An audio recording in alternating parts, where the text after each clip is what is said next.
Jesus Christ, what is up, everyone? I don't know why everyone is subbing right now, but I appreciate it. We're just now starting. Anyway, so I don't know. I probably shouldn't tell you all this because it's like a super secret or whatever, but I'm not gonna. The sentence that's about to come out of my mouth is probably not gonna surprise anyone. I made a new account, but it's not really for streaming or anything. It's basically because there's just like videos I want to make that I'm like, yeah, if I just have an account on the side that I can take at my own pace, like when Lantoria is going to get an animation update someday, right? And I've somehow I don't have a proper Mordred versus Camelot Lantoria video, so I'm like, if she gets an animation update and I can be like, boom, and here's this, right? You know, so I can just like leave the account at that fight and keep it there however long I need to, and then make that video. And then some point make like a Pence versus Achilles video, but better than my old one. And I need to make a Zigguard video, so find a big dragon fight. Like, so it's just something on the side where I can like, I don't need to level units on it because I'm gonna be summoning my main account or my ult account or whatever, and just to make some good videos and really take. I want they're for videos that I don't have to like rush, videos that I can just like really take my time with. So I just kind of want to do stuff. The reason I bring this up though is because, just for the lulz, I decided to, when you fight, what's his name, Fenrir, or Fafnir, or whatever, the dragon in Orleans, I was like, okay, you know, he's only got like 55k health, you know, it's pretty hard to make a good fight out of that. So I did it, first I did it with a level 20 Kojiro, but that was like way too easy. So then I tried to solo it with a level 1 Kojiro, with a 3-star craft essence, and only craft essences that were in the game day 1. And although I think that was possible, it really wasn't happening. Like, I kept getting him to like 5k health and dying just over and over and over and over. It just wasn't going anywhere. So I leveled Kojiro to 4. So level 4 Kojiro versus the dragon, and it was still actually really close, but he thankfully actually won. But I really wanted the level 1 thing to work, but I could really only do it if I then used a stronger craft essence, or I gave George Battle of Kimlon, which might sound really weird, but Battle of Kimlon didn't exist back then, so I wanted to do it without it. I'll make it like a whole meme video, but yeah, I'm gonna have fun on that account, man. Anyway, we got some strengthening quests to do. I mean, oh yeah, they announced White Day for JP, and like the whole Phantom Thief that they were hinting at is actually Amakusa. He gets a new costume, which actually looks awesome, and I hope they make more costumes like that. And I suspect they showed off a few of his animations, not a lot of them, but it looks like the costume is going to have custom animations, so I think they're really putting some effort into it. And yeah, he's also getting an animation update. The reason I think the costume is going to have unique animations is they showed like his a buster attack or something, and the attack that he did was obviously an updated animation, but there's just no way he would do that buster attack without the costume. So I think he like hits him with the cane or whatever. Like, so I think the costume's gonna have a couple of custom animations. Hey, Phantom, thank you for the resub for 22 months. I don't know why. I guess because I didn't stream for a couple of days, but yeah, I'm looking forward to that costume. It doesn't look like the event is going to be all that in depth. I don't. Can someone explain this to me? Looking at like sales and that kind of thing, you know, when you look at Edmund and Arthur and stuff, you know, they're really popular. There's really no reason they can't do a more fleshed out event for White Day, but they never do. They always make it like, you know, kind of half-assed, really small, kind of just blip in the road kind of thing. At least they've added some nice units for it though, and like his costume and stuff. But yeah, I don't really get why they don't put more effort into it.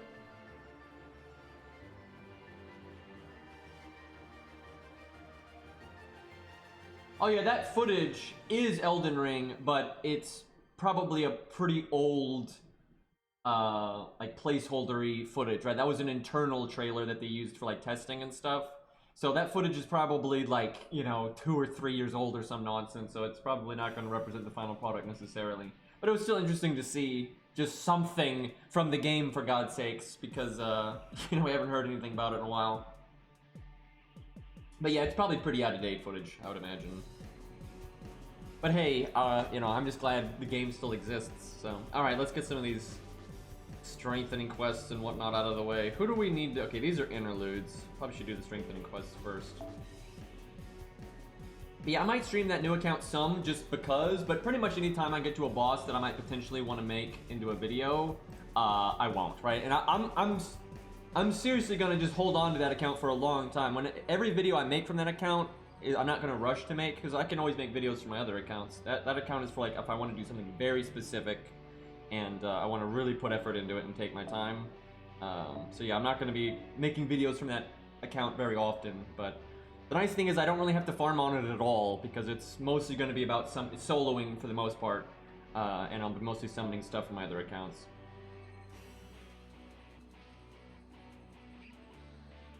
This doesn't look bigger. This White Day event doesn't look bigger at all. It looks the same.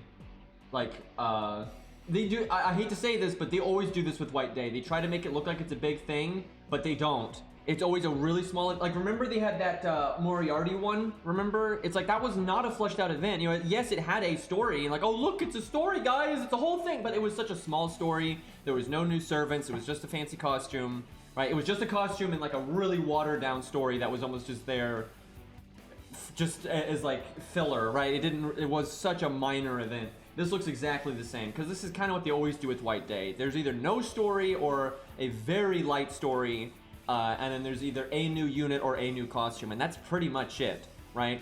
And it's the same thing. Remember they had that one with Arthur where he gave you like a rose every day and you turned all the roses in to get the costume and stuff? They're doing the same thing. That tells me there's not going to be like a fully fleshed out shop and all that kind of stuff. I think this is a baby event, because it's everything they're showing is completely in line with how they've done White Day in the past. And that's not the end of the world. You know, I'm happy to just get a new costume, and there's a new command code and that kind of thing, so it's better than nothing. I'm not gonna bitch about it, but I just wish White Day got the same treatment as Valentine's Day. And sometimes Valentine's Day is not super fleshed out either, but it does normally have an event shop, and you know, it's a full-fledged event. Now they're not always as like fleshed out as like the Semiramis Valentine's Day event. That was probably the most fleshed out Valentine's Day's ever been. Like, both Valentine's Day and White Day are never like their big, oh man, this is a thing, you know, it's not their collab event, it's not a new main story, but it's also a bit behind the standard event, and it'd be nice if at least one year they would do White Day a little bit more justice.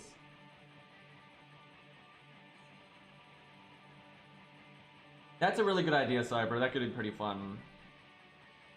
I gotta say though, it looks like the Amakusa costume is pretty high quality with the animations and everything, so that makes me happy, because they've been pretty bleh with a lot of the costumes, so it looks like they're putting in some effort there, so that's nice. I would just, can I just say, can we get a suit like that? Not like that one specifically, but just a suit for like every character in the game. And I mean every Leo in a suit, Spartacus in a suit, like it'd be great, right? Who doesn't like suits?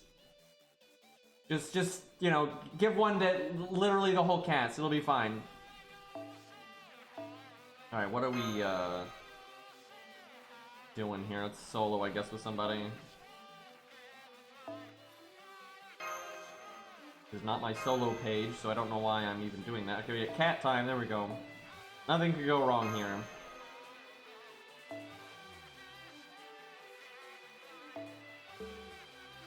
That's kind of why I wish, though, they put more effort into costumes like other games, because what most games will do is they'll make a couple of costumes per character that are really specific to the character, and then they'll make kind of a generic costume for everyone, but then it's different to kind of reflect that character. Like everyone gets a suit, or everyone gets sunglasses, or everyone gets a swimsuit or whatever, but it's like, oh yeah, but it's like tailored to them, right? And then that's just kind of a fun thing to do, so.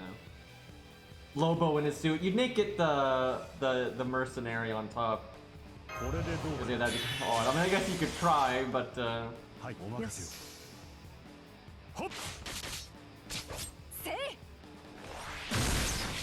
Carmella's outfit is a bit out there. I think it's her stage 1 though isn't too bad.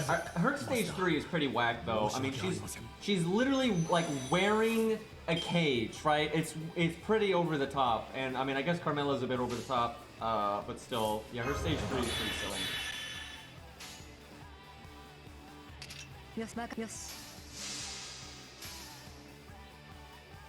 Like, it really doesn't, in my opinion, look good at all. It doesn't even, like, sell the theme. It's just silly. It's like, okay, you're wearing a cage as a dress. Like, not like kind of. Not like a dress with, like, a cage aesthetic. It's just a fucking cage as a skirt, and it looks absolutely dumb. But you know, FGO sometimes. Can we just get Rider Darius? Cause he was pretty cool, man.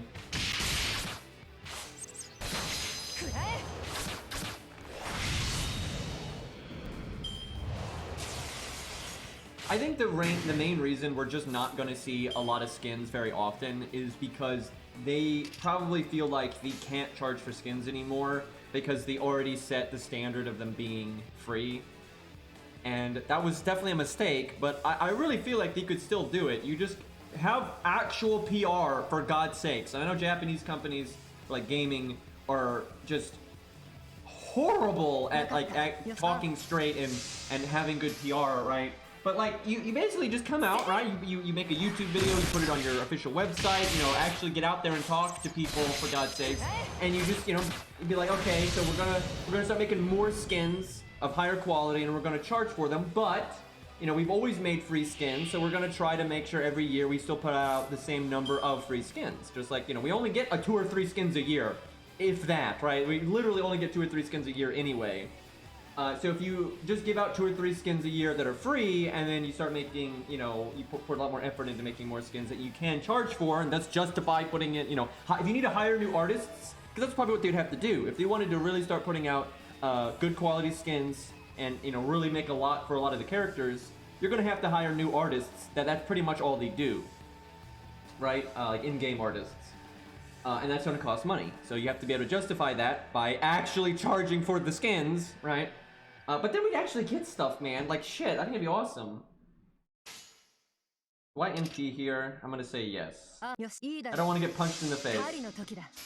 Yeah, I'd be really annoyed if they did a skin Gasha, because I know some games have done that, and I think that's pretty dumb.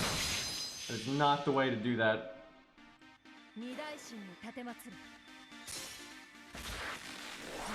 Most games now will charge just a set amount of money.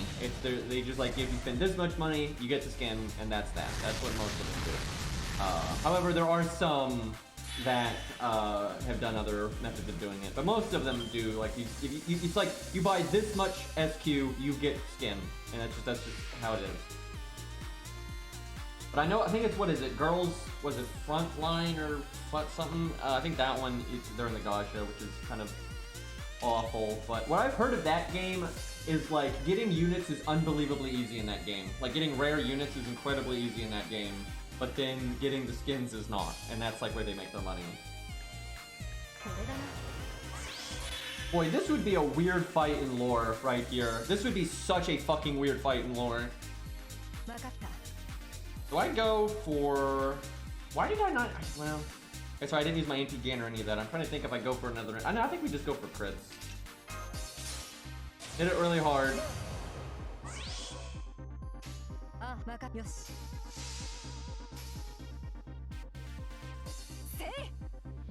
By the way, on that account that I was just talking about, where I'm gonna like, you know, use it for videos just on the side and everything, I did a story roll. Because I always do that on a new account, you know, trying to get a foundation, grab some units, grab some CEs, you know, the ball rolling. And the first thing I summoned, just BAM, was Waver. So, I'm like, okay. I don't know if I actually bother to level them, because that account is not going to be farming or any of that nonsense. It's any kind of bare minimum stuff, but I was just like, okay then. Yes. So yeah, a lot of other people would really kill for that kind of luck and just have an account and just boom, Waver, but you know, I'm probably not even going to use them, so. Man, I've had plenty of bad luck, man. I've had plenty of bad luck throughout my years playing this game. You know, because another thing, I threw a couple summon tickets on that new account at the Arthur raid up on it, because I wanted Outrage. Because like, yeah, if I can get a taunt CE on this account, why not? And I got Outrage like immediately. And I also got the fucking Enkidu CE that I can't get to save my fucking life on my main account, so that was great. Cause you know, how many tickets did I use on stream? I used like 40 or some shit. And I did get Enkidu, but I didn't get any of the things I was actually trying to get. And then, you know, there was the Calamity Jane incident, there was, you know, Edmund a long time ago, there's been plenty of streaks of, oh my god, and then there was fucking trying to get not Virgil, that was terrible too. Like, 4 stars have just not gone well for me recently, honestly. Also, I don't have Herc on my main account still, so that's great. Hey, Looking Glass, thank you for another 34-month resub. That is wild, dude. I swear we're gonna have like FGO remastered at some point. Like, how much time has gone by? Jesus. Go Siegfried versus no counter class and probably no dragons. So chat, looking at day one FGO, I think this happened, right? So Siegfried, day one, this is not an update, day one, you got all of Siegfried's skills. And like when you would summon the story version of Siegfried, he would have all of his skills, even though his level wasn't matching for that. I'm pretty sure, and it's kind of weird, right? Because day one FGO doesn't do anything like that. It's not like later FGO where they like customize things and they introduce new things. Day one FGO was very copy-paste, everything was the same. That really stood out, right? How Siegfried had all of his skills like that. And it's kind of obvious why, because they want him to be able to be a dragon killer, and he can't be a dragon killer unless he has his third skill. Now, but you might go, but wait a minute. If it's day one FGO, they're building the game from the ground up, why didn't they just make Siegfried's anti-dragon skill his first skill? So he just has it. And I think the answer is because they're stupid, and they had probably already made Siegfried before they actually got around to making Orleans, where you have to fight a bunch of dragons and stuff, and they were like, wait a minute, his anti-dragon skill is his third skill, he won't have it. And then they could not be bothered, to be like, oh yeah, we should like, switch it. Nope, gotta make this whole arbitrary system that only applies to him where he gets his skills, you know, in advance unlike anyone else, and instead of just, like, who cares if you got, you know, golden rule last or first or second, it doesn't, you know, like, it's so weird, but it's pretty obvious that's what happened. Because he's the only unit in the entire game of FGO Day 1 that's like that, and it's, you know, there's clearly they want him to have his anti-dragon thing for fighting the dragon, so... Yeah, I guess MASH does too, but I think that's just because, one, that's not all of her skills, it's just the one. But I think it's because they want MASH to be the, you know, your staple waifu or whatever, right? They wanted her to be a bit more fleshed out of the gate and be useful and such. Although I remember day one FGO, and I mean pretty even far into FGO, people used to not use MASH like ever. Because day one FGO, first off, didn't really have any hard content. So you didn't need defensive servants, it was just see red, press red, get it over with as fast as possible. And then also she wasn't as good, because she didn't have, you know, like her upgraded skills and her better MP and all that nonsense. But a big part of it really was just the fact that there wasn't a lot of hard content until Camelot. And now she gets used all the time, but that's a mixture of her, one, becoming better, and then two, the game just promoting that kind of stuff more. Because the game never promoted that kind of... Because the 3-star version of MASH actually is good. If you were going to rate her on a 3-star tier list, you would actually be very high on it. It's just... when she was relevant and she was a 3-star, it wasn't necessary at the time, so...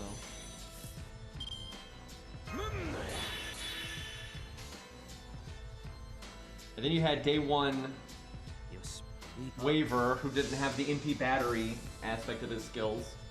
Good time, good time.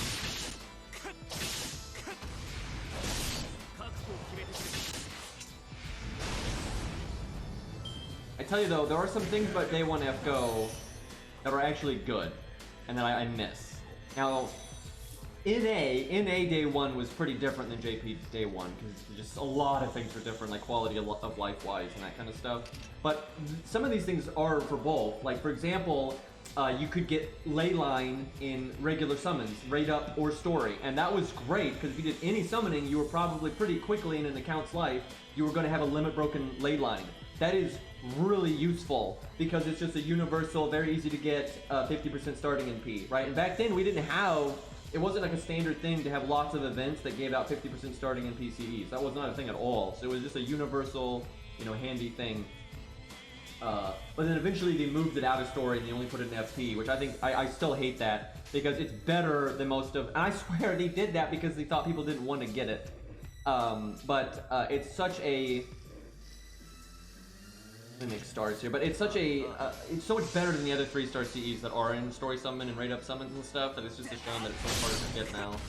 Because you might say, oh, you get FP like crazy, but you could put it could be an FP and story and everything else, and because now there are so many 3-star CEs, getting it out of FP is very difficult to accomplish.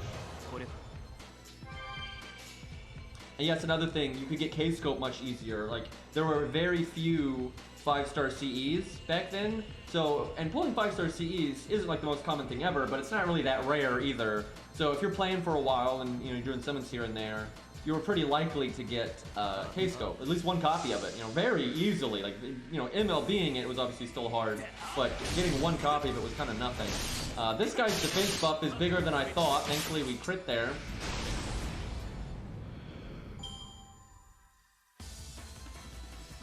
They really need to revamp their CE system at this point, though. There's just so many of them, and there's real problems with getting some of those like getting a fundamental backbone on like an account was a lot easier before than it is now. It's actually pretty annoying now.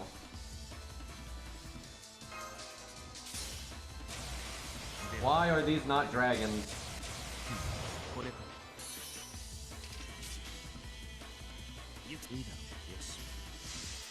Yeah, they need to revamp a lot of things. This is true. Like, I don't know, the command code UI, a safety net, their costume system.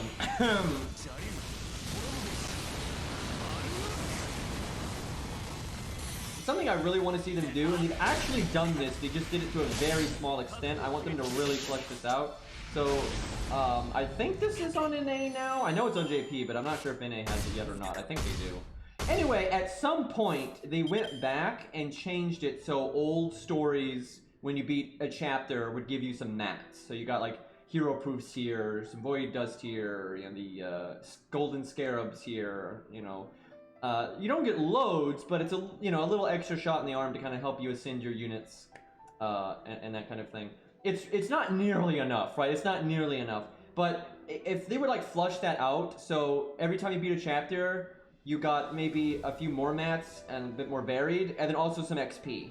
That way, new players, I really want to see them make us this. They're not going to, because this takes real effort and like math, and you know, people can't be bothered. But I'd like to see them like revamp both the difficulty and rewards of the early story. So basically, you never have, you can if you want to, but you never have to stop and go farm, and you can kind of just smoothly hit Camelot. And obviously, it's going to still be much harder, and you have to make good team comps and everything. But they should be handing you enough XP and enough mats to kind of smoothly get your units up to a nice roster of units, like level 60-ish, maybe 70-ish by the time you hit Camelot, and you can have leveled a decent roster of, you know, varying classes and roles. So if you're, you know, if you're paying attention, you can kind of just go, right? I mean, you can do that anyway, but you have to rely on support. It'd be nice if you could do that and not rely on support. Because supports kind of run the game, because now they're all level 90, level 100, and you just, you know, trivialize everything. People should be able to summon the story support and have a good experience. The problem is now, it's not even the rewards that is, obviously I think the rewards need to be better, but a lot of the early game is just too easy. You go from the early game being so easy, total snores fest, you know, autopilot mode, to then Gwen murdering you, right? Like, that's not a good curve. They need to try to make it so the early games, not just have to be super hard or anything, but make it, you know, you gotta pay a little bit of attention, you gotta, you know, work a little bit, and that way you're more prepared for Camelot. And then also all these new rewards you're gonna be giving out for the early story, you feel like you're earning, right?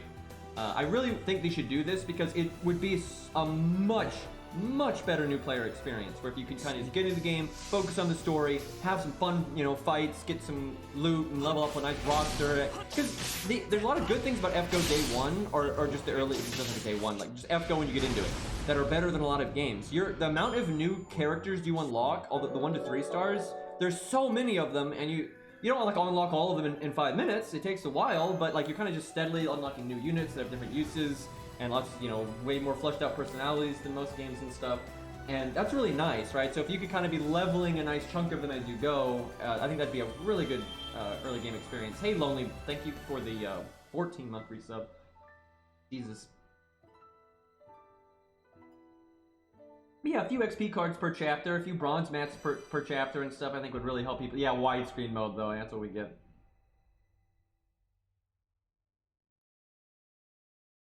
I don't think they're ever going to add a 60 FPS option. People are like, oh, but you can make it 60 FPS. You actually can't. That is what that is. What people think is 60 frames per second in FGO. And you can see that people will do this with anime. They'll make it look like it's 60 frames per second and stuff. That's not. That's a refresh rate trick. and it doesn't look the same as 60 frames per second. It's kind of a, and some people like the way it looks, and that's fine, and it does look smoother generally, but that's not actually 60 frames per second, right? And I don't think the FGO game engine was designed with 60 frames per second in mind. Now, if they put the effort in, I'm sure they can set it up where it can, but I don't think they're going to. And without doing something like a refresh trick, which isn't actually 60 frames per second, I think some of the NPs would look wrong and things like that, I suspect. And they'd probably have to like reanimate certain things, which they're not going to do. So I kind of feel like we're never going to see it. And if they ever do add it, it's just going to be a refresh trick. But I guess we'll see. Who do I guess I'll just do all of these after.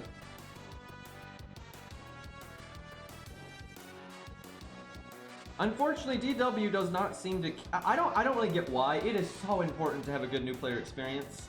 That, and what I always see, and this is so disappointing to me, you always see them, instead of trying to make a good new player experience, they try to make it very trivial and easy for new players to catch up. You see that a lot. So like, oh yeah, here, you can use the follow system to just crush 1.0 and get through it really fast. That's not a good new player experience. That's boring. That's super boring. And King with the 35-month resub. God damn, dude. But yeah, boring is not good, right? Boring does not get people excited for your game. It doesn't make people like, oh, I don't know if I'm gonna like FGO. It's like, oh, look how autopilot lame this is, right? Even if there are better content down the road, they're never gonna get to that point. I want to use Sanson, but I feel like, oh god, Shiki's 444 on this account. Hey, she's 10-10-10 on JP, and that's what matters. Dear god, though, I didn't realize she was only 444 over here. Yeah, I knew Ari was gonna give me shit for this one. Hey, I'm just proud that I got her 10-10-10 on my main. Who knows? I might actually grail her to 90 someday. We'll see. Do I need to work on Bond on anything over here? I mean, I guess there's always Hans, Arash, and that kind of thing.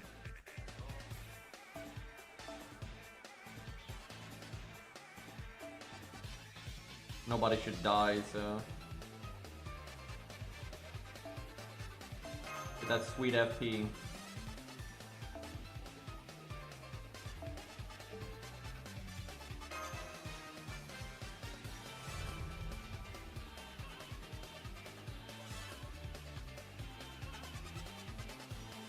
Because I think there's a lot of things in FGO though that would prevent people from getting bored early on, like its nice unlock rate on, you know, the 1 to 3 stars and occasional 4 and 5 star and all that kind of. I think that kind of stuff they do really good with. And really, just in general, and this is something I really feel when I mess around with other games, we're almost spoiled in a certain aspect in FGO, and that's just characters. Like, most of the characters in FGO are just way more fleshed out than in other games. Way more so. Because not only do they have like a bio and random voice line, because most games will have like the equivalent of the My Room lines for servants. Right? That's very standard. But that's all they have. That's it. Where FGO is like, yeah, they're gonna give them a giant ass bio. We're gonna, it might take us a while, but we're gonna write a fucking character material book for them. You know, so they get like, almost, not all, but almost all characters in FGO have just way more characterization and whatnot than in other games. And a lot of them are, you know, they're a lot more than just a one beat, you know, archetype. Now, there are characters in FGO that I do think are like a one beat, you know, generic archetype. But a lot of them aren't, and that's nice, because a lot of other games are not like that in the slightest, and they're very vague and, you know, just archetypes forever, and they don't have that many voice lines or, you know, any, you know, written material to really flesh out the characters, where FGO really does flesh out its characters big time. And that's because the IP is, you know, much bigger than just than FGO itself, so they have a lot more to, like, pull from. Pretty much all the early interludes suck. I don't think any of the early interludes are good. Like, you know, any interlude they make now is at least decent, where it at least characterizes the character and all that kind of stuff, so that kind of combos in with what I was just talking about. But, like, Protoku's interlude, oh my god. Yeah, that's something where FGO could... I think they owe all of the Day 1 units a new interlude, right? Because they're shite. Where if your favorite unit happens to be added a little bit later in the game, then they all have a proper interlude, right? And it's all, you know, sunshines and rainbows. But if your favorite unit is Protoku or Phantom or any of that nonsense, you have a total joke of an interlude that is super short and vague and doesn't, you know, get into anything. I guess a couple of the Day 1 interludes were okay, but none of them were good.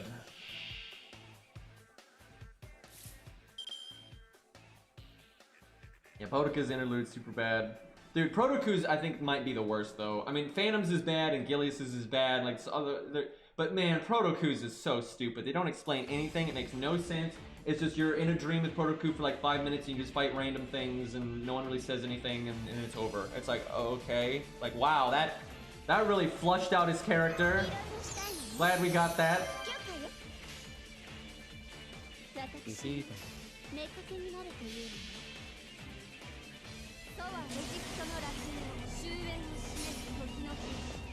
Yeah, the old interludes are normally like a lot of filler stages too. Like, oh, more enemies! Let's get them!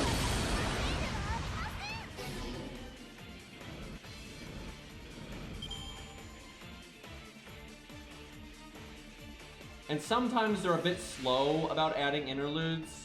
And I would rather they take their time and make them good than rush them and make them bad, obviously. But it's kind of weird because sometimes they'll add a unit and they'll get them an interlude within, you know, like 6 months. And then sometimes they wait like a year. It's like, damn, dude, like that kind of sucks.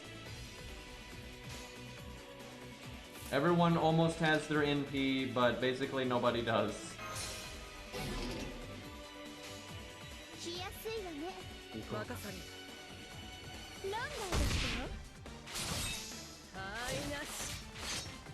It's a pretty metal dragon. I think he'd look cooler if his eyes were a different color. I don't think the light blue really works with the black and red, and especially with his wings being cracked red, that just kind of looks totally random to me. I'd go with like yellow, like make it glowy yellow. I think that'd be cool. And still didn't get 100 faces NP.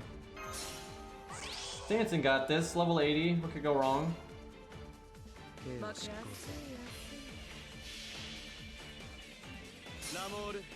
You could choose 2 Epic of Remnants and 2 Lost Belts to be animated. What would you choose?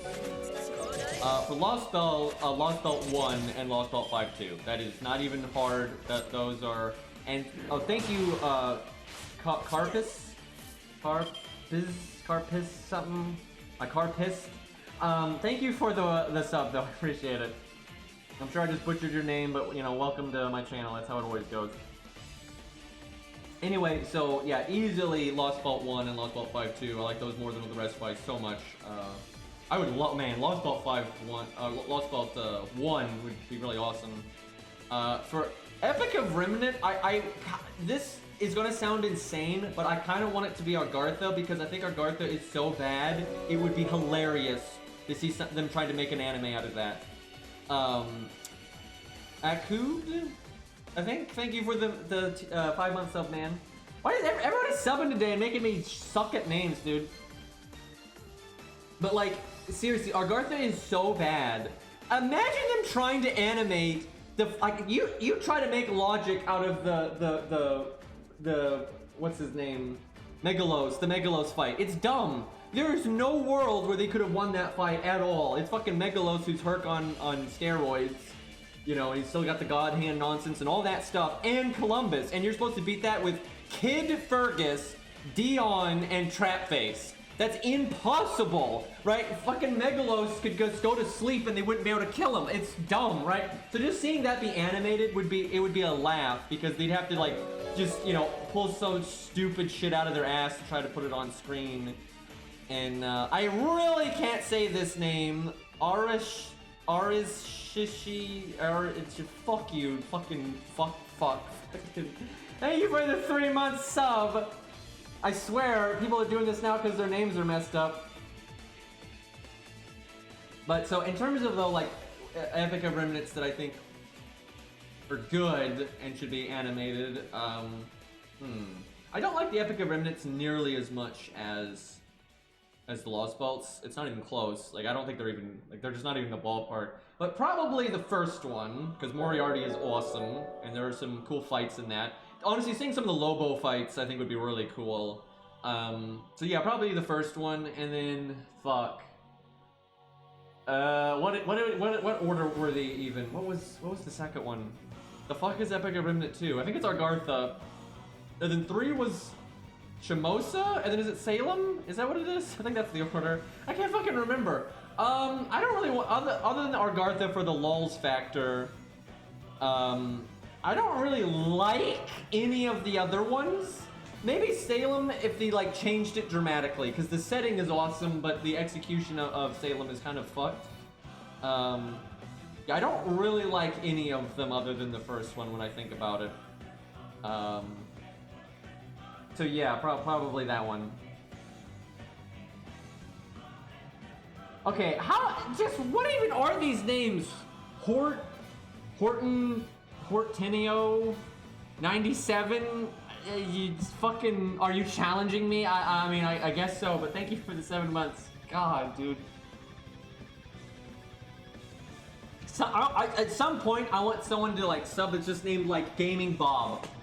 You know, and the B is capital, right? And the G is capital, so it's nice and clear where the you know, where the words separate, you know, just nice and simple.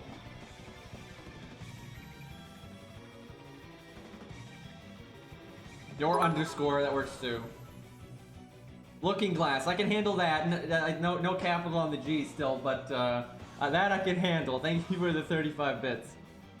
I tried to capitalize, but failed. You get a free like name change every few months, so you can always fix capital mistakes and stuff.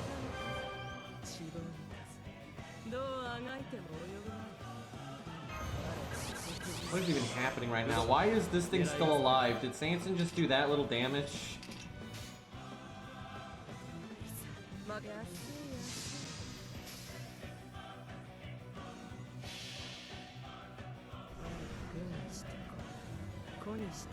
But yeah, for Lost Belts, there's no competition. 1 and 5-2.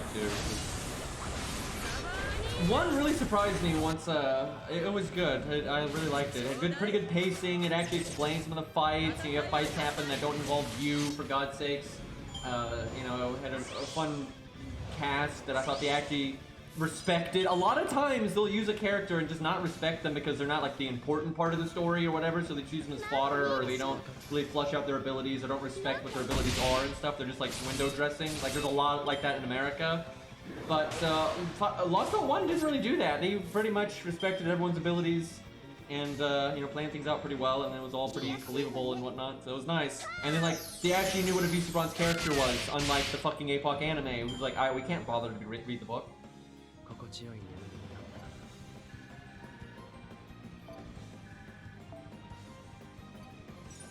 It's just sad because, like, VC Braun is awesome in the books, right? And then the anime was like, yeah, okay, so all the stuff that explains what he's doing and why, get rid of it. And then any of the stuff that makes him more sympathetic and understandable and relatable, also get rid of that. And then all those awesome abilities Adam have, yeah, no, get rid of those too. Have him roar and then die. Great, there we go. That's how you make a good anime character. It's like, wait a minute. It's like, I just, God, the APOC anime, like, there's good things about it, and it's got good music, and the voice actors did good, and all that, but not a fan overall.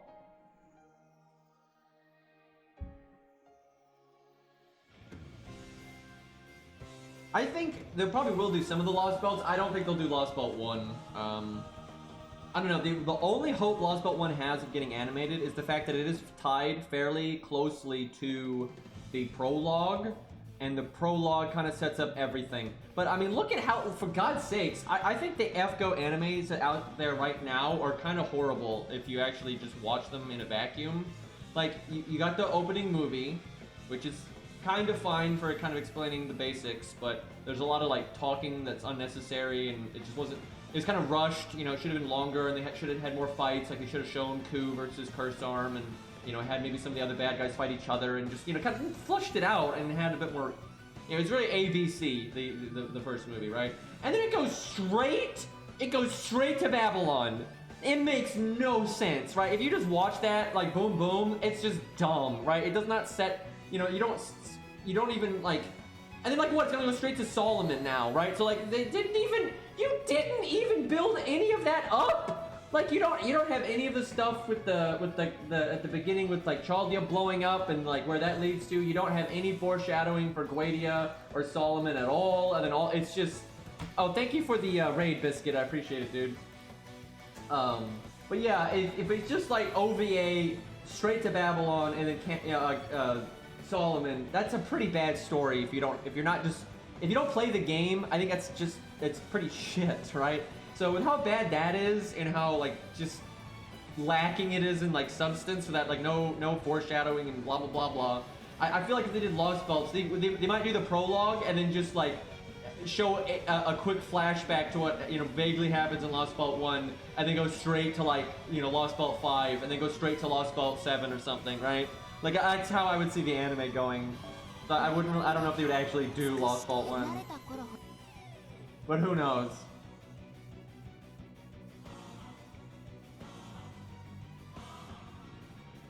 And here's the thing about FGO, this is what they should have done, but this, again, this takes effort, and you have to really sit down and plan and think and work with people, and they're not going to do that. If you wanted to make a proper FGO anime for 1.0, right, there's a lot of problems with 1.0, right, because the early stories were bad and very fillery and just dull and, you know, ABC and everything, but there's still some basic fundamental stuff that you can't just remove because it'll ruin the whole story, right? Like, you know, the demon god pillars early on, and just the foreshadowing for, you know, Solomon, who turns out to be Guadia and everything. These things are important, right?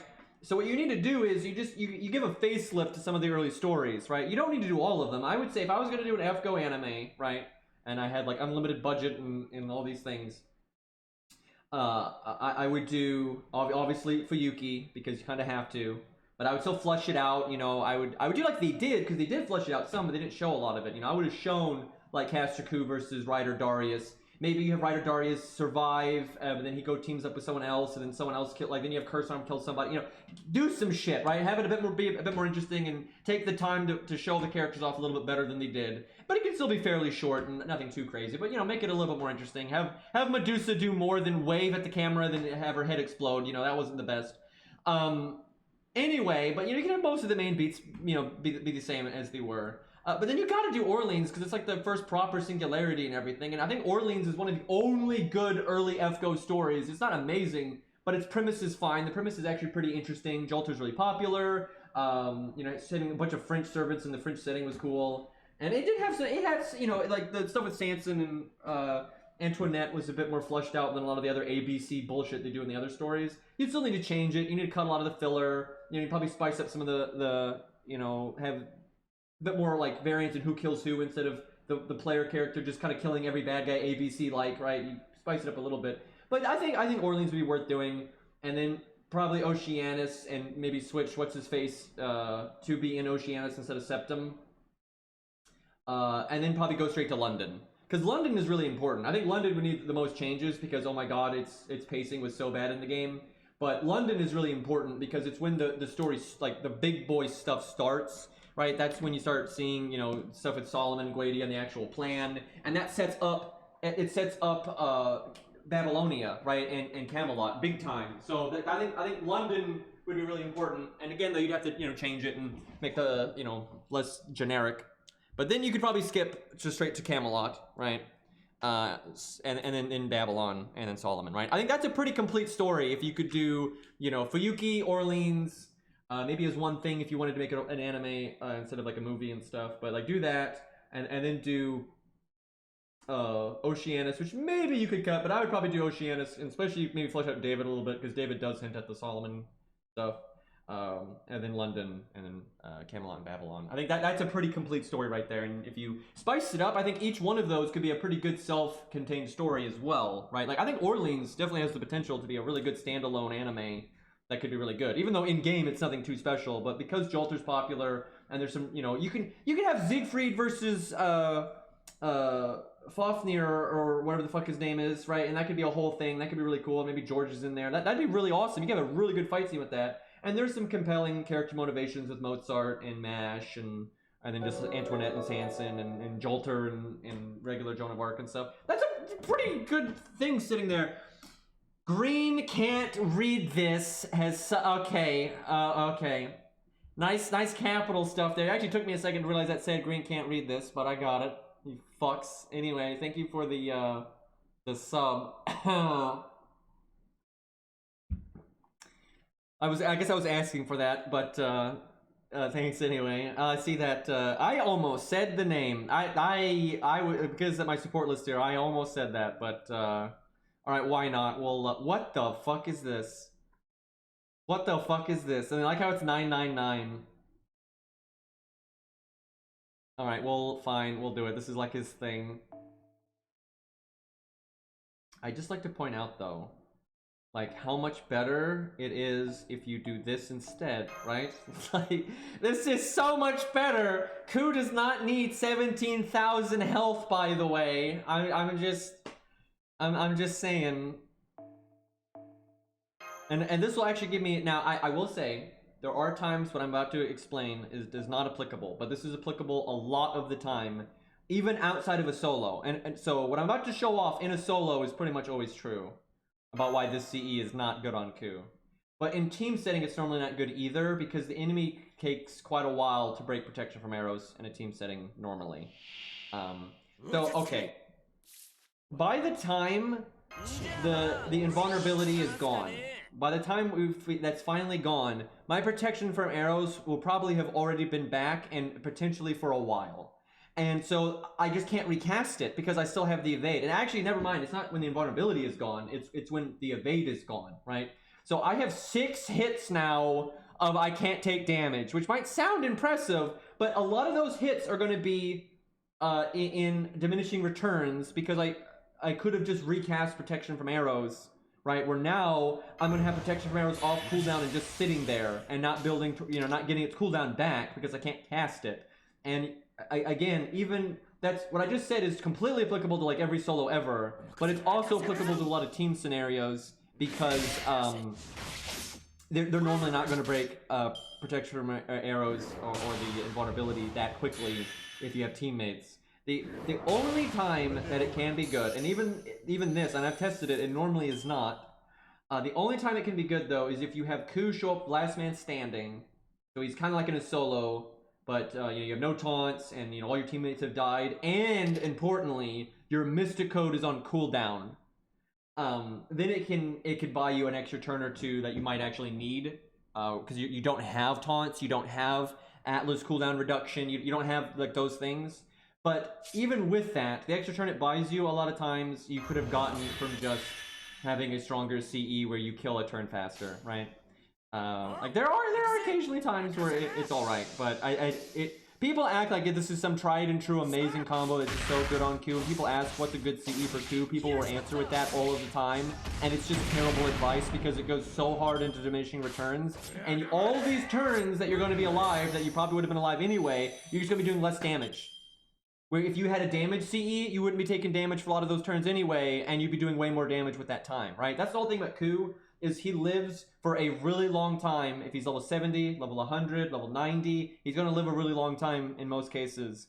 And so while you're alive, you want him to be able to do as much damage as possible. Unless there are times where you put him on a team where he's there to soak damage. You slap Ku on a team, and he's got teammates, he's on the front row, and he's mainly there because the boss will probably never attack him enough to actually kill him, so every time the boss does attack him, they're basically throwing their attack into the void. He can be really good like that, and if you do use him that way, you may not care as much about how much damage he's doing, but I'm still like, yeah, if he's gonna be there, you might as well have him do some okay damage, but some bosses you might want to have a bit more like insurance that Ku doesn't die for a really long time, or not die at all. I will say though, at least when this CE is limit broken, it does get that slightly higher bonus damage, right? That helps a little bit with the damage issue, but not as much as a lot of other things.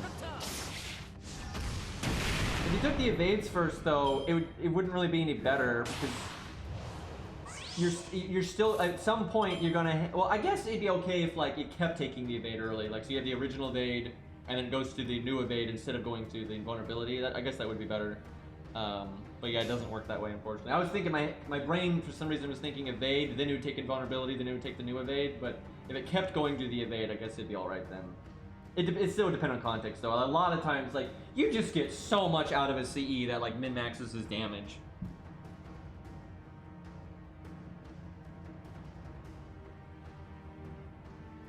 I don't even ninja.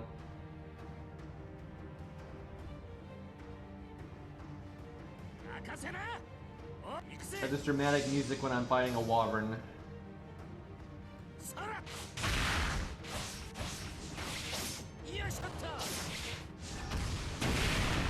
Europa's really different though because she doesn't have guts and all that kind of thing, so it can be a lot better for her.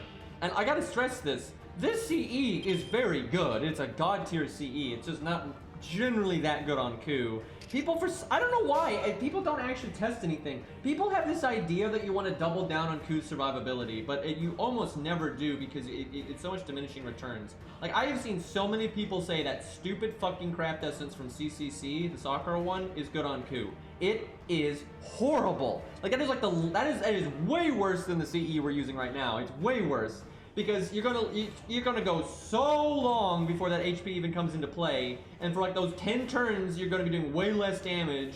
That's not good at all, right? And then a lot of times 3k health is not make or break Ku at all. What makes or breaks him is like the cooldowns and stuff. So that is such a bad CE on him. And that, for some reason, people say that all the time. You're like, oh yeah, Ku's tanky, so more tanky, good, right? But you have to think about why is he tanky? And he's tanky because of guts and evade. So his health stat is nice, but it's not really that important. And it rarely is more health stat gonna make that big of a difference.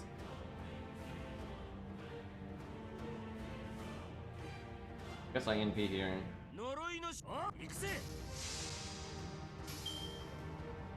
Ku, and I know this because I use Ku all the time. I use him solo, team setting, last man standing, like you name it, I've used him in it like a million times. And, you know, obviously there's context-specific boss fights that demand very abnormal things, very specific things, so a lot of these CEs do have their place on Ku sometimes. But overwhelmingly, you want Ku to have a damage CE. That's how you round out his kit. Yeah, see, this is what I'm talking about. You know, my protection from arrows is back, and I can't recast it now.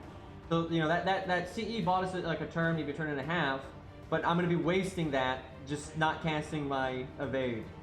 And so basically, and I know this because I know Ku's gameplay loop like the back of my hand, you generally, it ends with you, like, you're in the same situation. You're still, you cast Guts when you're going to cast Guts. You go, like, you get as many loops as you're going to get out of your protection from arrows as you normally would. It doesn't, like, the amount of protection for arrows you get off in X boss fight is going to be exactly the same, right? Like, it's going to be exactly the same with or without the CE, but then your total DPS over all of these turns is lower. So outside of some very specific circumstances, it's not so good.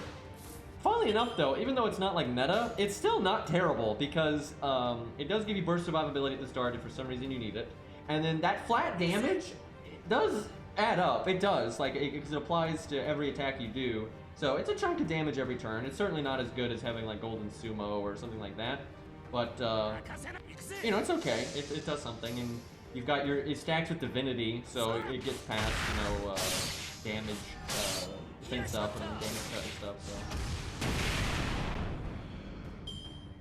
If Bond CEs were like a toggle and they didn't take the CE slot, they'd be too strong at that point. They really messed up Bond CEs, and they're very hard to fix. I don't think there's a blanket way to fix them. I don't think there's like we still haven't recast our protection from arrows, by the way. But yeah, I don't think there's like a universal fix, like, oh, change their stats or make them a toggle or make them a passive. I don't think because there's a lot of ones that'd be too broken if you did that, and then it's just, but then some are still not even going to be that good. Like, the only way to fix Bond CEs is to change them on a case-by-case basis, which they will not do. Right? They're too lazy to do that. Anything they would ever do with Bond CEs would have to be a blanket change. Oh, they all have higher stats now, or they all, you know, do this or that, and that's going to overhelp some and underhelp others. Which, I mean, they might do it anyway, but that's just not going to fix anything. And they're definitely not going to change Bond CEs on a case-by-case basis, which they should, but they're not going to. Yeah, imagine Hercules with any DPS CE that he wants, and then he just has the extra 4 guts. But yeah, this is fair. That'd be such a buff to Herc. It's really messed up, though, because if you look at some of the other ones, they wouldn't really be that much stronger if they got their Bond CE as a passive. They would not change very much. Like Sanson would, oh my god. Sanson basically doesn't change at all. He would gain 100 health and 100 attack. And that's pretty much all it would do. Right, I think it had the MP gain thing on it too, which I guess is a little bit. But yeah, a lot of them would do about nothing, and but then yeah, some of them would be just absolutely insane. Like, dude, Achilles would have a passive when he hits the field that he gives everyone invulnerability. So if he's on the field turn 1, everyone gets invulnerability turn 1. That is so fucking strong, right? Because then he can still have high starting NP and go for loops or high normal card damage or whatever the hell else you want, right? Like, that is so fucking strong. Martha's would be nice. That would be balanced. I actually think if Martha got her Bond CE as a passive, that would be completely balanced and it'd actually be really fun. Because then it'd be fun to use her with all kinds of different setups that are going to be using Hans or whatever and just get, you know, more oomph, and that'd be pretty cool. So, yeah, there are a few that if it was a passive, I'm like, yeah, it's totally fine. And actually, Samson's as a passive would be totally fine. It just wouldn't actually make him that much better. It's just, with Sandus, his instant-kill rate is so low, the boost doesn't really even matter. An instant-kill just doesn't proc ever, so not good anyway.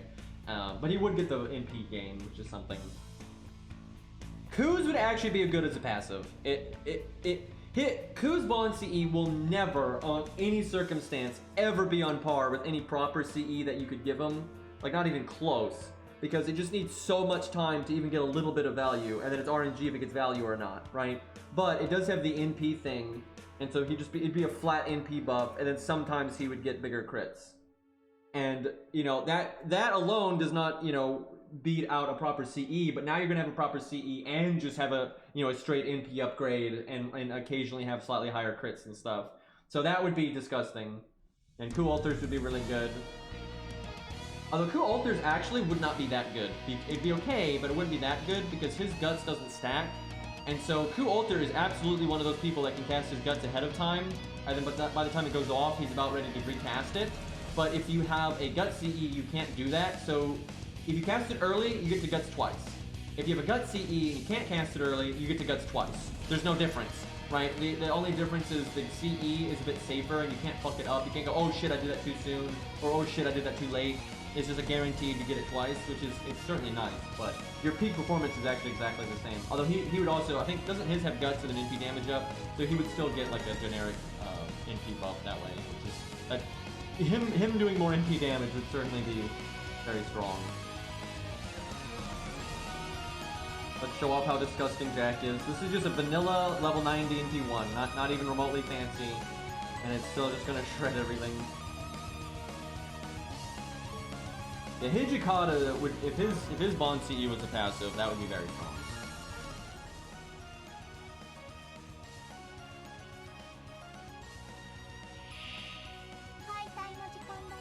They might give Coup Alter stacking guts. They seem to like stacking guts now. I don't mind it, actually. I think it's been pretty fun the way they've implemented it.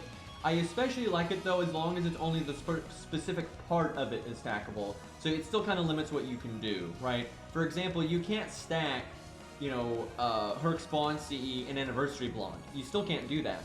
But you can stack his third skill, and that's fine. So, like, if they wanted to make, you know, other guts like that, you know, be stackable, but then you still can't stack, you know, other sources of it. That's fine.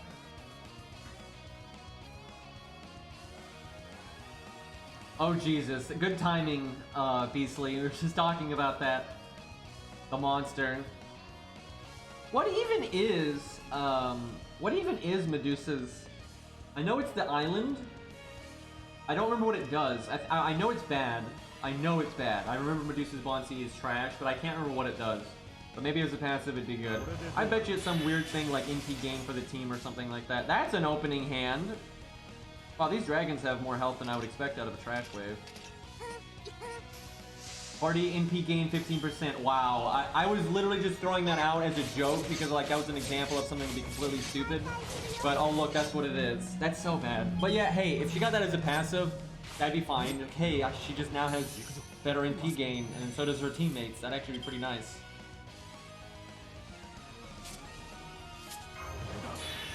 Wait, she killed it? God damn, dude. Probably gonna kill, well, she can kill this one.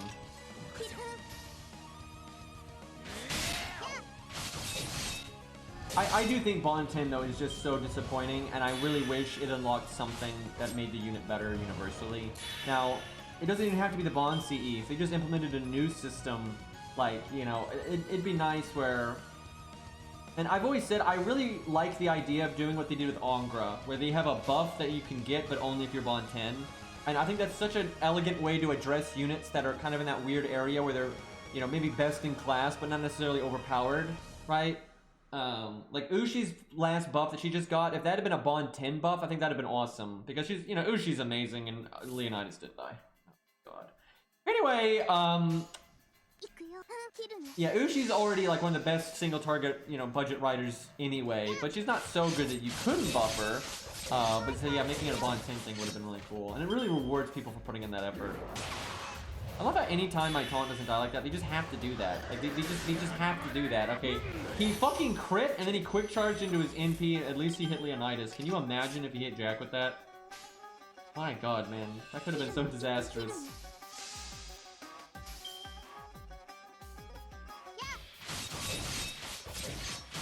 But it'd be nice if you got Bond 10 and it was like, hey, look, I get rewarded over, like, the people that don't get Bond 10. And Herc is like that. Herc is very much like that.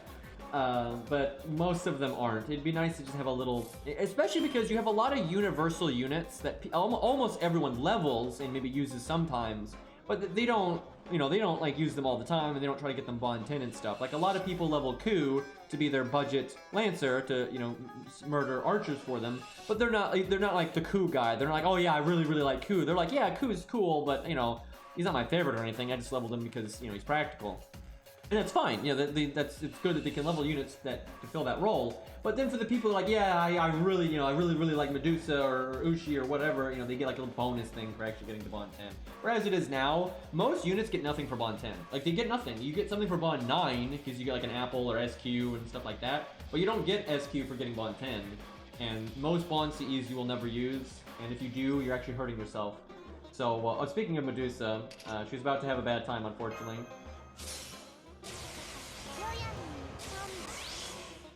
It is kind of funny that we were talking about Medusa, then here she is. I mean, maybe she lives. This song is from the Bastion soundtrack, and it is Terminal March. Hey, I grailed Medusa. And I'm actually an advocate of her being a much better 3-star than I think people realize. She's very useful because she's quite awesome for farming. She really is. And she hits really hard because she has an upgraded NP and it's quick, and those always hit the hardest. And, well, not always, but generally. They're the best multiplier, excuse me. You know, then she also has the attack up, and then for boss fights and all those things, she gets the taunt, the stun, so yeah, it's quite good. Narrator, she did not live. Indeed.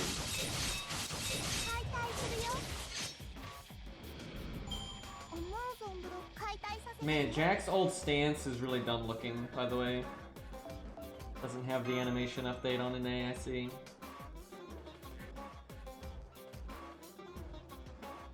I like how that was a copy paste on Emiya. Like, all the day 1 units are like this whole like copy paste using the same, you know, rigging and stuff as Lazy.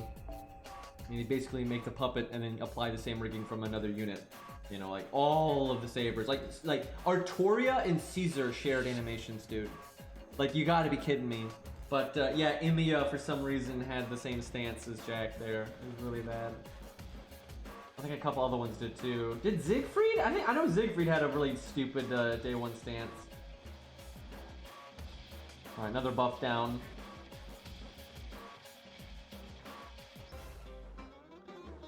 I actually liked Siegfried's NP in that, like, the blast was the semicircle, because it actually can do that. That's a canonical thing about that NP, but the anime just used the LOL beam, and so, you know, they just wanted it to look like that, so they don't have it anymore.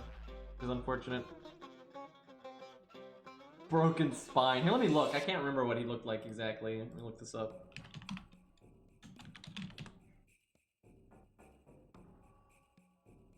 I'll put it on screen too. Give me a second.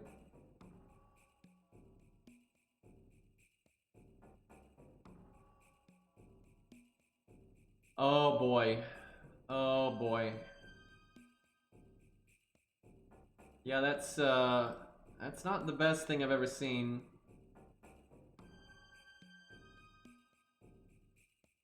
That's not the worst. I think Emiya's is probably worse than this. I think that's pretty bad. That's not great. And then all of the faces day 1 are so bad, dude. I think Emiya's a bit worse. It's still bad though. Like, that's quite bad.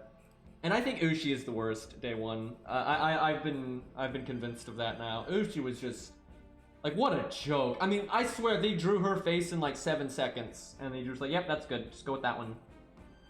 And then someone's like, you want to touch that up? Nope, nope, it's good. Just put it in the game. It took them almost, not quite, but it took them almost 6 years to update Ushi. Like, I don't even, it's crazy.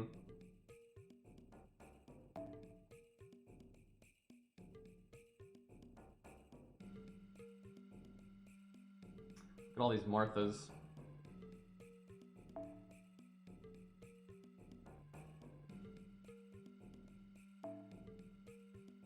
Nothing really grabbing me here. Alright, there we go. Horrible solo unit, but upgraded a lot. No command code, surprisingly, though. About 5.5, yeah, that sounds about right.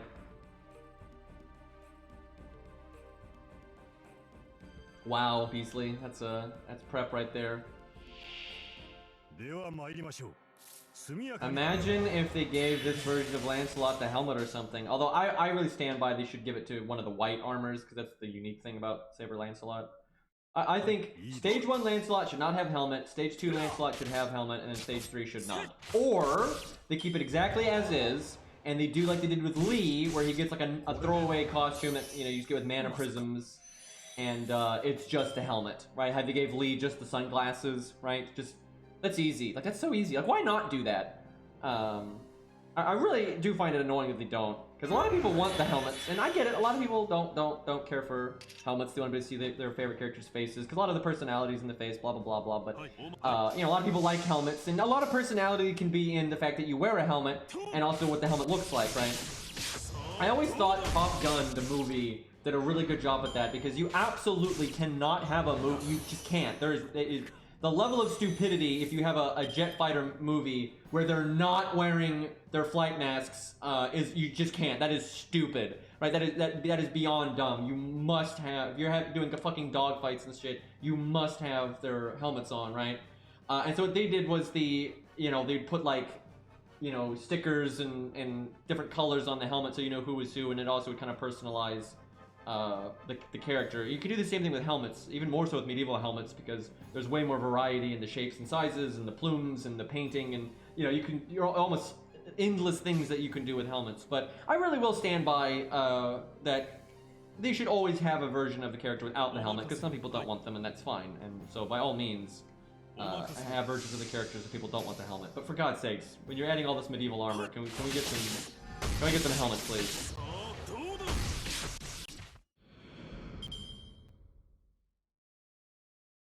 Maybe someday, but I don't know. They just don't care for doing costumes, so I'm surprised they even gave Lee the sunglasses. But I just wish they would do stuff like that more often. Like if they're willing to do that for Lee, you know, why? Because it takes so little effort. So like, why not? Lancelot will probably get an animation update at some point. He's decently popular, and his animations are... His are actually, like, older than they should be, if that makes any sense, right? So, like, the time period he was released, most people had pretty good animations.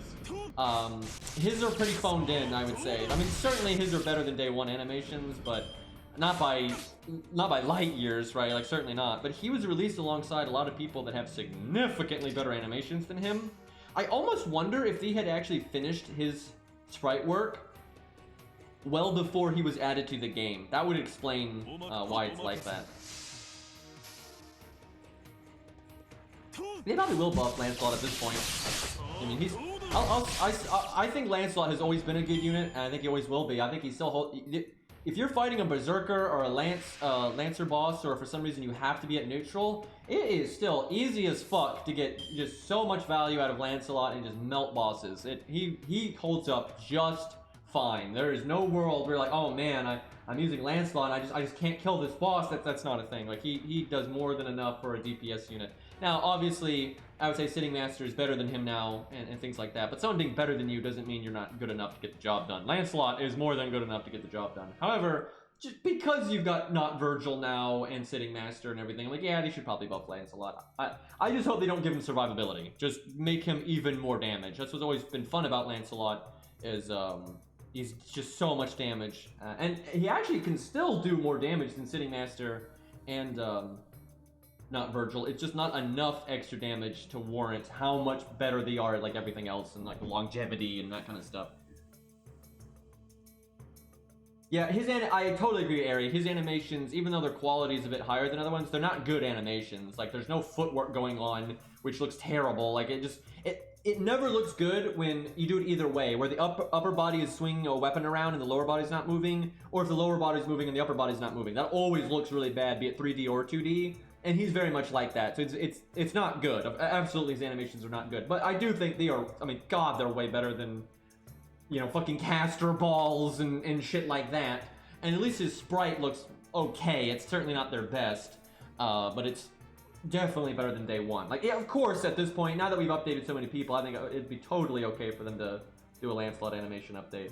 Although I would say it's still not as high top priority as, like, I don't know, Mata Hari and Mozart and Shakespeare. You know, they're I would say top of the priority list in my opinion.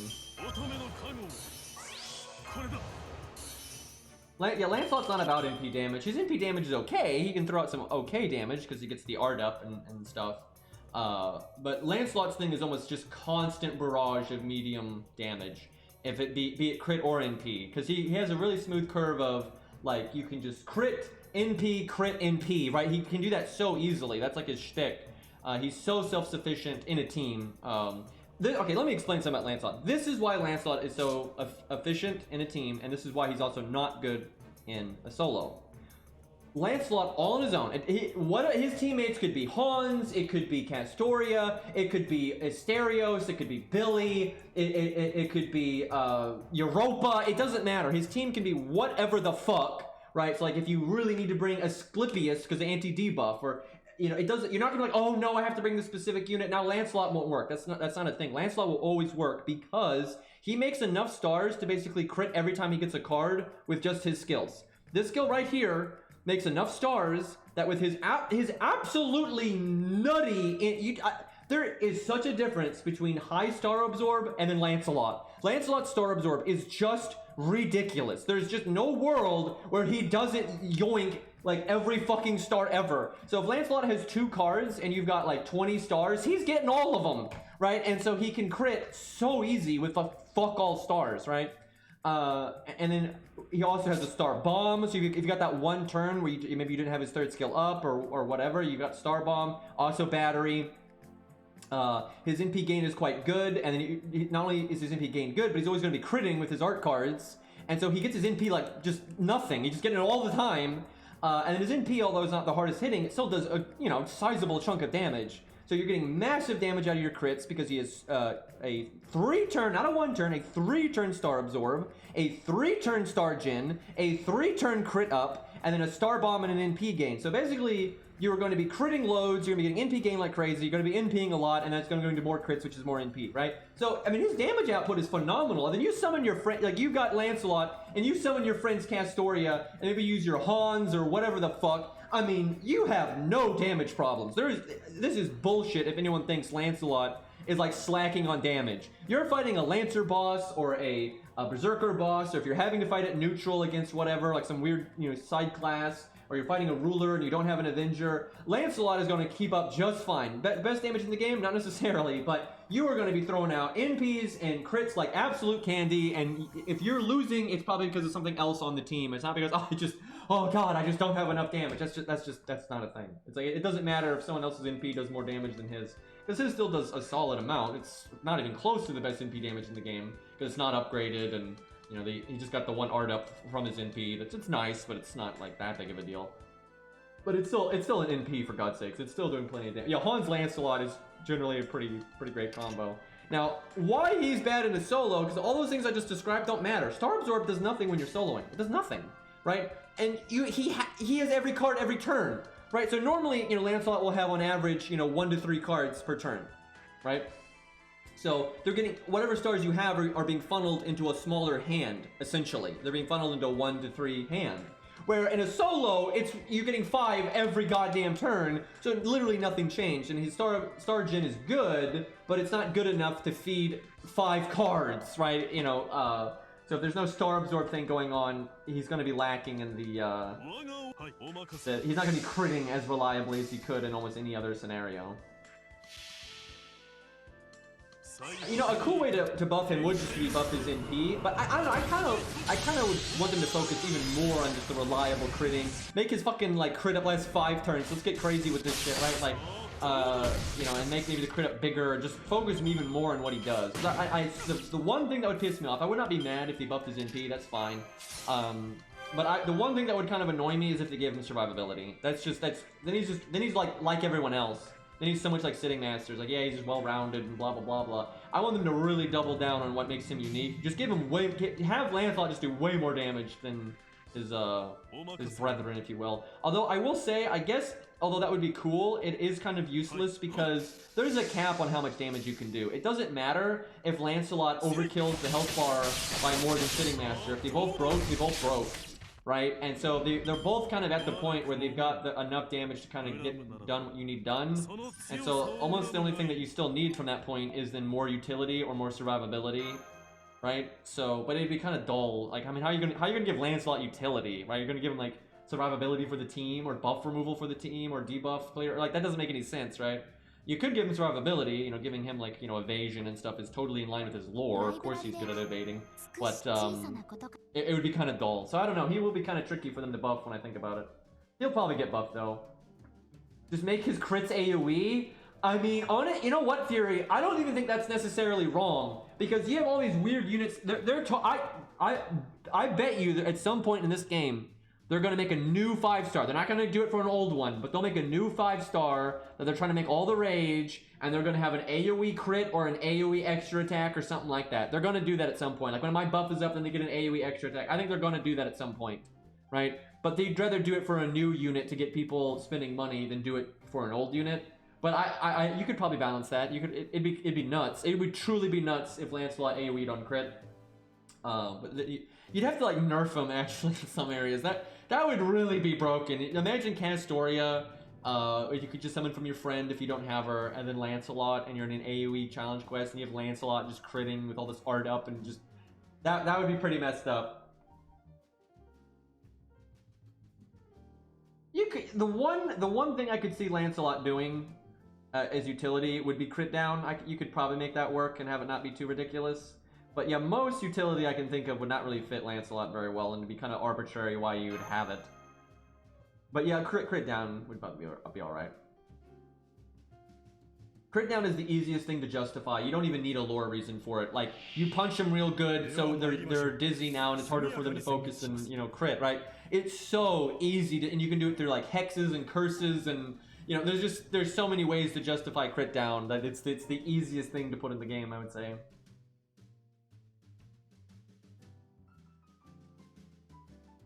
Yeah, I could see them making a specific card type be AoE. I could see that.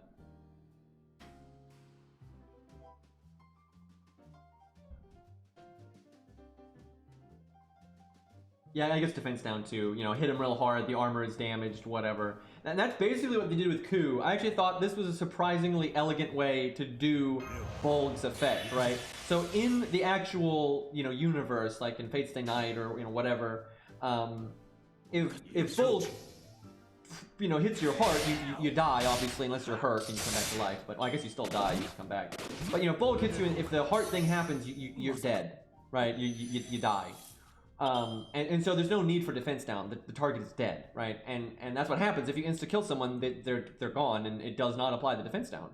But if insta-death doesn't proc, which is most of the time because FGO, you'll get the defense down. But that represents what Bolg does if it doesn't hit the heart. If Bolg doesn't hit the heart, it still hits them. You know, it still smacks them in the chest, and it's, you know, it's still quite painful, and, you know, it's still an NP and everything. You know, fucking Artori had a fucking hole in her chest, and, you know, it wasn't the best. And defense down kind of represents, you know, it's damage, you know, oof, you know, that works. So that actually, for day one, where they didn't actually do a lot of nuance like that actually works pretty well. There's actually another bit of nuance like that, though, from day one that I really didn't expect, and that's on Fafnir. In the real legends and stuff, generally Fafnir is poisonous. He's a poisonous dragon that has, like, you know, a body of steel and, you know, teeth like, you know, razor blades or whatever, and he's got poison. That's pretty standard for him. He has poison, and they actually have. He has the standard dragon, you know, NP animation, but it does apply poison. So that's a really subtle, random ass thing. And then Siegfried removes debuffs, so you know they actually thought about that. So that's kind of cool. I actually like that, but you don't see a lot of that day one FGO, but here and there. Hey boy, what's up?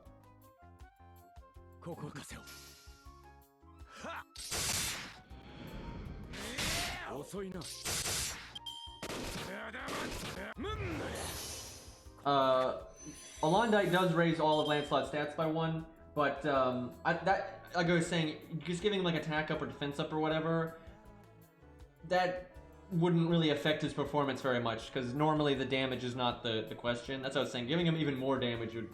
Some bosses are really tanky, so sometimes it would matter, but all of like his competition and himself do enough damage that it's... More damage is at that point kind of diminishing returns, but outside of, you know, times where it's like, wow, this thing is really tanky. I know, Arash doesn't have poison immunity, even though he does in lore, but what are you gonna do? He's actually not immune to all poisons. He's immune to most poisons, but there are a few like very powerful poisons, or you know, like they're applied in like, you know, unique ways or whatever that he's not immune to. But for the most part, he's immune to most poisons. Like I'm pretty sure they even say like Serenity's poison doesn't work on him and stuff like that. But yeah, he doesn't get a passive like that in game because day 1 FGO, man, they miss out a lot of that stuff. And then Kojiro is supposed to be immune to Charm. Instead, they have him remove Charm, but you can't cast it to remove it if you're charmed. So, I think Kojiro is such a classic day 1 FGO blunder right there.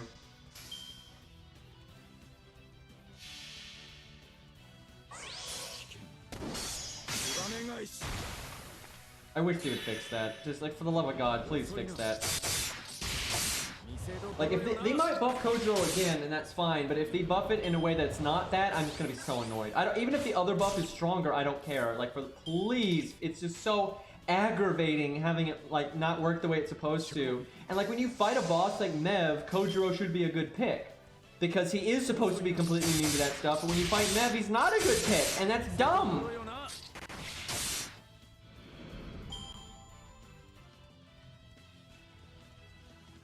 Like we fought Mev in Nero Fest, right? Oh, hi Columbus.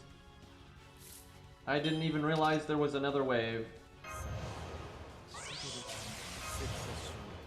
Even though Kojiro has a pretty damn old animation update, I think it still holds up quite well. The only aspect of it where I think it doesn't hold up is he has, and I'm sure people have noticed this, he does not have a lot of in-between frames.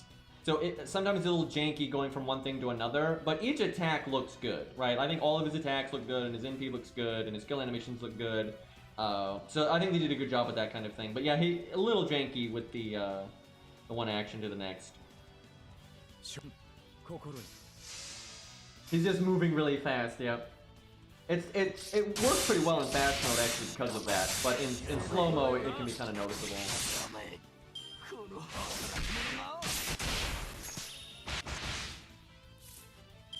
Yeah, I mean, if you have a Grailed Kojiro, you can certainly beat Nerofest Mev with Kojiro. But, you know, as you just said, there's nothing unique about it, where if you had a 100 face, it's going to be better.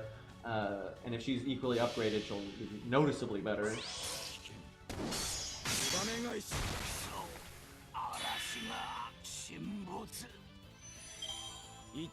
I would like to see another Kojiro buff, though. I guess what I would do is I'd make his second skill, give him 3-turn mental debuff immunity, and then maybe some other effect if they want to make him stronger. I think overall, though, he's totally fine as he is, gameplay-wise. The only reason sometimes he feels a little lackluster is because he's a 1-star. That's the only reason. 1-stars trying to be DPSs is difficult. But that's very fitting for what Kojiro is, because he's, you know, lore-wise has atrocious stats and does not have a proper Noble Phantasm, and does not have a proper weapon, and all these things. You know, he's at such a disadvantage. It's like a real uphill battle, and it's kind of fun having that represented, and you gotta grail him and everything, and he's still not gonna have the best stats ever, but like his kill crit's good. That's the thing. His gameplay loop is like, damn, he's just constantly critting and constantly NPing. It's not bad at all. Where's Ares Shiki when you need it? That's that name, the Linux.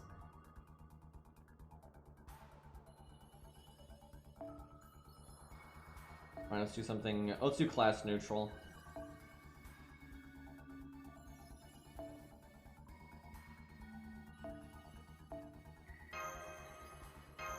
Should have done Atlas. Oh yeah, you got a good Shiki as well.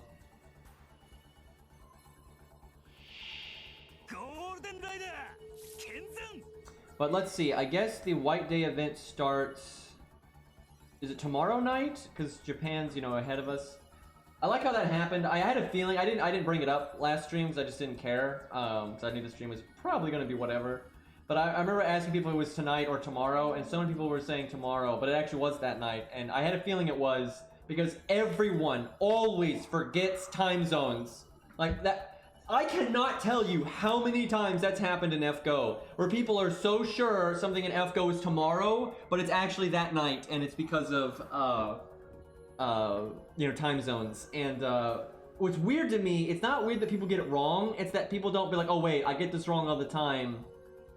You know, I should remember that Japan is, you know, a really different time zone here.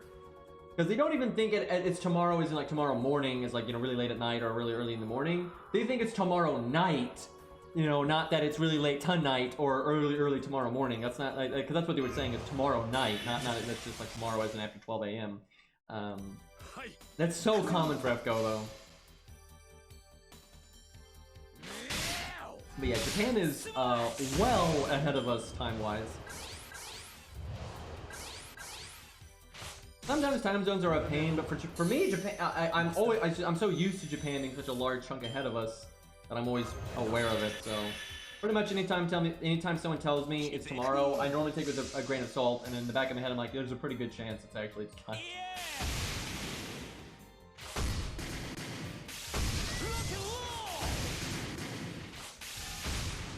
You know, for a day one map, this background's pretty cool. Although I guess it wasn't added until Oceanus, so it's probably not a day one. It's close to day one though. Like Oceanus is so early. But you know, obviously like the deck is a little too flat, and you know, it's kind of obviously CG in a lot of areas and stuff. But the aesthetic is cool with the storm and everything. Definitely not the best water graphics I've ever seen, but not the worst I've ever seen either. So passable. I'll do a quick up just for the NP gain and the stars. Yep, let's do it. Unnecessary murder.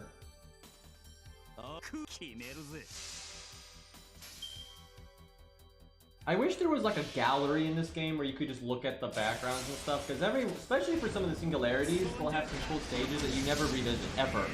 And some of them are pretty cool, it'd be nice to show them off and whatnot. Imagine a training mode where you could spawn in certain bosses and like training dummies and you know, that kind of thing. And just a training room, no loot or anything. And then you could pick the background. Like shit, that'd be awesome. And it'd be the simulator lore-wise. They have a simulator that lets them go to like the Battle of Troy and everything, and it's so lame that they don't use the battle simulator to justify story replay and you know, a testing room and that kind of stuff. Looping, by the way. Looping with crits. Do I just kill the Berserker because he does the most damage? And even has danger. Yeah, no, because that's so much wasted damage. Because we have quick up and attack up. Watch me kill her. Because I'm watch him just do more damage than I'm thinking, and then the crab gets all the actions per turn, and he crits, and I die. Dude, the simulator they could just use to justify so many awesome things. Like a challenge power and all that stuff. Okay, 19k. Oh man, if he had attacked twice, I could have NP'd again. How disappointing.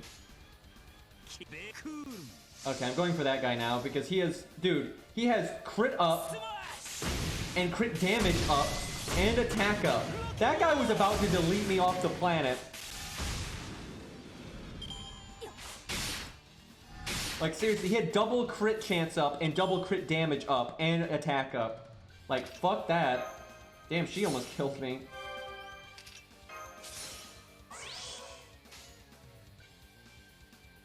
Okay, cool.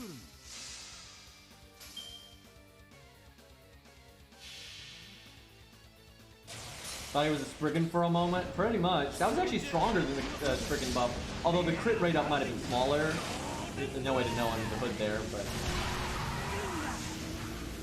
Although I guess, was the attack... No, I think the attack... I'm not sure if the attack up was part of that buff or not. That might have been last turn. I think that might have been two different buffs. Because if the attack up was part of that buff, he had a double attack up. And he only had one attack up, I think.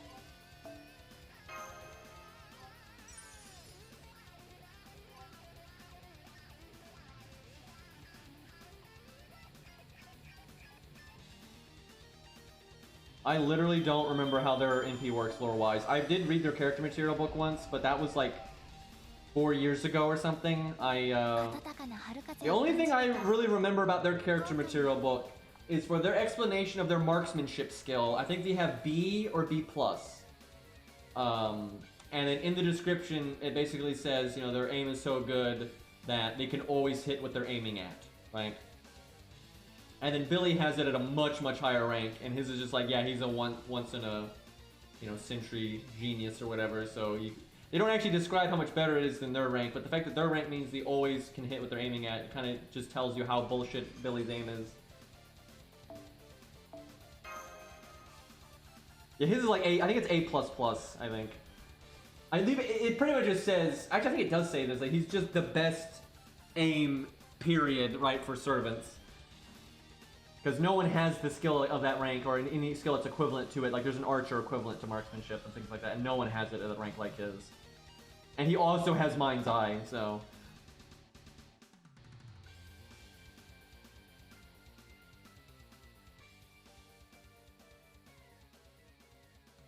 He shoot real good indeed.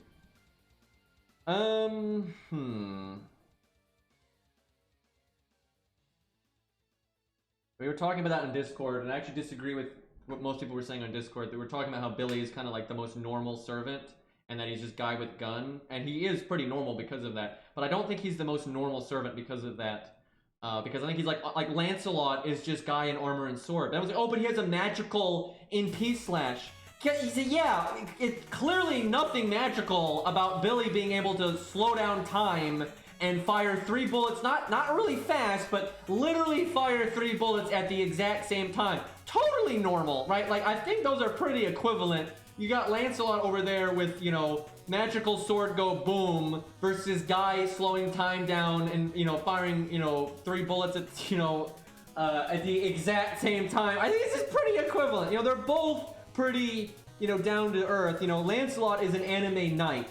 He's not like, you know, he's pretty vanilla there, right? And Bedivere too, I would say, and then Billy is anime cowboy, right? They're all pretty normal, but still a bit anime, right? Like, so I think they're pretty much on the... Now, Billy does have a mana cost. It's very low. What they say, so he's very similar to Kojiro, but it's not quite the same.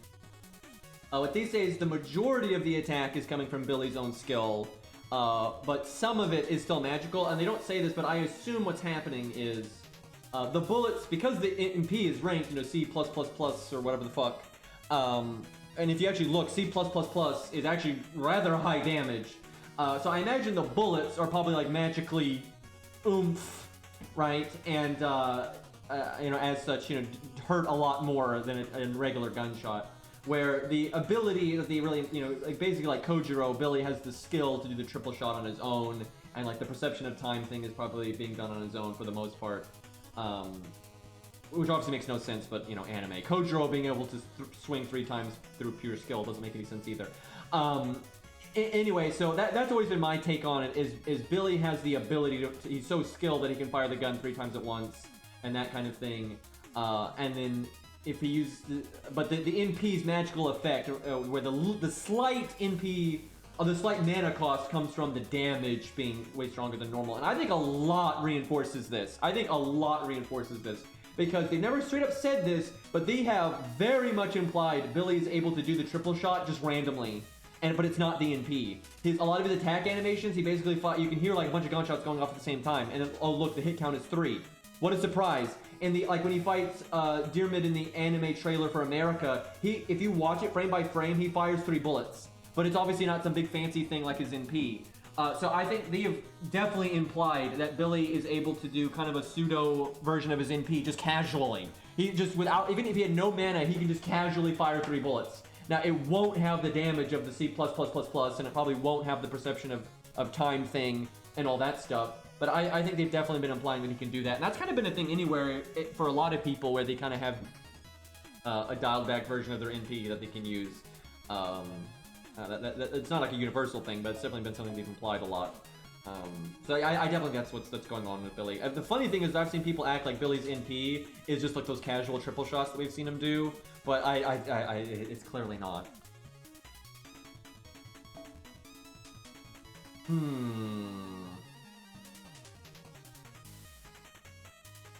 I'm sad Beowulf did not get an animation update when they buffed him last, because now I feel like he's probably not going to get an animation update anytime soon, and he doesn't need it as much. He's actually even farther than Lancelot, I would say, where his animations are even more ahead of the default ones, which is funny because Beowulf was added to the game sooner than Lancelot was, which is why I was saying earlier I feel like Lancelot's animations were probably completed a lot sooner than like Bedivir's were or Lantoria's or whatever. I feel like he was done, but he wasn't added to the game for a while. I have no evidence for that other than just the fact that his animations are kind of bleh relative to when he was added. Because, for example, I think, wasn't Cleopatra and Extra Vlad added before Lancelot? And they obviously look quite a bit better than him. They were either added before him or like right after. But I remember, they were after, were they? I guess so. Oh, I know what I'm thinking. I'm thinking of Babylonia. Because I remember, yeah, I'm thinking of Babylonia. They're added a bit before Babylonia. They're not added before Camelot. Okay, they're still close, though. They're still close, but that makes more sense. But yeah, I remember them being added a little bit before, like, a time where, like, okay, that's when the animation started getting better. But yeah, it must be Babylonia. And definitely, Babylonia animations are certainly better than the Camelot ones. I think pretty much most of the Babylonia tier animations all hold up to the test of time, and if they never got an animation update, it would not be a crime against nature, right? Like, some of them would be nice if they could get a touch up, but I think everything in Babylonia and on, with the exception of a few random ones that they just happen to drop the ball on. Oh, fucking Lancelot lived. Anyway, with the exception of a few they dropped the ball on, I think everything after Babylonia is totally fine. Now, what's not always fine after Babylonia is, like, animation updates that they did after Babylonia. Some of those were very phoned in and not so great. Lancelot, please, could you just go, you know, just go back home, just turn around, you know, walk off stage.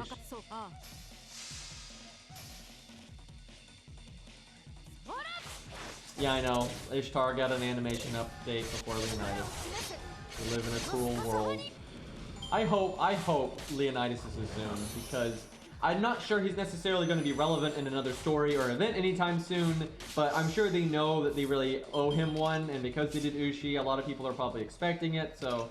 Although, it's been a long time since Leonidas played a major role in a story or a more serious event or something like that. So with Ushi being in Little Big Tengu, and I said this for so long, that they clearly had picked out a long time ago, because we know this, they've said this, they make events and plan events in advance dramatically. Like, Little Big Tengu was planned a long time ago, right? And whenever they planned that, they clearly were like, yep, that's when we're giving Ushi an animation update. And even if hers was done, they weren't adding it into the game until Little Big Tengu hit.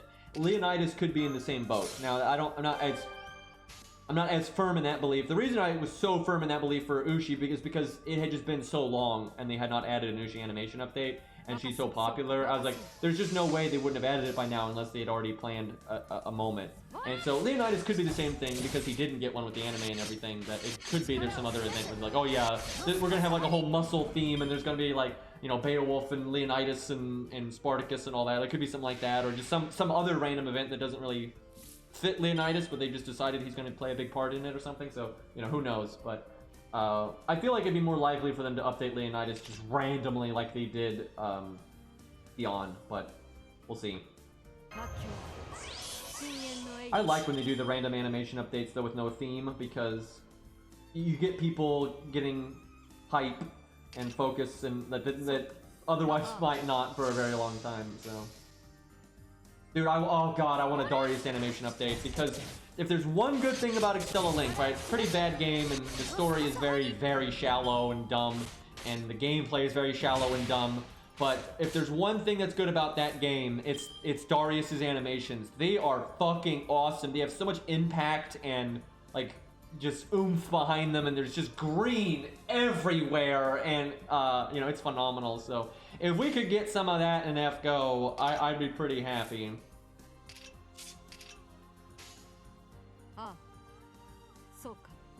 I should have maybe focused on NP gain more. I'm expecting to get NP from them attacking me, but this is Scaff, and also the Ghost could NP drain, so I probably should have just done full NP gain right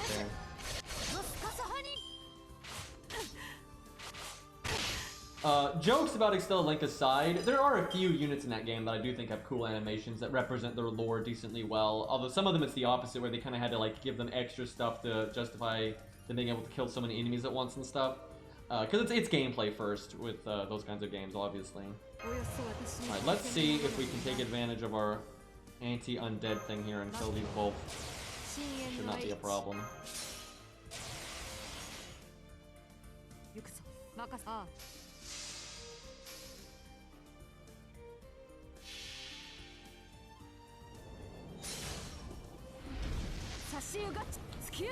And man, I'm pretty, aside from his animations, I'm really happy with Darius now. Darius is a fucking great 3-star now. He is just like if I made a brand new account and it wasn't a gimmicky account, if I was gonna make a new account and kind of just play through the game like we did with the newbie account, Darius would be very high on my list now of a 3-star to level. Like, especially if I didn't have Herc. If I did not have Hercules, like I didn't get through the tutorial summon, my replacement for that would be Darius. Because he's just so fucking good now. Like, he's awesome. Because he has good normal card damage for a low star. And then you get the Buster up if you need to use it that way, or Buster down, but same thing. And then he's got some solid survivability, which is having Guts. And then he can remove debuffs, and he gets his MP a bit faster than his competition because of the golden rule. Doesn't get as fast as Spartacus, but his stats are much higher than Spartacus's. Now, there's still reasons to level Spartacus, absolutely. I will say it's a little awkward now, because before, if you want to go budget, the budget options for what an account should level was pretty much Lubu or Mori if you happen to have them, but Lubu and Spartacus. If you don't have Hercules or something, you level Lubu and Spartacus, and if you have it, maybe Mori and Spartacus. And you might say, well, now you do Darius and Spartacus. The problem is now Darius is also AoE. He's so good that it's really worth leveling, but he doesn't quite fit the role of what Spartacus does with the battery and being able to get his NP so easily. And although he can definitely stand in for Lubu sometimes you gotta have a single target NP, right? So it's kind of awkward where almost now you kind of want Lubu, Spartacus, and Darius. Because Darius is really good now, but he kind of came in out of left field and is filling roles that like Lubu just doesn't, and vice versa. So he's kind of filling an empty role, right? It was vacant. He's not really replacing anybody, but it's so good that you really want it. So yeah, it's kind of tough on that front.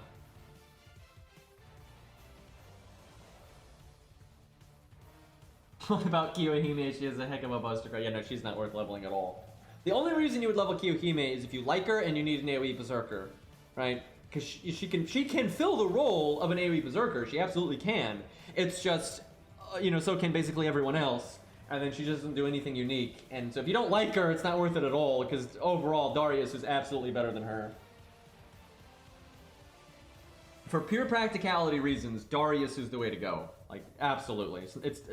And I'm not saying this because I don't like Kiyohime. I do not like Kiyohime, but it's really clear cut that Darius is basically her, but way better. They have a lot of stuff in common, and Darius is just so far ahead of her. Now, they're both good enough to work for a lot of things if you really try hard enough, but the more minimum your supports, the weaker your account, the weaker your craft essences, the more the difference in them is going to be pronounced, and it's very obvious that Darius is better. Cha-Cha is worse than Darius, absolutely. Like, that's why Cha-Cha is so bad, is, like, if you've got Cha-Cha, you've probably got Darius, and Darius is much better than her now with his recent buff. She needs to be buffed. I don't like Cha-Cha either, but I'm like, yeah, she needs to be. Her and Kiyohime both need to be buffed. I think the state of Kiyohime is just outrageous and it's stupid. Like, and she's so easy to fix. Like, bruh, she is so easy to fix. her whole thing should just be huge NP damage, because lore-wise, she's completely useless except for her NP, which is really, really powerful. So the easy way to make her work is just make her completely focused on her NP, do big boy damage, right? And her NP does kind of big boy damage, but it needs to do huge damage to make up for her bad survivability and her NP gain being rather slow and those kinds of things. Just buff her NP. She doesn't have a buffed NP. Right now she gets decent NP damage through having like Buster up and all that kind of stuff, and defense down. But like what she should keep that stuff, but then give her like an upgraded NP so it does more, and then maybe like a side effect like she gives herself NP up for a turn or whatever, right? So her thing is just massive NP damage, right? Then she'd be fine. Problem solved, right? She's still not necessarily going to be better than Spartacus and Darius in all situations, but she'll have her uses, right? And it won't like feel like a waste to level her and stuff. Salami. Wait, what about Salami? We're talking about Salome, I'm assuming.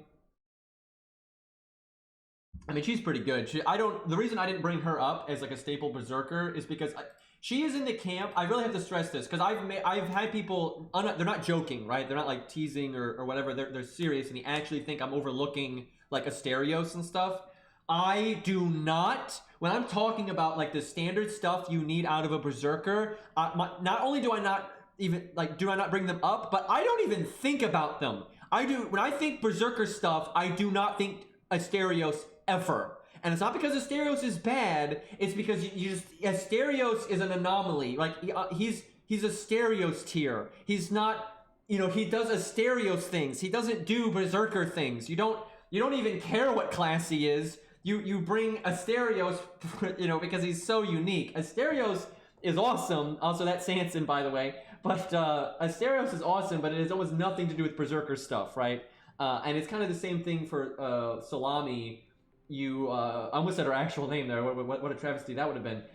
Anyway, you bring her for such specific, her things. She's so not a generic berserker. You're not bringing her because she's a berserker. You're bringing her because she does weird dot things and gives her whole team their NP immediately, and you can bring two of her and do that twice in a row. And it's all this weird shit, right? She's good, and I think that's been proven because like the 1 to 2 star guy has used her unironically and shown a lot of good value out of her. A lot of people have found ways to use her third skill where it can be extremely useful. Like, she's really handy. Now, I will say, I wish her generic gameplay was better because she is a specialty unit, right? She is, in so many situations, she will do almost nothing, right? Where the team has to be built with her in mind. It has to be the right kind of stage to accommodate it, but she can, if in the right context, be one of the more useful budget units. Like, she can be crazy useful. But I wish her standard gameplay was a bit better. Her standard gameplay does not need to be as good as Darius's. It probably shouldn't be as good as Darius's. That doesn't make any sense. But I wish her standard gameplay was a bit better, right? And then that would combo with her specialty uses, because while she's doing what she does, she can also kind of fill in as a standard berserker, so she can like do more stuff while you're buying time and everything. That would be nice. And I think an easy way to fix her is just buff her NP. Just buff her NP. So first off, when you are getting to the point where it's like, oh, okay, time's up. Salami number 1's skill will go off, and then Salami number 2's NP will go off. While you're doing that, her NP does more damage, right? So, and then in standard nuking, if you like give her NP quickly and go boom boom, it'll do more. So that's a really good way to fix it. And I don't know, maybe give her a battery skill or something, like on her niche anti-lawful good skill. I think that'd be a pretty good way of doing it. And that would not replace Lubu and Mori and stuff, like, not at all. It wouldn't even come close to replacing them. But if you are going to bring her, it'd be easier to use her, so.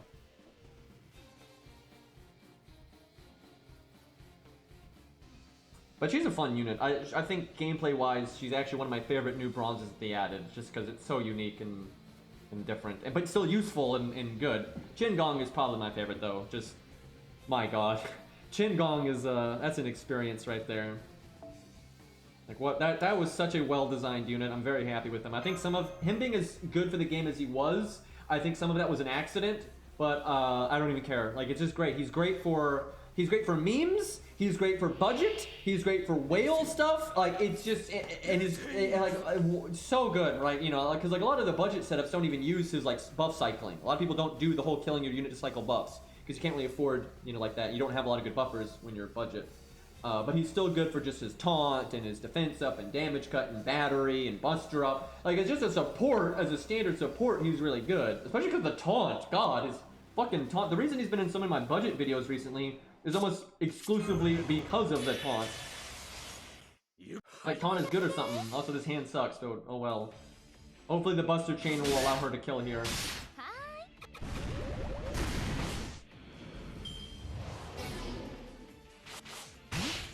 Yeah, and he can even stand in as a damage dealer. I will say he's not like the best damage dealer ever, especially at level 65. But if you're like, you know what, I want Shen Gong to be my assassin killer, you can do that. You grail him and all that stuff, and then he is throwing out some pretty damn respectable damage, and he can loop pretty easily while doing it. He's not the best looper, but he's a solid one. And you can even do stuff where you give him a survivability skill or whatever, and you put your taunt on himself to get the hit count from the enemy. There's all kinds of ways to get him looping. Now, you'll have to pay for it if you're going to have Shen Gong be your DPS. He's going to be killing his own units rather rapidly, but you get rewarded for doing that because while he's being the DPS, you're cycling in supports non-stop, and those supports are giving him more battery or more damage, and so yeah, he can be a totally practical, legitimate damage dealer. Not necessarily always the best, but certainly can work, and it's a unique way to play the game. It's such a unique way to play the game, where you have your teammates constantly dying and then bringing you new buffs. It's like, bring me another, right? It's just like that non-stop, and then but you're doing good damage, while you're at it, and amazing AoE damage. So very fun. I love Shen Gong. Just 10 out of 10 unit design. I truly think it was an accident, but I will take it regardless. That would be wise, Ari, because yeah, a lot of bronzes are going to hit at the same time.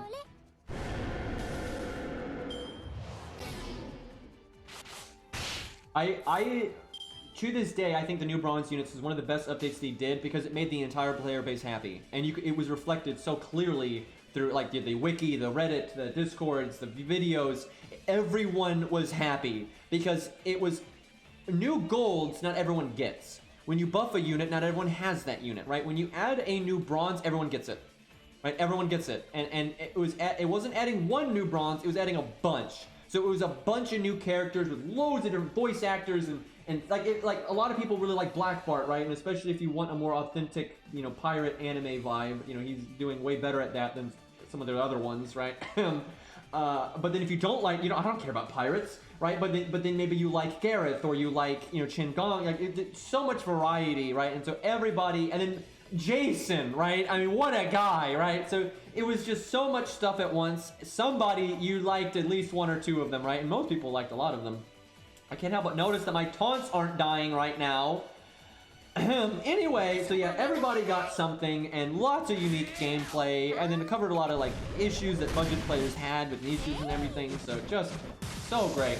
It was so great that I hope they do it again someday. Now I don't think they need to do it often because that was a lot of work. No question. That was one of the few times I can say, good job DW, you weren't being lazy, because that's a lot of animation work. That was a lot of animation work. Those were not phoned in. First off, like I'm serious. I stand by this. A lot of those bronzes animations are better than the animation updates that they do a lot of the time, right? Some of their animation updates are just lazy as fuck, right? Where the new bronzes really weren't. A few of them were a little phoned in, but they still look fine, right? And they added that many all at once. That was something they were clearly had been working on for a long time, and then they put it out when it was ready, and there you go, right? So I hope they do that again in the future, but I certainly don't expect them to do that constantly because that's not reasonable. But yeah, I hope they do stuff like that more often, because if they ever add more bronzes though, especially that many, they're going to have to change how they handle bronzes. They'll need to add a targeted system where you can pick a bronze unit to be rated up for FP temporarily and push it, and that way it's easier to get specific ones. Or have 2 FP summons, this is pool A and this is pool B. They're going to have to do something if they add more bronzes. They need to do that anyway though, because it's gotten ridiculous trying to get things like Leyline and Battle Lawn.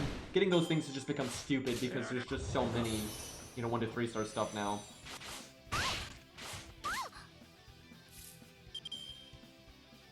Yeah, it's hard to say if that's entirely why they get animation updates. I think that's definitely part of it, and I think what they were like is like, yeah, these units have been in the game long enough so they deserve it, and then because we're wanting to use them and these other animations we're working on, we might as well just do it. Thank God, though, they did not phone it in on Lu Bu. Lu Bu is definitely one of their better animation updates. That was absolutely not phoned in, and that's good, because I could have seen them being like, oh, well, we're just going to do it for Shen Gong, so we'll just make this, rarely reanimate them, rarely do anything. But no, they didn't do that. They actually Lu Bu's animation update was significantly better than like Okita's or Scath's or, you know, some of those.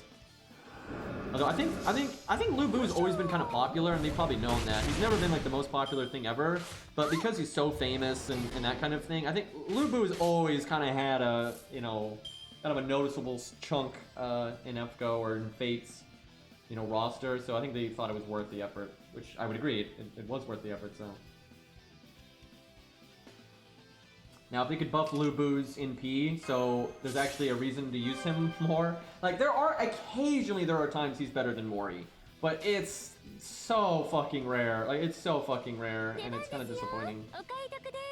Like he overall, if all you need is NP nuking, Lu Bu is more reliable than Mori for just straight NP nuking. But Mori's NP normal core damage is so good that he's normally better anyway. So there are a few things in Lu Bu's camp. He is slightly better for straight NP nuking unless you can really set up Mori with his like attack buff and stuff. But generally for just out of the box, go NP that, Lu Bu's better. And then Lu Bu also has at least some survivability. Not a lot, but he has some, where Mori has negative survivability. So if it was like Mori had no survivability and Lu Bu had a little bit of survivability, it'd be like, yeah, it's not that different. But Mori has negative survivability where Lu Bu has some survivability, and though that definitely matters. It's noticeable. Lu Bu will consistently live a turn or two longer than Mori unless the whole team is about protecting Mori, but you could do that for Lu Bu too. So yeah, that's a noticeable thing. However, Mori is generally worth it. You know, I wasn't using Mori for the memes on my 1 to 3 star account, right? That wasn't just because I like Mori. I wasn't trying to, you know, throw Mori a bone. I was doing that because it was very practical to do so, and it'll probably be practical to use Mori for some other fights too. Like when I did Mothman, when it first came out, Mori did not exist, unless I'm forgetting, but I'm pretty sure Mori did not exist back then. And I did like a taunt wall setup for Lu Bu, and it worked, and that's how I beat Mothman with a budget setup when Lost Belt 3 first came out. However, I did not use 3-star craft essences, and I do not think the team would have worked with 3-star craft essences. Now, when I do it on the 1 to 3 star account, where we have to use 1 to 3 star craft essences and such, we are super nerfed. The one way I can see it potentially being possible, and hopefully not too bad, is if I use Mori. I don't think I would use Lu Bu anymore. Like back in the day, I used Lu Bu and it worked and it was fine, but that's because I had those craft essences. Now I'm kind of like, I'm probably going to have to use Mori again, because although Mori has more RNG than Lu Bu does, his peak performance is just higher, and you're going to need that value. So I would say overall Mori has kind of replaced Lu Bu, which is a bit of a shame. Lu Bu is still useful because not everyone has Mori, and every once in a while, I do think Lu Bu is better, but so many times Mori is better than Lu Bu. And I love Mori. He's awesome. He's one of my favorite units in the game, so I'm not complaining that Mori is good, but I'm like, yeah, you should probably throw Lu Bu fans a bone here, for God's sakes. Please do 140,000 with your NP. You got double attack up and art up, like, work with me here. It is funny to me how many people don't know who Mori is, or you think when I say Mori, I'm talking about Moriarty. And they're like, who's Mori? Mori is Mori. That's his name is Mori, right? Like, that's such a thing, though, and it's only because Moriarty exists. I can pretty much guarantee you, if Moriarty didn't exist, that would not be a thing. Hans is not Mori's best friend at all. Like, not even a little bit. Oh, you're talking about Mothman. Okay, that explains a lot.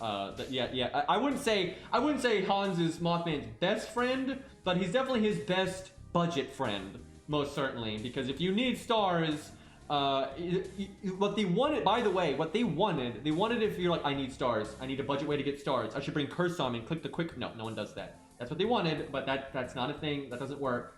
What you do when you want stars is you do 20, 30 Hans or something like that. That's yeah, I would agree though. For budget units, Hans is probably Mothman's, or Mozart if you need a crit at that one moment to break that one health bar. But yeah, Hans in the long run is definitely the best for stars. But yeah, Hans is actually pretty bad for Mori. It just doesn't work because Mori is not about consistent stars. He's about a lot of stars at a particular moment. You can make Hans work with Mori because Mori has the stars still. And obviously you're not going to complain if Hans lands the attack buff and has the automatic crit buff, and you're not going to complain about these things. But you're going to have a lot of times where when Hans NPs, Mori's got his first skill up and then you can't get it and nonsense like that. Like there's some issues there. Funny enough, though, if Mori uses the command code to increase buff success chance, and you can actually land buffs while his first skill is up, which is kind of weird. I've had, and I actually got confused because I was basically just messing around, and I had Hans's buffs. I had the command code for the buff success chance up on Mori, and I didn't need it. It was just still on him, like for Legacy. I just hadn't removed it. And I knew my first skill was up, and I didn't need Mori's Pierce and Vulnerability from his NP, but it landed. I was like, wait, why did that just land? And then I realized that was why. I was like, oh, fuck. And I guess you could do that too with what's his name? Ozzy. You could have Ozzy give the buff success chance up to Mori before you cast your first skill, and then you do cast the first skill, then you might get it off your NP and stuff like that. So that's kind of interesting. But yeah, the odds aren't great. I guess you could do the command code and Ozzy, and then I guess the odds would be getting better at that point. I'm glad to get all these buffs out of the way, though. I haven't been playing in A, and so it's been kind of a pain. I kind of fell behind on all these buffs. Man, look, I want to mess around with these riders and show Mordred looping, but she's got the crappy CE, and then the ways.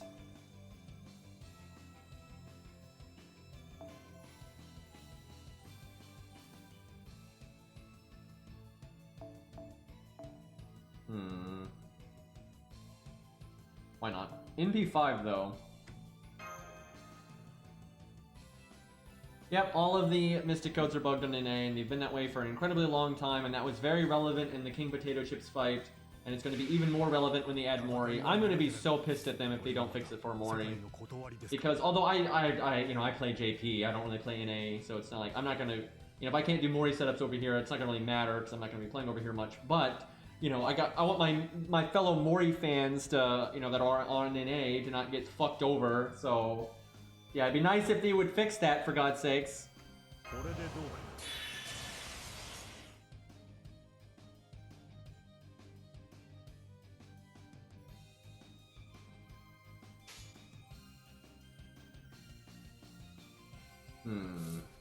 I mean, it's clearly bugged because there's no way it was intentional, because not only was it not like this on JP at this time, but NA started with it at 500% like it was supposed to be, and then a random patch happened and it went to 100% randomly. And we are well past the point on JP where JP changed it from 100% to 500%.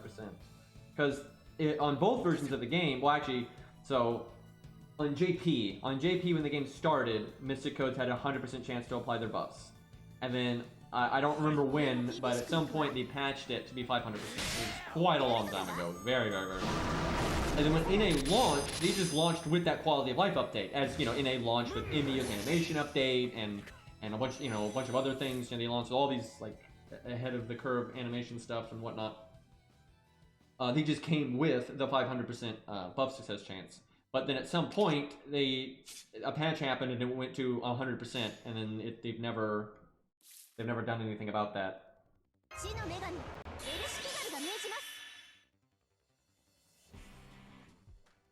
There potentially, now, most of the buff success chance downs aren't large enough, but for example, when the Bloodborne dudes in PU, they apply buff success chance down, and it can stack, and you could theoretically have like invulnerability on a unit or something, and they get, all three of the mobs have their NP, and all three of them put the buff success chance down on you. I don't know how much their buff success chance down is, but it could be high enough, and it lasts 3 turns, I think, that you might have an NP1 fail. Probably not, though. Even if their buff success chance down is 100%, that's only 300%, so you still have 200% chance to apply the buff.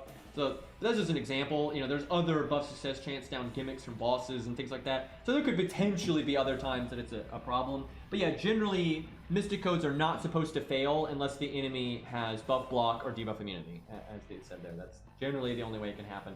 It wouldn't surprise me though, because there's been too many boss fights to keep track of. This may already be a boss gimmick and I just forgot.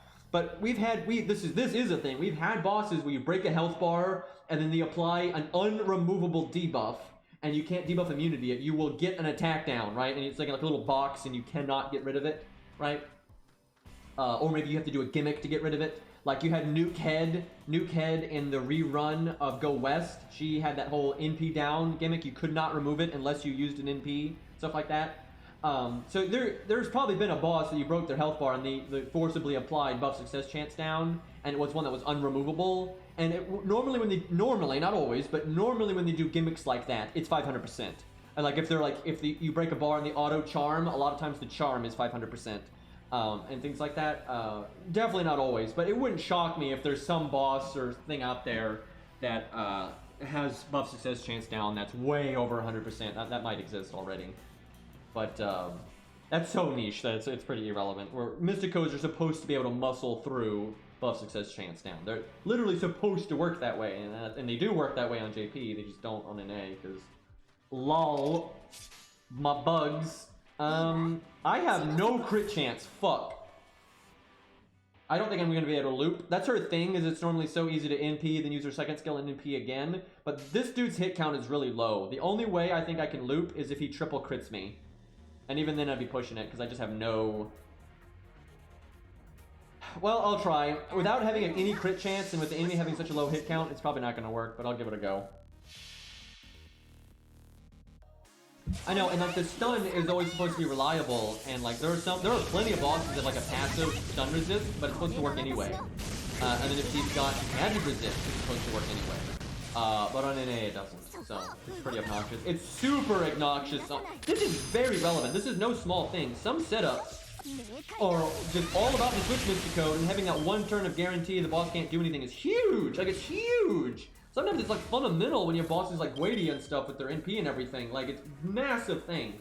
And when you have bosses that have magic resist and like goddess essence or some crap like that, you know, it's like a 50-50 if your stun hits or not. That really hurts your setup. Wow, we looped. Oh my god, that's crazy. I'll take it.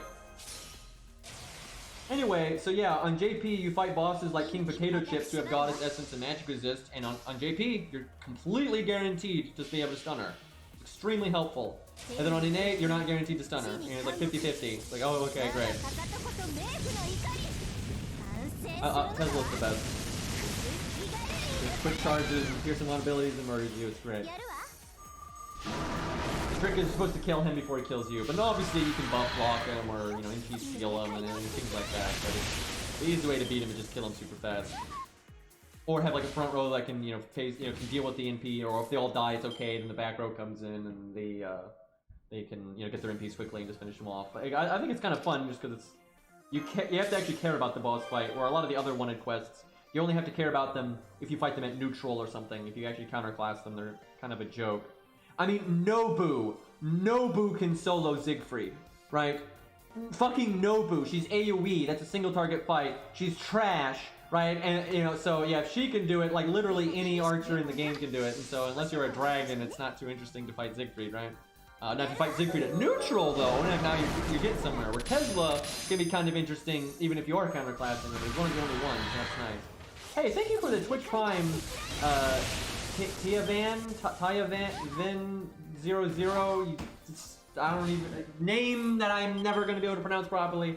I appreciate it, dude. I don't know what is okay, chat, I'm confused. So I try to go out of my way to not look at my viewer count, and I kind of just try to be myself and don't get into that stuff. I don't like min-max the meta to try to like maximize like getting viewers and stuff. I just don't do that. But for some reason, I have way more viewers right now than like I normally might have this kind of viewers or more if I was doing something like, you know, the new story that just came out, or the new challenge quest that just came out. I am doing strengthening quests on NA talking about fucking nothing, and for some reason I'm getting more subs than normal and I have more viewers than normal. That doesn't make any fucking sense, but you know, okay. I just like to point out that when I say Nobu is trash, I don't mean as in like a trash character. She's a, you know, perfectly fine character. It's just she's very bad. He just drained all of my NP. I'm kind of glad this wasn't too hard of a stage because I totally could have lost there. I actually bet if you don't have a lot of survivability, because you know we had invulnerability, then evade, and then heal, and I think we had defense up. This guy probably could kill you at neutral pretty damn quickly. Like if you came at this with a joke of a unit and you like didn't use your like Mystico survivability and stuff, you could probably get killed by normal card damage really quickly here. And then Speed face, okay, still no capitals on the S and the F, but it, you know, it's still easy enough. So that's a name, although I'm surprised I didn't try to say Speedfist or some shit, but thank you for the sub, dude. I appreciate it. Again, though, I have no idea why people are showing up right now, but you know, roll with it. Act casual.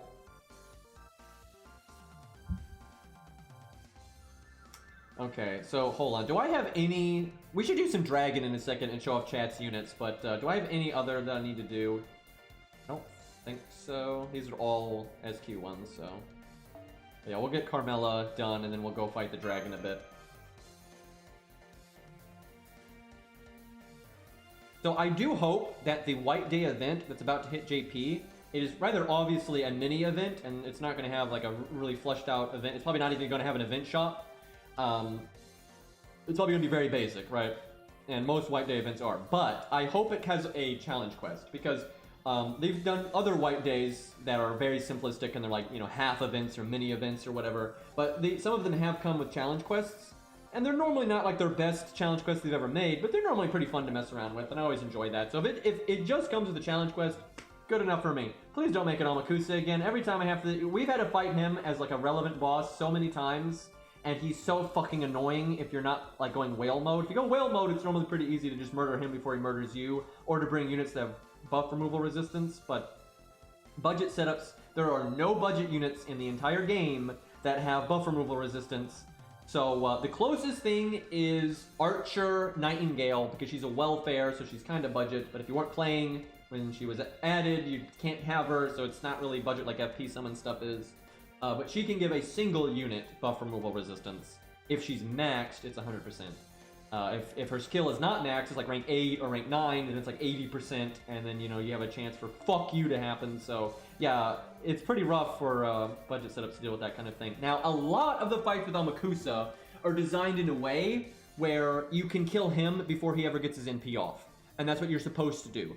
Or, it's like Shimosa, where he's probably going to get his NP off, but he's not so... It's pretty easy to have like your first 3 units do good enough against Amakusa, all die to the NP, and then have a back row that can clean up and you win, right? Very easy to do that with a budget setup. Don't gotta do anything fancy.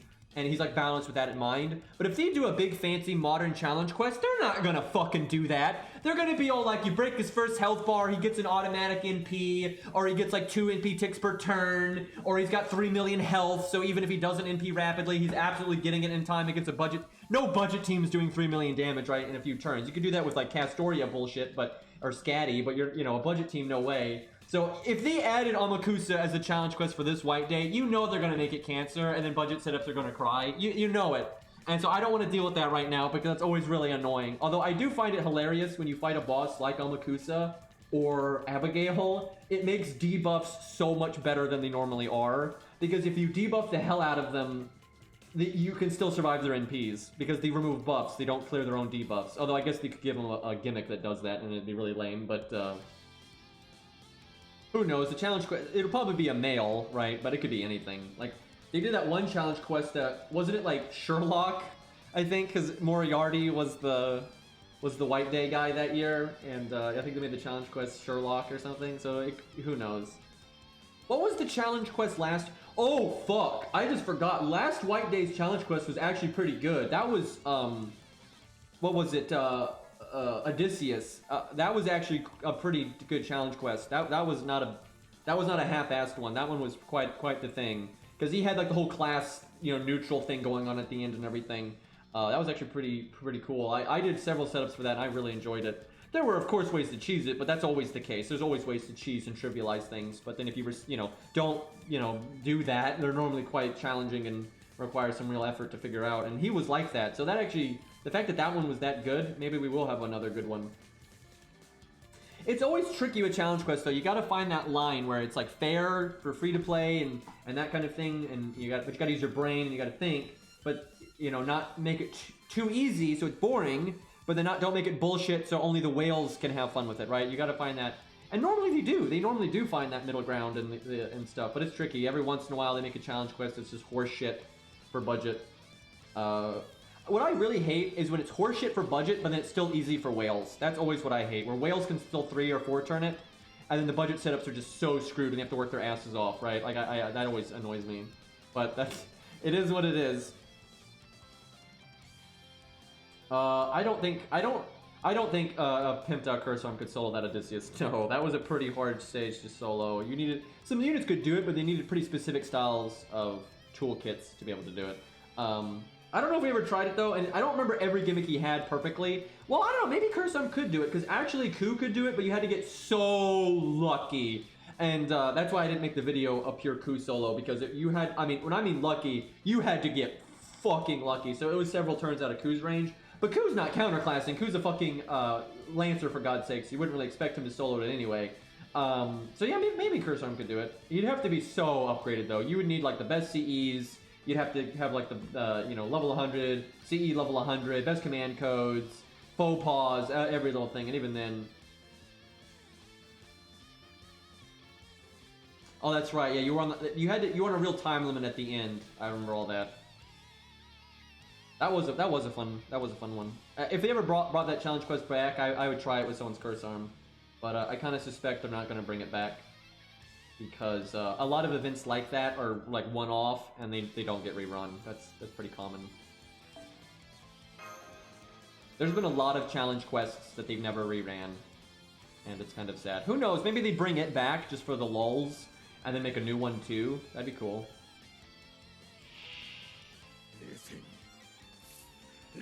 Yeah, they could do all the previous costume servants. I could see that. And if they did that, it would be AoE, and that would incentivize people using Amakusa. They like to do stuff like that. That wouldn't shock me at all, because if you're fighting Arthur and Moriarty and then maybe someone else, like I don't know if they'd have you fight Amakusa himself, but if you fought all of the other ones, you'd be fighting a lot of different classes, and when you fight lots of different classes at once, rulers are exponentially good, right? Because, for example, Hot Wheels would really fuck up Arthur, but he's not going to do so good against Moriarty, right? Where Amakusa would do well against all of them. So yeah, I wouldn't be surprised if they did an AoE challenge quest because of that.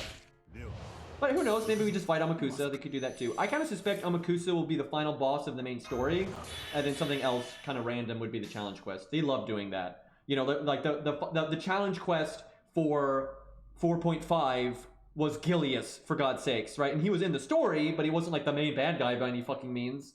But they made him the challenge quest, and he was the hardest boss of the entire event because of that. So I could see them doing something like that again. So that's pretty standard for them. Every once in a while, though, they do something almost like predictable. Sometimes they have made the challenge quest like the new unit or whatever. Like Benny. Benny was the challenge quest for her event, and she was new. So it's, you know, they don't follow a set formula, which is good. It's good they don't do that, but I guess we'll just have to see. But that's mostly what I'm looking forward to the event, because it's not going to be a fully fleshed out event, because White Day one's never hard, so there's not going to be a whole lot. JP is going to be pretty boring for a while, which is why I'm playing NA, by the way, because there's nothing going on JP, but hopefully the challenge quest will be good. I tell you, man, that Gilius challenge quest, if you didn't use OP supports, it was hard. It was really fucking hard. Like, I did make a Darius and, like, Blood Axe setup work, but I didn't make a video of that because it was so unreliable. I didn't want to post a video with, like, that much RNG in it and stuff, so that's why I had to bring, what's her name, Brunhilde, because, going pure low star stuff just didn't quite cut it. It was just way too RNG. It was so, I mean, we're talking like 1 in like 20 or something, like, you know, maybe not quite that bad, but, you know, bad, really bad. So that was a tough one. That was especially, like, there, you know, of course there were ways to, like, use certain craft essences and all that to make it a lot more reasonable, but I try not to do those kinds of things. And that was one of the harder challenge quests I can think of in recent memory. Everyone was like, oh man, Knights of the Round Table, and that was hard, but it wasn't really that hard. It was tough. It was definitely tough. Way above average, but it wasn't that bullshit, right? Where that Gilius one, man, it was rough. It was, for the most part, fair, because the gimmicks were pretty, you know, this and this and this is going to happen and that, and, you know, it wasn't like, you know, RNG shit show or anything. But it was tough, man. This demon's even harder than the other one, though, so we'll see what his attack stat is like. What's my crit chance? Okay, Mordred doesn't have her buff, so we don't get... If this was JP Mordred, she'd be, like, guaranteed to get the Buster crit, because she'd get Buster Star absorbed there. I think she makes, like, 1 extra star, too. I guess we'll do both of our buffs, though. If you can have the Buster up and the attack up, hit the Buster chain and crits, then you're looking good. Oh yeah, and they gave Mordred the crit buff too.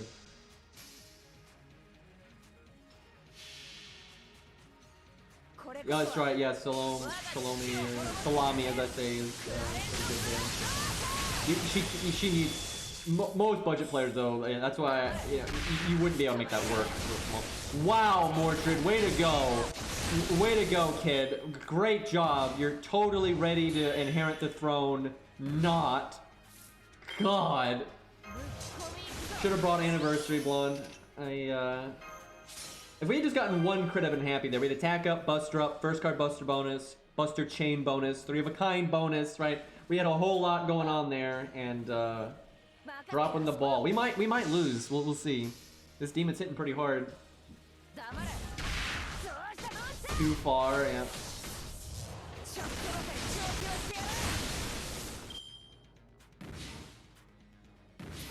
Fuck, hitting him. Oh! Damn it. 98%, dude. It's always 98%. Okay. Yeah, I think we're gonna want Anniversary Blonde. We need to take this guy out pretty quick. We're still gonna have to double NP though, but I think we're gonna lose. That's a lot of health at neutral, man. Dude, seriously, look at that ain't no joke. At counter class, this would probably be a joke, but seriously, at neutral, that's not too bad. We'll give Mordred another shot at it, but I don't know at level 90. I don't know. MP2 level 90 is a totally respectable stat line, but she would need more than that. I think she could do it on JP though, just because her buff is that good. Artoria would get destroyed here because Artoria overall has less damage in the long run compared to the way the Mordred works, even though she's got like the buffs. But she won't live as long, and although Artoria does have her battery buff now, so that helps. But I don't think Artoria has her NP up buff and like the Ooga Booga buff.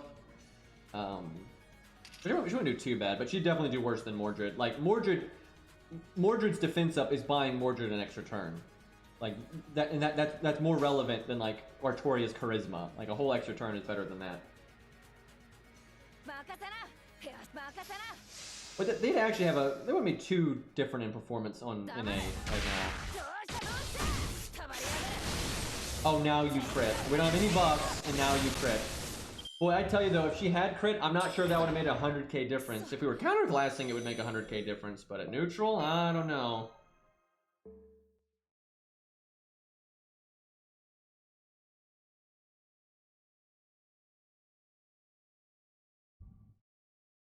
They've been hinting at the White Day event for a little while. The whole Phantom Thief, they've been hinting at that for a while. People thought it was going to be a new character and not a costume for Amakusa, but you know, I'm not going to complain. That's a pretty damn awesome costume, and it looks like from what they've shown on the stream that it's not one of their phoned in costumes that, you know, it's kind of just pasted on, so it should be pretty nice.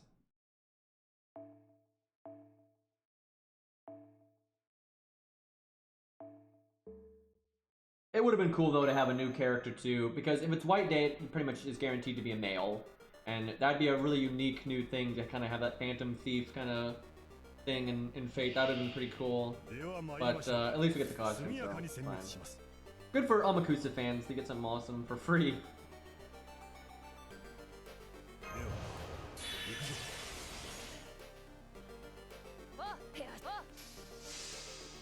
It looks good. His animation update from the stream. They didn't show the full thing, but it looks pretty good. Do y'all want a video for it? I oftentimes don't do videos for 5 stars, but I feel like my viewership definitely likes Amakusa, so I feel like I should probably do one for him. I don't have my own Amakusa though, so I need to find someone in my community that has them and can have reliably logged in around the time he gets added, so... yeah, I should probably do one.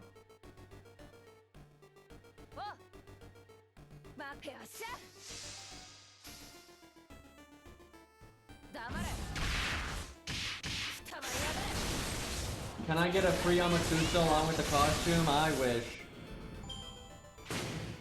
Ace has a grailed Amakusa? Okay, I'll message him later and see if I can have him log in around the time that the update is, and then I think I have him added.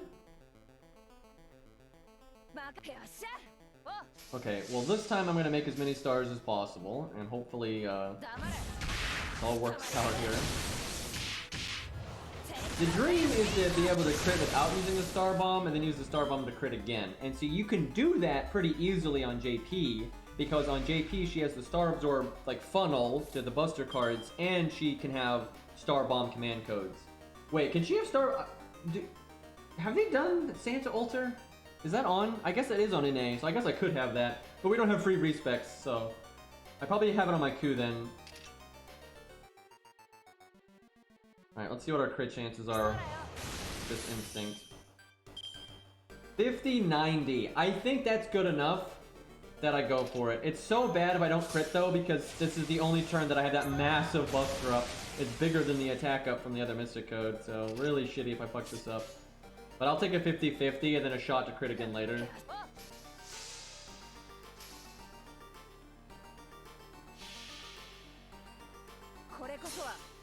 Come on, Mordred. Do the thing.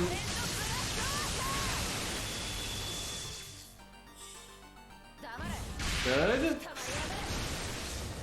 Zaw, you did this. Zaw, you did this. You son of a bitch. You did this to me! Shit. Well...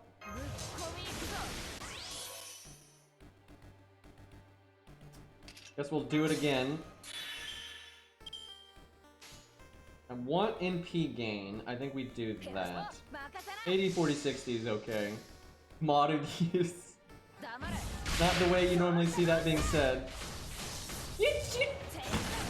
Oh boy, this is not a tale of critting. Bet you Gwaine would have crit. 98% in. Fuck. I'm gonna hope he doesn't kill me, and then I'll cast Guts next turn, but there is a chance that he would kill me this turn. Yeah, this guy is actually Grandcaster right now. Anyone got a Karna? I'd like to try Karna here. I want to keep it neutral, and he crit, and we're so dead. I want to I want to keep it AoE in neutral and see if we can have someone beat that. Much F indeed. So single targets would definitely do better there. That's hard enough though that you could probably justify single target in neutral, I would think. Because that's a lot of health, and he's hitting pretty hard there. That's a surprisingly good stage for neutral. It'd be so trivial if you counterclassed it, but...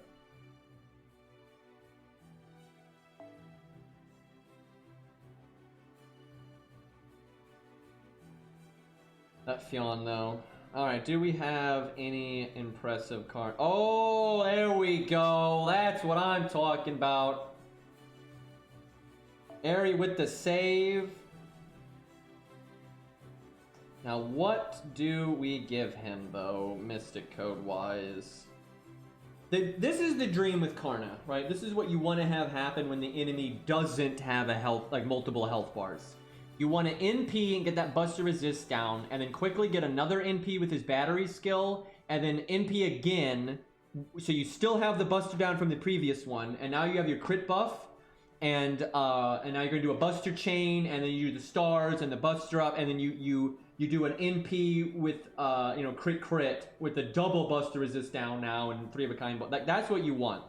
But it can be hard to accomplish on an enemy that, has a low hit count, and this is definitely an enemy with a low hit count.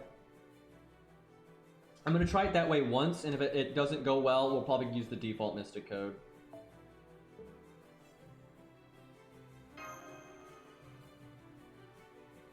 Yeah, that golden sumo, that's what I'm talking about.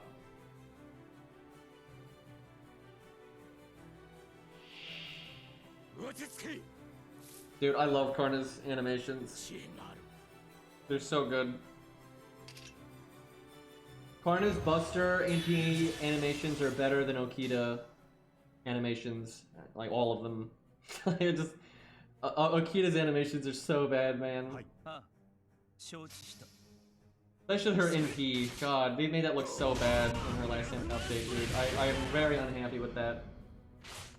I just think it's so unfair that Okita basically got 2 pseudo animation updates, and she will never get like a full animation update when she should have just gotten one proper animation update. Instead, she had near day one animations to start with, and then they gave her two. Instead, they never gave her like a full animation update, right? They just gave her two pseudo ones, and it's like, what the fuck?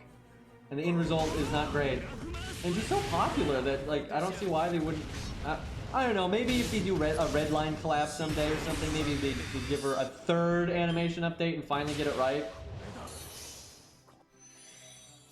What a waste, though. That's why this is like life advice, man. You don't half-ass things, because when you half-ass things, a lot of times you have to return to it and put even in the long run do even more work, right? If you do it right the first time, even though it was more effort in one go, it's less goes and ultimately less effort, right? Like that's such a thing where a lot of times people try to cut corners and they try to like rush, and as such they make mistakes, and then they have to, you know, go back over something, and then it takes more time, right? So do it right the first time, for God's sakes, and you know, don't rush things so much.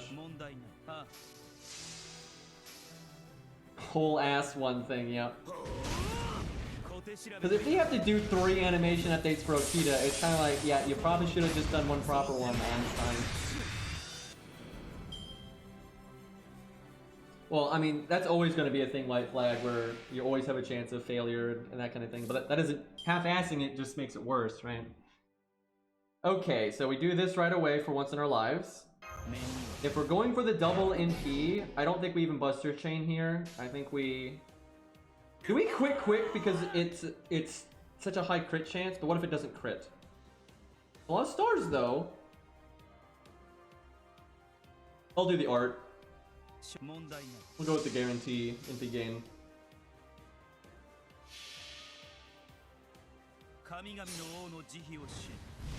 Dude, I've seen so many people say they retconned Karna, but they didn't. He's literally just different in FGO, and it's a canonical thing. Because you cannot summon Karna properly. This is a thing, this is a canonical thing.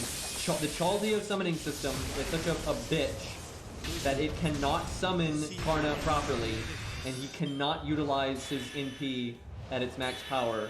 But because of that, he's able to regenerate his armor. And I have seen so many people say they have retconned Karna now that he can just get his armor back after NPing, like all the time. Like if you summoned him in a regular Grail War and stuff, that's not the case. That it's not a retcon, that's just an FGO thing. It's a dumb FGO thing, and it's their way of explaining why his armor comes back, and then also why his, they did lore-wise, they didn't want his NP to be as strong. Because in actual like Fate canon, in a regular story, his NP is just unbelievably powerful, and they didn't want that in the stories that he shows up in, because it'd be singularity running, right? Okay, we basically have to get our NP next turn, or this whole strategy doesn't work. And we have our little battery skill, so let's hope this works out. I'm worried. If only this enemy had like a halfway decent hit count, I would not be worried. Oh good, he crit. And that's bad because we're probably gonna die really soon now, but I wonder if I guts right here.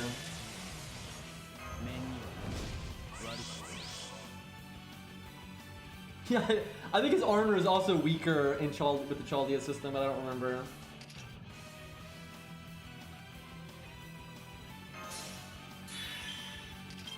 Karna, please crit. Do I guts here? I guess I do. He might even quick charge into his NP.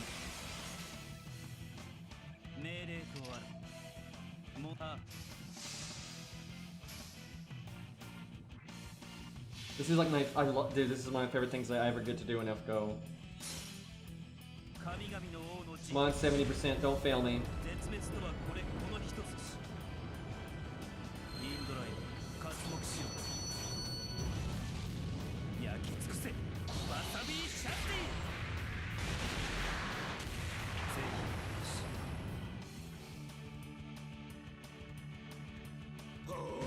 Yes! Oh yes! Fuck him up!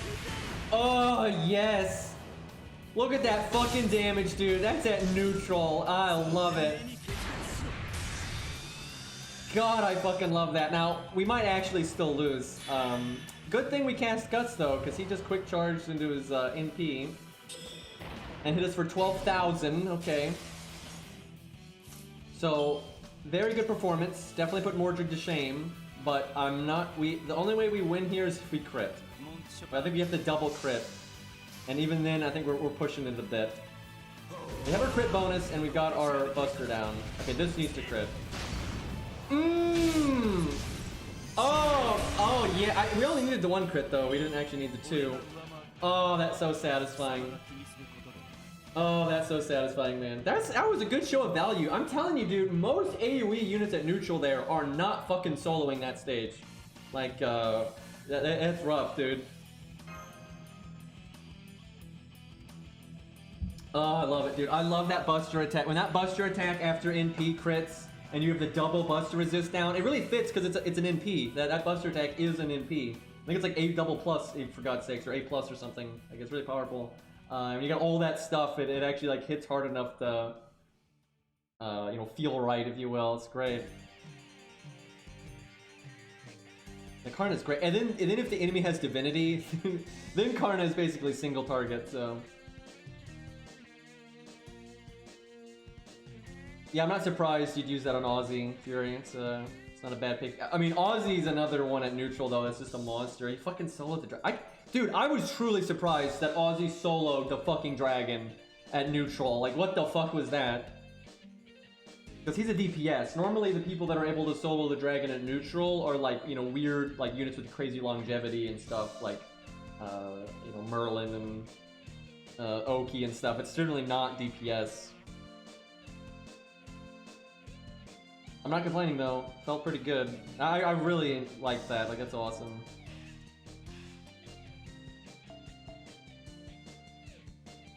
That's what I like about playing at neutral, is because when you don't have challenge quests available or main story fights available, you can kind of turn a neutral fight into a thing, right? And that's can be fun to mess around with. They don't have the gimmicks though, generally. Some of them do, but most of them don't. That can be kind of sad. But what do we use here? Oh yeah, I just grailed Protoku on NA. I should like level him. I have the XP for it. I just haven't logged into NA in God knows how long.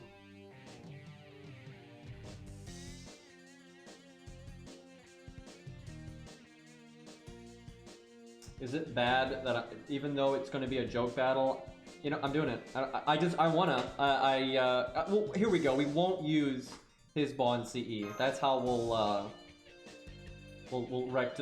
justify this. Rick's awesome, man. It's a shame that, you know, he's so kind of straightforward, but big fan. Oh, it looks like we're going to be fighting a million classes anyway, so Berserker is kind of good for that.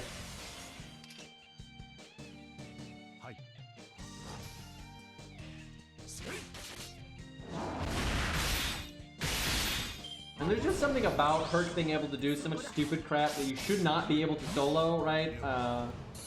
If there, I really stand by this. I don't even know how to explain it, because Herc, although he's unbelievably powerful lore-wise, he's not like the strongest character lore-wise, but he's way up there. But there's just something so right about Herc being the one that gets to be the just solo so much disgusting bullshit that, you know, and he's so accessible because he's a 4-star and in the tutorial summon and all that. You can pick him as your free 4-star ticket. I just love it, right? I literally cannot think of a better one, right? I cannot think of a better character to be that unit. What Herc is gameplay-wise, right, and what he is to the player base, I cannot think of a character that is more fitting. So I kind of love it. Yeah, so what? He can kill the dragon even harder. We'll have to we'll have to escalate it for Aussie and try to find something tougher for him. I wish I had saved the Lobo fight on this account, because that is such a good stage for testing things. I have saved some stuff though. I think we've got the Uriel bullfight. We have the dragon. I think we have. I'll have to look around what else we got on this account. But I don't know. Maybe they'll just add a story replay at some point, dude.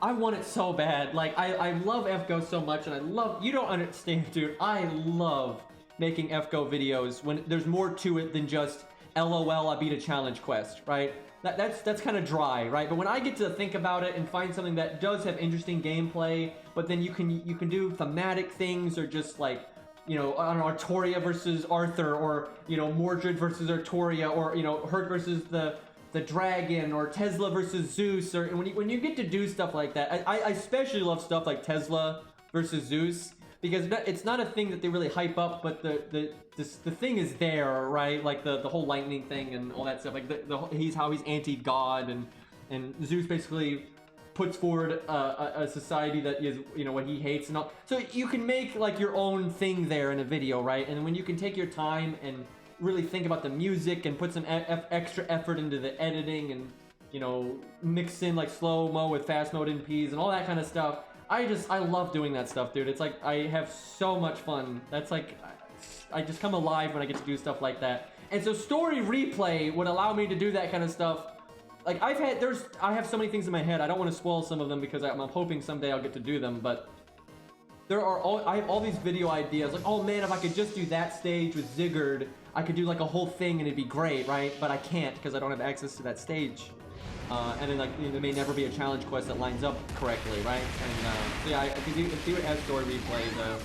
The potential for all these ideas that I have would just be so. I want it so bad, dude. Maybe someday. I truly do think that they are going to do it someday. I just think it's going to be maybe too late, right? You know, FGO could use a shot in the arm right now. Get some new blood in here. They need a new anime that's gonna like blow the fuck up, and they need to make some real improvements to FGO, and they could really, you know, get the ball rolling again, and that'd be great.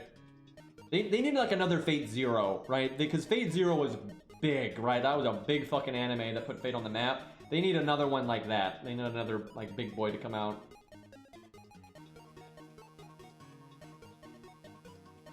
Okay, so I probably should have already cast that because we don't have our CE. Kind of forgot about that. Do I just try to crit Liz or do I save that? I kind of want to just try to crit Liz here, because the other ones have low enough health that I don't really need my NP. So the way, and I'm so far from getting my NP that, ugh, I don't like this crit spread though. I need at least one crit. We have attack up, buster up, and crit up, and then buster chains. 20, 30, 70, 90, and 100 on the art in quick there. That sucks. Well, that's about the worst feeling ever. One crit, and I think she would have been dead, especially if it was the third one.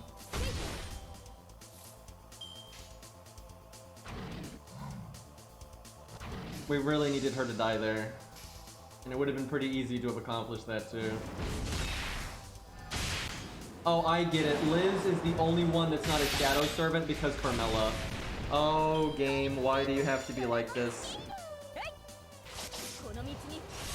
Look at her mana bursting at the end of a turn when she only gets one action per turn. What a genius. Way to go, Artoria. You showed the world. Mordred just laughing in the background now.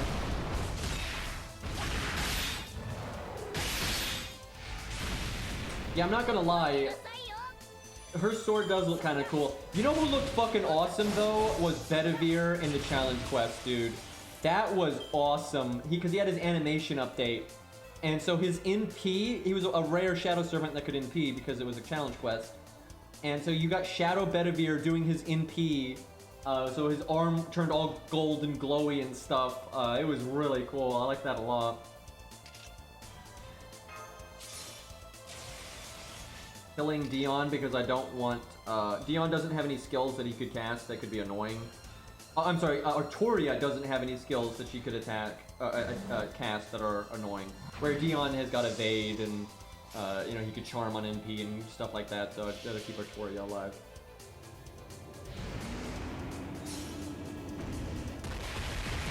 That's actually a unit I've been keeping my eye out on. I'm looking for the right moment to make a Curse Arm video. I really want to make a nice handcrafted, really proper video for Curse Arm.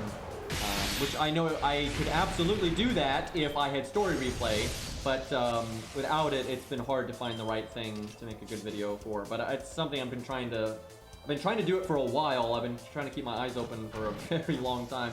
Because I've had a lot of people ask me to make one, and I was like, yeah, I'll make one when I find the right thing. And like a year later, I haven't found the right thing. So That was kind of close. I made a few mistakes, but we got it.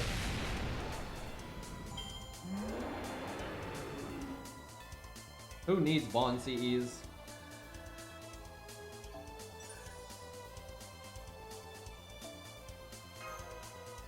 I would actually say Arthur probably deserved the buff more than Shiki. Since Shiki's other buff and just the way the game has been, I think Shiki's been doing all right. She is not amazing, and she could use a buff too. I think they're roughly we're in the same boat. They're before Arthur's second buff. They were both in the same camp of usable, occasionally good, but you know, kind of eh. Neither of them were really anything to write home about. Although I will say Arthur probably was a little bit ahead because of how the game's meta has shifted. Obviously Shiki's got Caster Artori and all that, but they've made a lot of stages with only one enemy, and Arthur is actually good for that because Arthur's awesome for stages with only one enemy because he makes 30 fucking stars by clicking a skill and gives himself a giant crit up. So you can NP one wave, crit the other one, and then he has a battery skill, and if there happens to be a giant enemy like a Spriggan or a Dragon or whatever, he can fucking wreck them even if he's not counterclassing them. So Arthur's kind of out of nowhere become a lot more useful for like recent free quests. Like, I mean, I'm not exaggerating at all. He's been made free turning those kinds of things super easy recently. So that's definitely nice. So he's kind of had a niche in that. That's not really an important niche, but it's certainly a nice thing. But overall, I would still say Arthur and Void Cheeky on JP before his last buff, they were in kind of the same boat overall, where they're both useful, they're not useless by any means, and they can get the job done, but neither of them were like phenomenal. Unless you're fighting a super large, then obviously Arthur was very good. But and I guess that did put Arthur a little bit ahead, because Void Cheeky didn't have much of a niche like that, outside of when you just needed to be very tanky, or you needed insta-kill. But those are kind of rarer than giant enemies. So they're both pretty comparable for needing a buff, though, I would say. But now Arthur is certainly ahead, and then she could definitely use a buff, so. Sometimes soft survival, though, is very, very good. And the thing is, Void Cheeky's NP damage is actually quite good for the first NP. Her second NP, not so much, but her first NP does have very high spike damage. And sometimes soft survivability is fucking phenomenal, and she can combo very well with a lot of the supports that are out there these days. And Arthur also doesn't have any fucking hard survival or soft survival, and then his NP damage is not that good compared to hers for the first one. Well, it depends. They're pretty comparable, I guess, to a degree. But his repeat NP damage was atrocious. Now it's fine, funnily enough, because of the way his buff works, but because she's got an upgraded NP if I remember correctly, and he doesn't, and he's got the attack up and whatnot. But he's got the NP up on his NP. Blah, blah, blah, blah. Anyway, they're both meh, but they're both better than some people think. But Arthur, now, I would definitely say is ahead of her. Like, no question now he's ahead of her. And his normal card damage niche has always been handy, and now it's very good, right? So, I still think Arthur, though, still is certainly not amazing. Arthur is still behind a lot of his competition. He is no Karna. He is no Ereshkigal. He is no Mordred. Like, he's really not on par with those things. Unless you're fighting, like a dragon or, Kiara's, giant fucking face. Then he's, abnormally good. But, for most content, I would say Arthur is still a bit below what you would want out of a 5-star. And I think they, and the player base, but I think the developers in DW, I think they want Arthur to be abnormally good. I don't think they're accomplishing that, but I think they want Arthur to be abnormally good. And I think they want Artoria to be abnormally good. Because they're very popular, and Arthur lore-wise is just bananas and everything. So I think they want Arthur to be like really, really, really strong. It's just they're having a hard time picking the right ways to do that. I definitely think they're wanting him to be, where I doubt they have that desire for Void Cheeky. Not saying that that's justified, but I do think that's a thing. I will say it is true, Void Cheeky's not exactly a unique unit, so although she can be abnormally good, she doesn't have, she doesn't feel great. Even though sometimes she's mathematically actually pretty good, and can be better than Arthur and things like that, it's not fun. That's definitely an issue. I've definitely noticed that with Void Cheeky. It is true, though, she does have at least the debuff clear, and that's nice. But that's about it. A7 tries. What's up, man? It's been a while. Thank you for the 37-month resub. That's like, I think that might be the longest one I've had. Fuck, man. Imagine subscribing to my dumbass for that long. Oh my. Oh, hey, look, we have another Carmella strengthening quest, so we're still not out of strengthening quest hell. This is what happens when you put it off this long.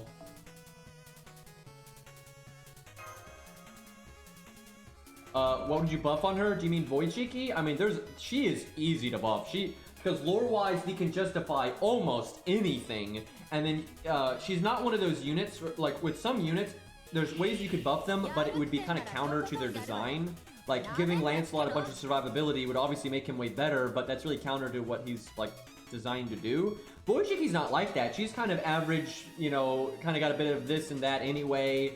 She's not really, like, defined by one specific thing anyways, so it's like, it's easy to just give her more survivability, or give her more damage, or give her a normal card thing. Like, that wouldn't be a problem. Give her more utility, that wouldn't be a problem either. Like, if you wanted to buff her and you wanted to focus on utility, that's fine. If you wanted to buff her and you wanted to focus on NP damage, that's fine.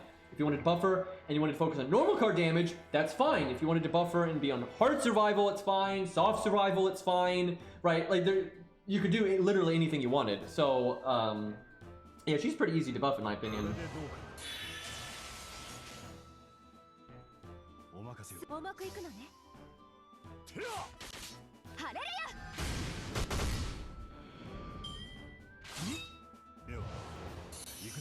What are we talking about? Not a whale? What? That was a YouTube channel once.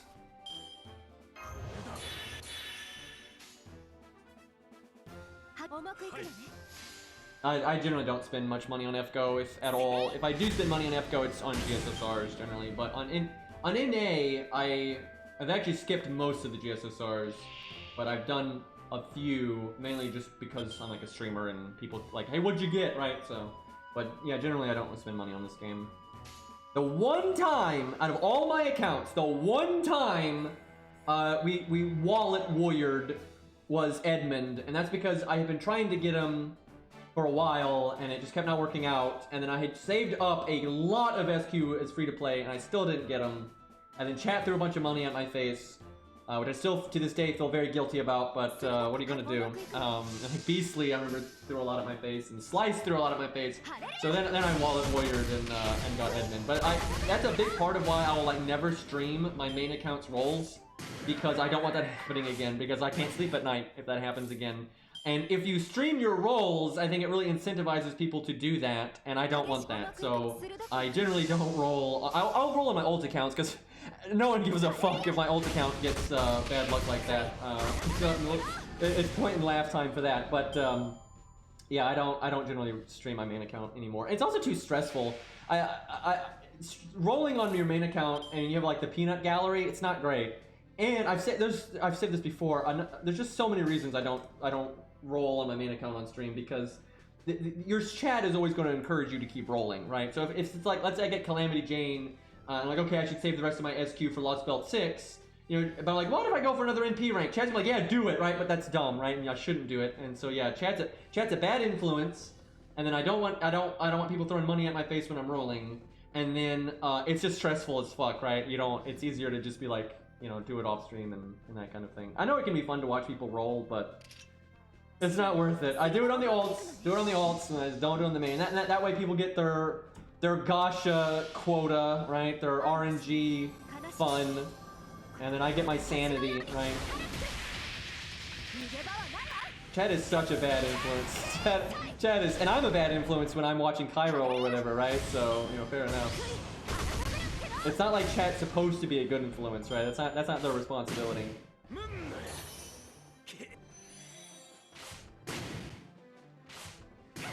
See, I don't really have rolling urges. I'm really good at the whole pick this thing, save up for this thing. So it's not a big deal. You know what's okay, chat? I'm about to say something. I'm about to make a reference that not a lot of people are gonna get. Green Man talking about mechs again, but if they made a good, and I have to stress this because they've made them, but none of them are good. But if they made a good Gundam Gasha game, right, and like really good gameplay and stuff, like, you know, FGO and good boss fights or whatever.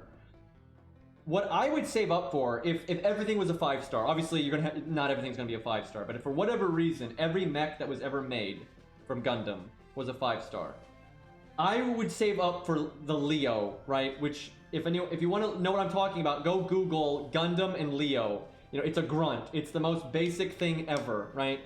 And obviously, it would not be a 5-star. It would be like a 2-star or whatever, and it would be super easy to get, right?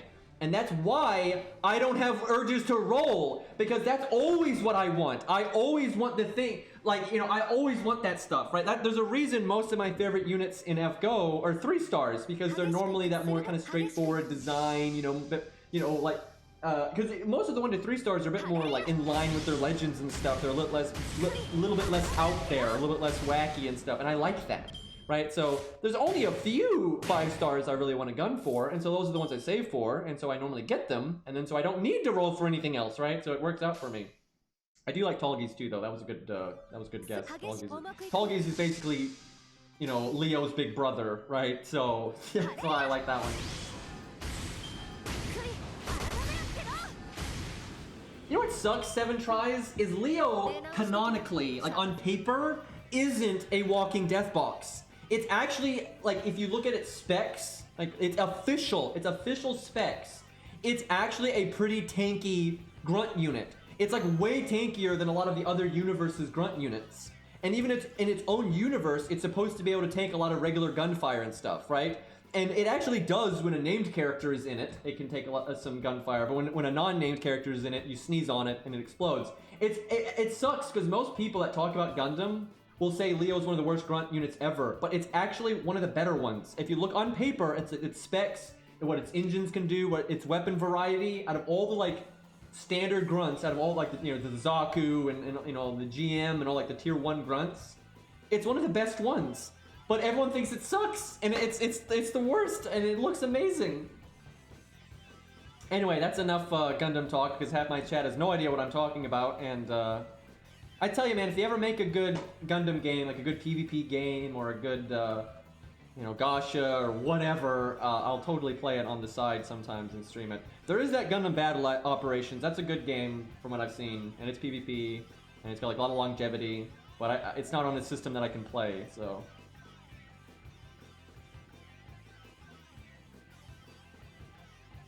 Yeah, that's a good point. It's a lot of the reuse stock footage. Yeah, they're being lazy and they're reusing footage. And so they don't, this goes way beyond Gundam. Fuck Gundam. This applies to anime in general. A lot of reasons why grunts do so badly is because why put in the effort to make a grunt feel like a person and actually try to defend themselves, right? Why have like the nameless knight in the corner actually care about his life and defend himself? Because that would mean you'd have to animate him more and have to have him move more fluidly and have to have him, you know, that takes effort. And they don't want to put that effort in. So like with Gundam, they just like, oh yeah, just have the Leos die. We have the stock footage of them getting shot in the face and just use that again. You know, why have that Leo actually dodge or actually try to survive? You know, having an actual person inside of it. Who would do that, right? And so they do, you know, very badly. So it's that applies to a lot of anime, and it's unfortunate.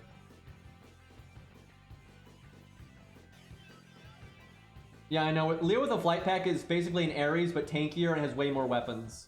And then, like, Space Leo had all that unique dodging abilities. It could, like, twist and twirl in ways that almost no suit can. Seriously, most Gundams can't dodge like that. But the Space Leo can, like, you know, be facing in one direction and be dodging sideways while still, you know, facing that way. It's like, that's really good. Okay, I gotta stop talking about Gundam or I'll Can you tell I like Gundam as much as I like Fate, right? I can talk about Fate and, like, the matchups and what the abilities do in the character material books, and, like, Kojiro doesn't have a Noble Phantasm sword, and the pros and cons of these things. You know, I can talk about that stuff all day, but I like Gundam just as much, dude. I am such a Gundam nerd and just mech nerd. I love mechs. I love Mech Warrior and Battletech, and, you know, I love that stuff, and I don't get to talk about it very much, which sucks, but maybe someday. Assassin v Assassin at neutral. This may not end well.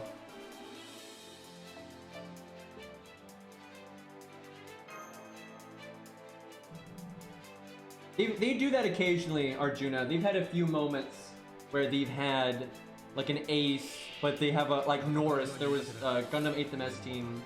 They had this guy named Norris that was like an ace, and he had a grunt, and he beat a lot of Gundam ass, which was pretty great. They've done that occasionally, like Yazan. They had Yazan in Zeta Gundam. He was just a regular ace, but he was like god tier and fucking murdered everyone ever. It was great. But they do that occasionally. But they normally will have them in a slightly better grunt suit or like a custom grunt suit. They don't normally have it like just a random dude in a, you know, totally vanilla grunt just kick someone's ass. They don't do that too often. I think the closest to that would be Gundam Unicorn. They kind of did that thing. Yeah, I like 8th MS team. I don't like the love story because it's so forced and slapped in there and kind of out of place. But other than that, I think it's really good.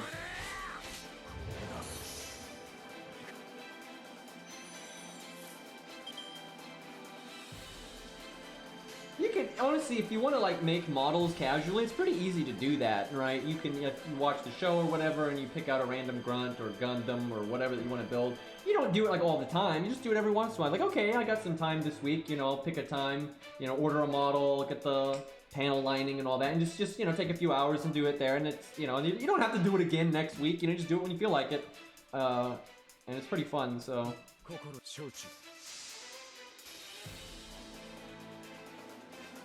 Some of the, like, the action figures or other ones that are, like, don't have to be made, some of those are made really well and look really good, but some of them don't. But some of them do. You have to, like, put more effort into that, though, if you want to find stuff that you don't have to build that is still, like, you know, posable and all that. I like how this golem just double defense buffed. That's probably a 50% defense up, though. I bet you those are, like, 25% each, so this actually might be kind of... Yep, that's pretty tanky. We're level 100, and... we did not actually kill that as easy as I would have liked.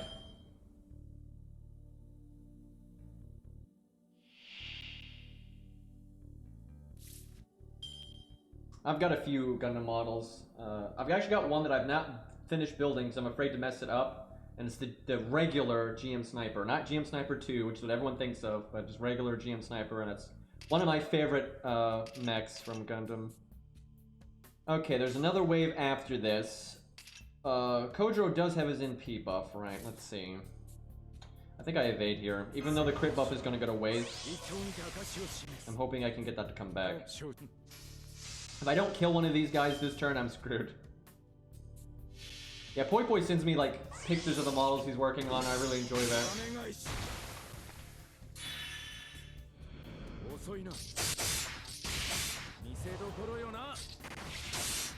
Wow, if I had killed that guy, that would have been amazing, although it would have meant I wasted my evade skill, although I kind of wasted it anyway, because he only attacked once.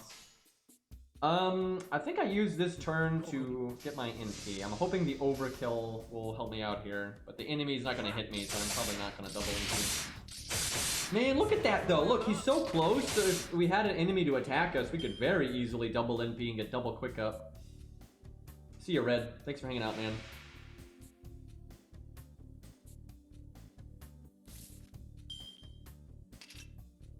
Oh man, I love the gym. I gotta stop talking about Gundam. This is not a Gundam stream. But let's see. So you guys 200k, and then we have a Berserker. I wish we just had a enemy with like 250k instead of the split here.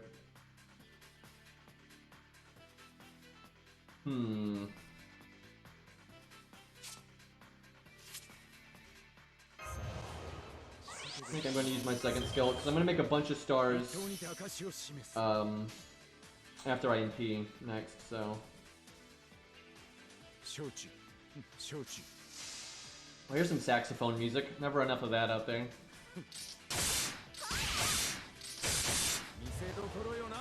I'm not sure saxophone, kind of action-y jazz music fits Kojiro, but, you know, I'll take it.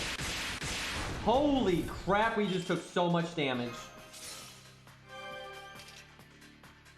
Also, we overcharged so much, we really could have used that double NP. We could have NP'd her with double quick up and attack up. That would have been great.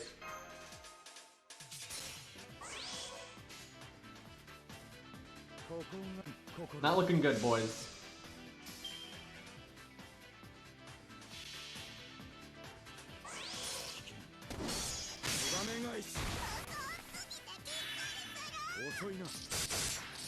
What are you, Kojiro, brother? You had all that crit chance and you didn't crit with any of it. That's not good, because if he had crit there, she would be low enough that she would definitely die this turn. But that is not the situation we find ourselves in now.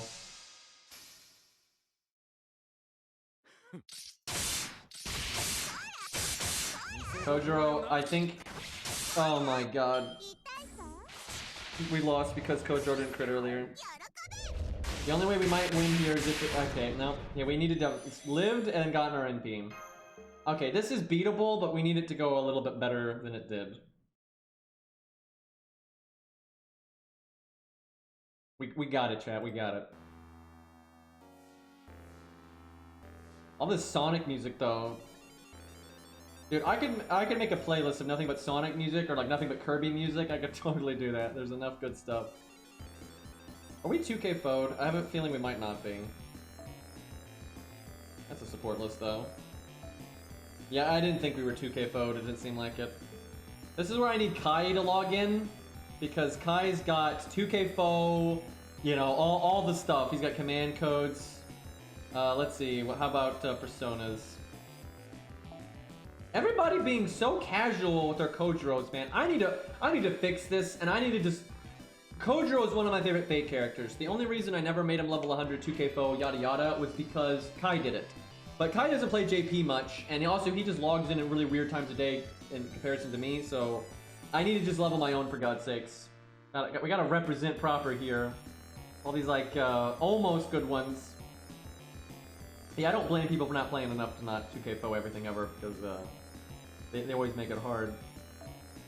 But I want Ultimate Kojiro that I can have access to anytime. Like, anytime. Maybe I do that on that, well, that new account that I'm making, I'm never farming on that account. It's just there to summon my main, so it'll never get 2K FO items, so I gotta pick an account I actually play if I want to do it.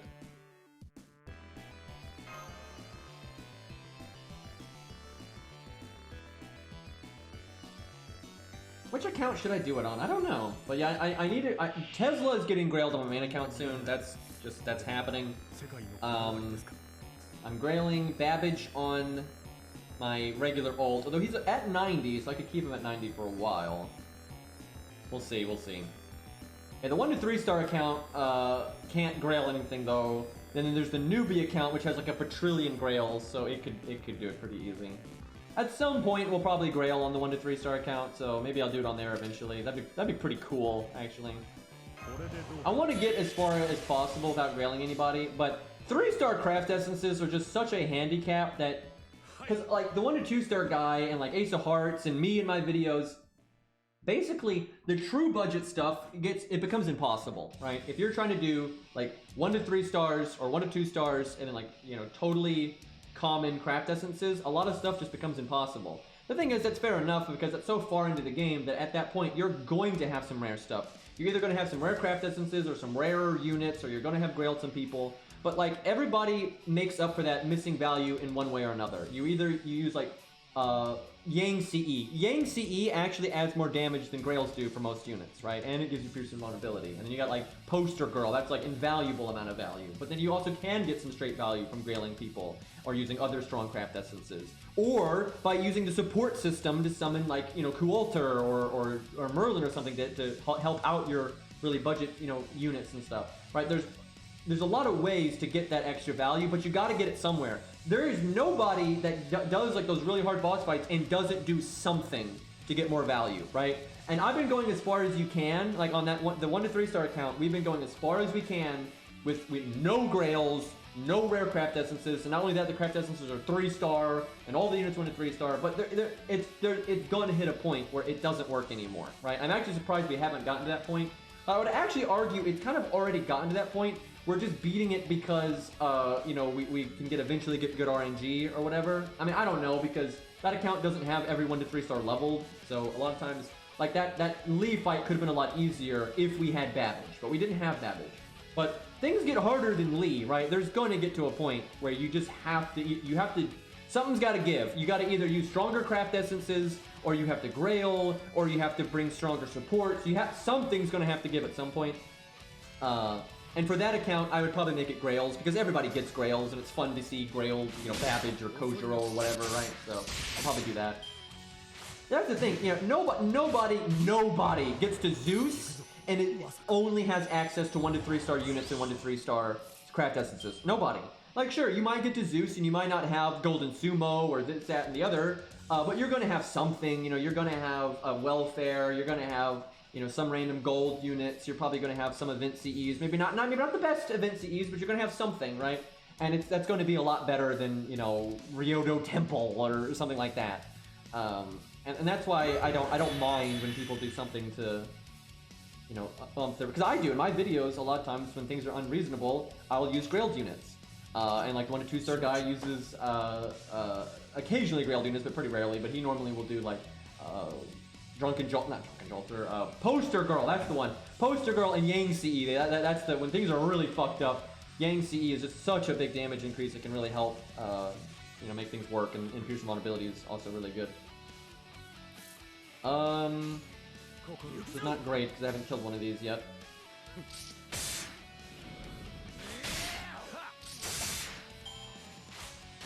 But yeah, another thing you can do, you could use all budget. But Ace of Hearts generally does not use rare craft essences. He goes out of his way not to use things like the Yang CE and Poster Girl and stuff like that. But he will use, like, if it's a really, really hard fight, he will use the support system. He'll use all budget super free-to-play units and craft essences, but he'll use the friend summon, you know, summoning your friend. He'll use that to summon something that's really helpful. If it's a really tough ruler, he'll summon Jolter or Kuolter or whatever, because obviously not summoning those things can be fun, but there's no practical reason to do that. If it is a really hard fight, everybody has access to the support system, right? But then he doesn't use Grails generally like I do and things like that. So yeah, you gotta do something to get more value. Okay, if I NP here, I can kill them both and I can save my evade. Yeah, that's probably worth. Do I want the Stargent up? It's nice, but probably not because we got overkill and we got the Star Bomb from our NP. We're definitely not going to double NP on this one, though. I don't think there's a... Well, yeah, Angra is the welfare Avenger, I suppose, because anybody can get Angra if you play long enough. But he's not very good, so... Sometimes, though, if you're on an account that really has nothing rare at all, but you do have Angra, there are a few times he can be useful to you, but it kind of needs to be Bond 10, and good luck with that. By the time you get Angra to Bond 10, you will probably have gotten, you know, a welfare like Jerker, or, you know, some CE, or, you know, whatever that's going to be better than him, so...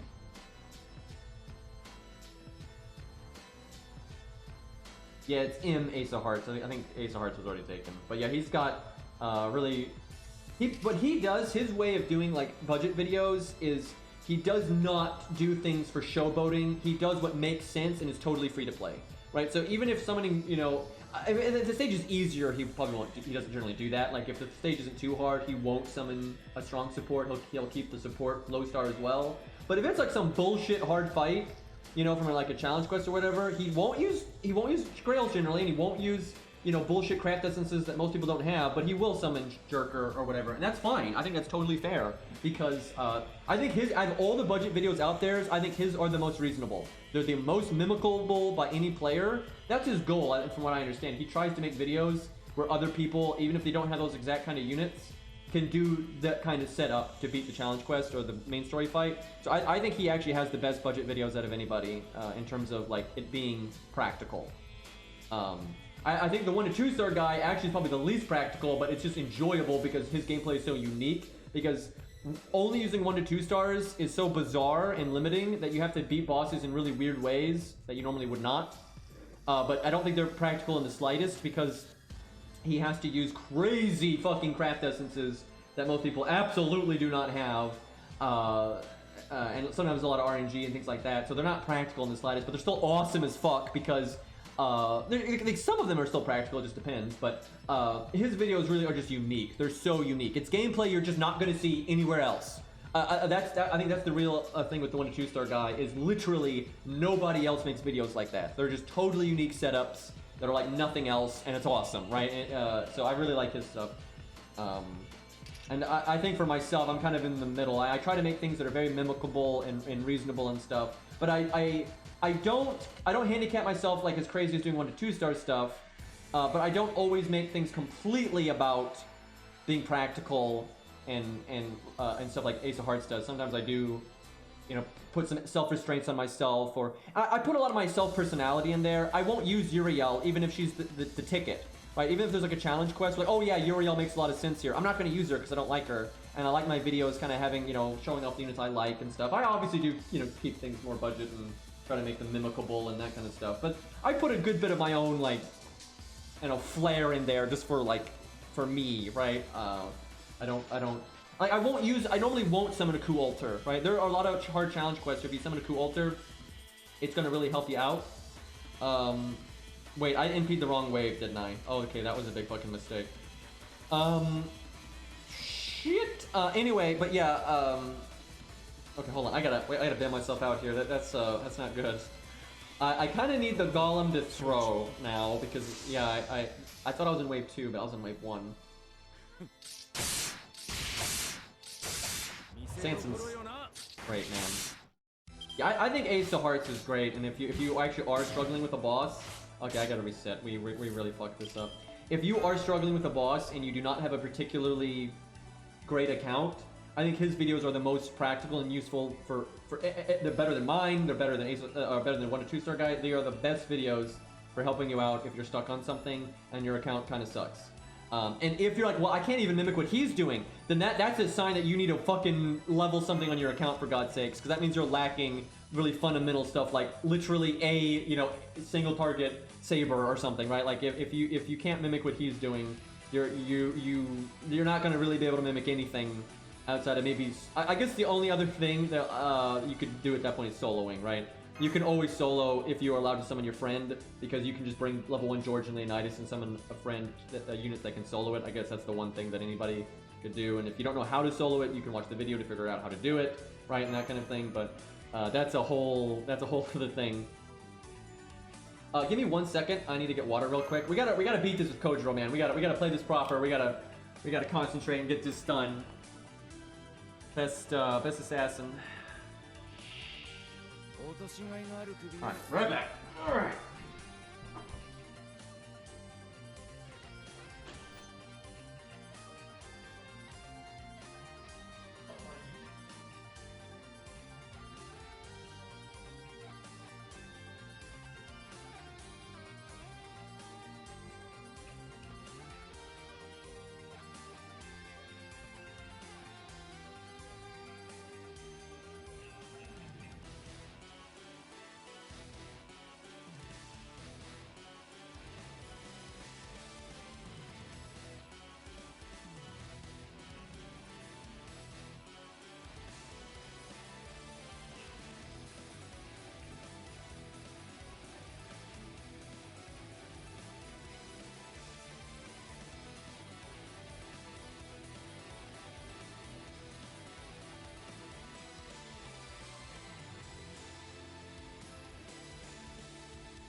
Alright, I'm back.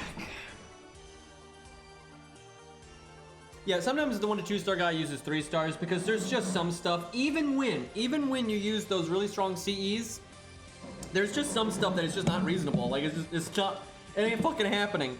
So yeah, sometimes he does 3 star stuff. especially recently, because there's been some pretty nasty challenge quests here and there. Also, it's just, you know, 3 stars give you a different... How do I put this? Oh my god, this fucking hand. This is gonna be really hard, and I get this fucking hand.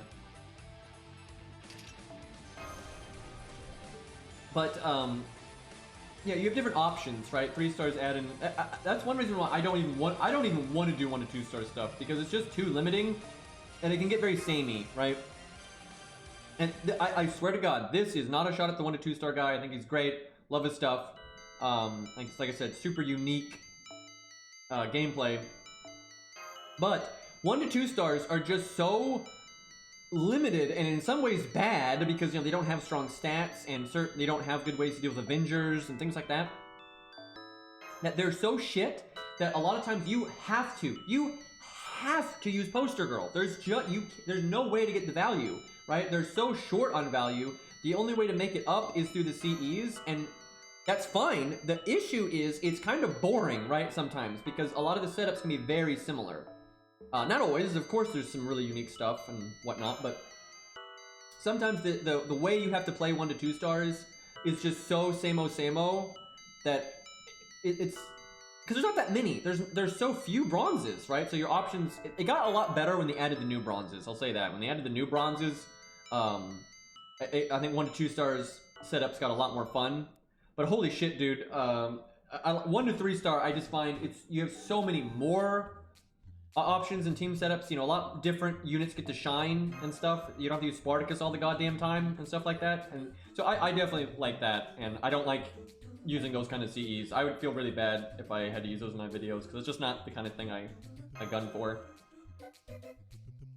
Also, I don't want to have to roll every time a limited OP CE comes out. I do have Poster Girl, but every time they make something like it, I don't want to have to get a bunch of copies of it. So I'm kind of happy to not deal with it.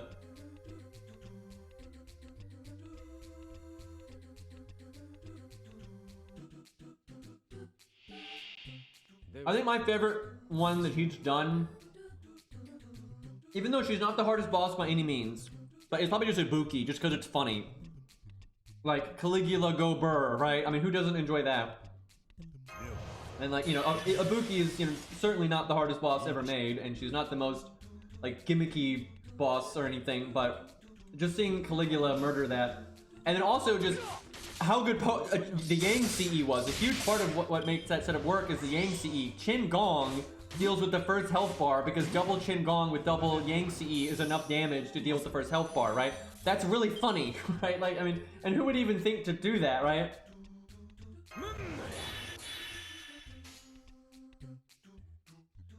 And so you get Qin Gong to buff Caligula, and then put Caligula on the back, right? And then Qin Gong sticks around and deals with the health bar, right? So that's pretty awesome. Come on, Kojiro, do 40k. I swear, if you don't do 40k here, we are in so much trouble.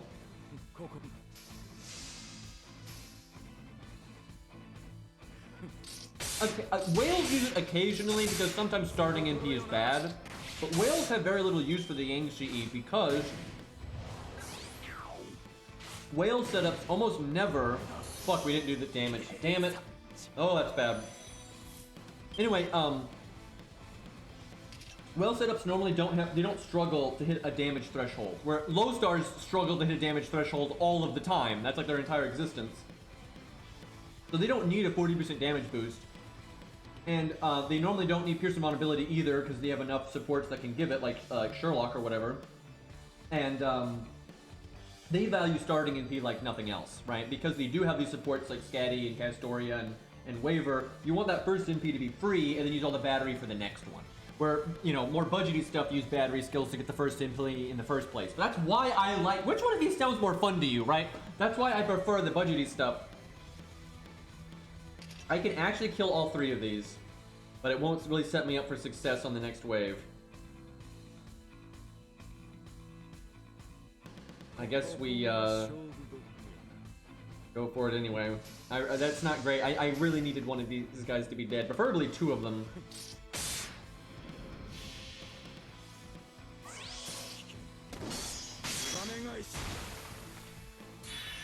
Yeah, I'm sure that guy's happy anytime they update the low stars, because for a long time, a lot of them had really bad animations. And Caligula's were great, so. I suspect he was most happy with Spartacus because, now this, I don't know the guy, I don't speak Japanese and stuff, so I can't communicate with him, but I suspect he legitimately likes Spartacus, and that might have even been part of why he started doing 1 to 2 star stuff. Because he has Spartacus at level 100, and he already had that for a while. Now, I'm sure he's been playing the game for so long, and there's so many grails, he probably has a lot of the low stars at level 60 and 65 and at 100. Because, I mean, what else is he gonna grail in case he needs them, you know, for something hard? So he's probably picked several things that are just very practical to have grailed. But as far as I know, he's had Spartacus at 100 for a very long time. So I'm just guessing. I have no idea. I don't speak Japanese, so I'm just going off his videos. But I'm assuming he just likes Spartacus, and that was probably one of the earlier ones that he did. But I don't know. But so I would anyway. It's a fact though that he uses Spartacus almost all the time in his videos. But that's obviously because Spartacus is extremely useful and almost necessary for a lot of 1 to 2 star stuff.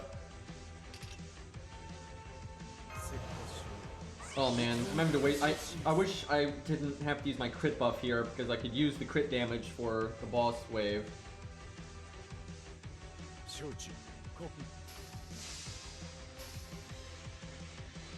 I kind of suspect he doesn't Fury because I think, I mean, he is so dedicated to his gimmick, and I know he knows that some of this stuff is just going to demand of him to be as prepared as humanly possible, because he always is prepared as humanly possible. And I know he has 2 accounts at least, because he always wants to be able to summon himself, and he wants to be, like, I can tell he takes that shit seriously, because I watch all his videos. So, like, not only does he have a second account that has every 1 to 3 star leveled, and they've got their skills max and everything, but that account also has 1 million copies of Poster Girl. It also has a grailed and non-grailed version of all of the key low stars and stuff. So I honestly doubt that he has any 5 stars grailed, and if he does, he's probably on a different account. But like the fact that he has 2 accounts that are both doing the same gimmick that hardcore, just because I can just tell he never wants to be in a situation where he thinks, I bet you this could work, but I don't have it. He never wants to be in that situation, so he always has the CEs. He always has the thing grailed and non-grailed, and on both accounts, so he doesn't have to deal with like friends having it up at the right time of day and all that bullshit. So he seems to take it super serious. So I doubt that he has anything 5-star grail. But I don't know. You know, maybe he's got that one. Maybe he's got that one waifu. You know, maybe he's doing what I just said, but he's got that one waifu that's grailed, right? Like, because there's enough grails to do that. So. But yeah, just from the the evidence that I've seen, I kind of suspect it's all low stars.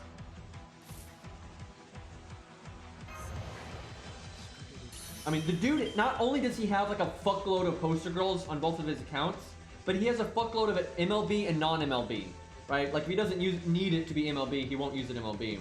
But when he does, he has it, and multiple copies of an MLB, so he is so fucking prepared. Like I get it. If I was doing what he's doing, I'd be in the same boat.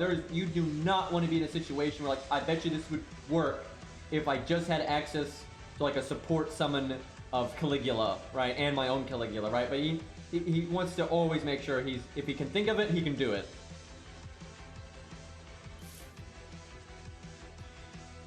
Oh fuck, this sucks that I had to use so many resources to get to this wave. It's not ideal.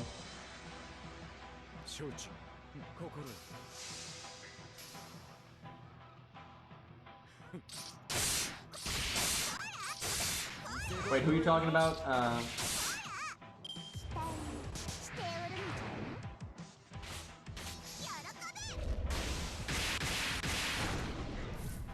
Man, I even got the fucking defense down.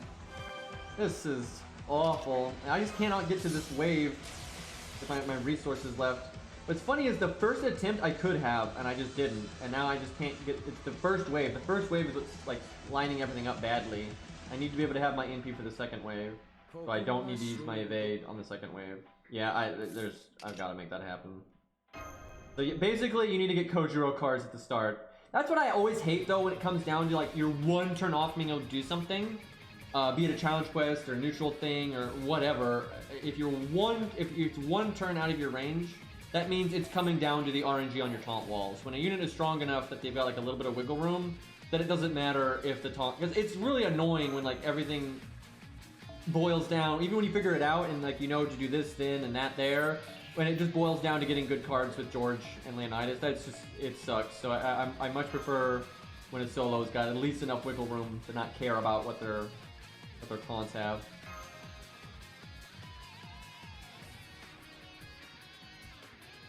Oh, right. I know, I get what you're talking about, because, yeah, surely he's gotten a lot of Okitas, because Shokita's normally rated up with Poster Girl. And yeah, I would imagine he probably does have an NP5 Okita, and, or potentially he's burned a bunch of them, or who knows what, but yeah, he's got, I mean, he's got multiple MLB Poster Girls, so he surely has gotten a bunch of Okitas. Hopefully he likes Okita. See, I like how I'm talking about how I think the only way Kojiro can do this is if we get a decent hands with our taunt walls, and I keep getting no Kojiro cards. This is why I wish he was 2K FO'd though, because I don't think he would need that RNG, because he's so close to being able to do this. Like, he's so fucking close.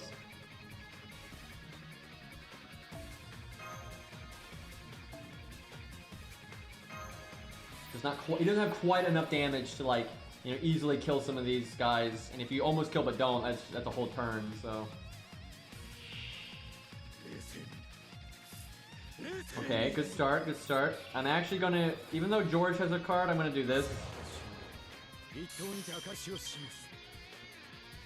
30, 20, 50. I think we go for that 46k guy. I'm okay with casting that though, because it's only a 4-turn cooldown, so it's gonna be back when I need it. I need 1 crit to kill this guy, I'm pretty sure. And we are favored to crit. Feels good. Don't even need the extra attack. Okay, we're looking good.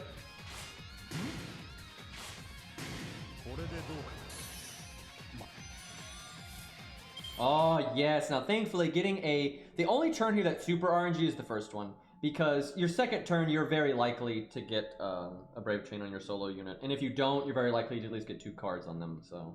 I say that, but oh god, the amount of times it doesn't go the way you want. Now we got some RNG and that Leonidas needs to die.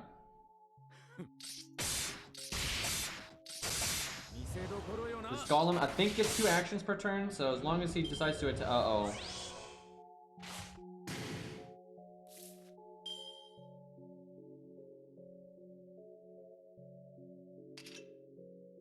You didn't see anything, chat. You did not see anything. Nothing happened. Guys, isn't it nice that that the Golem attacked twice and killed Leonidas instead of buffing once, so he didn't kill him? Also, because it's 26 health, that is surely within the low-high roll range, because enemies have low-high roll too, and 26 health is just so little that's clearly in that range.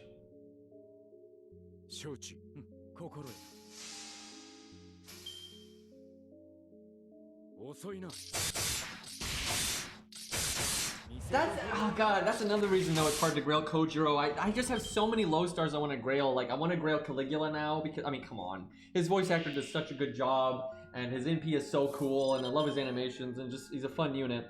So I want to grail that at some point on some account. Maybe that'll be the newbie account. But I also want to grail Leonidas, because I love Leonidas to death, and he's surely going to get an animation update at some point. And, yeah, I really would like a grailed one. And then Kojiro is one of my favorite characters in Fate, so it's tough, man. Okay, I think what we do is we don't evade here, and if the Golem buffs, great, and if he doesn't buff, we'll heal. I think that's the way here.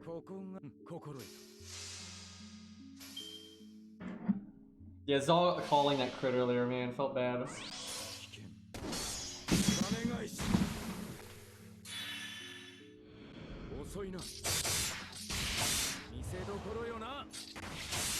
Oh shit, we killed it. I guess that's fine. It's better than taking a bunch of damage. If I can get my NP right now, we could do the meat turn. Let me think.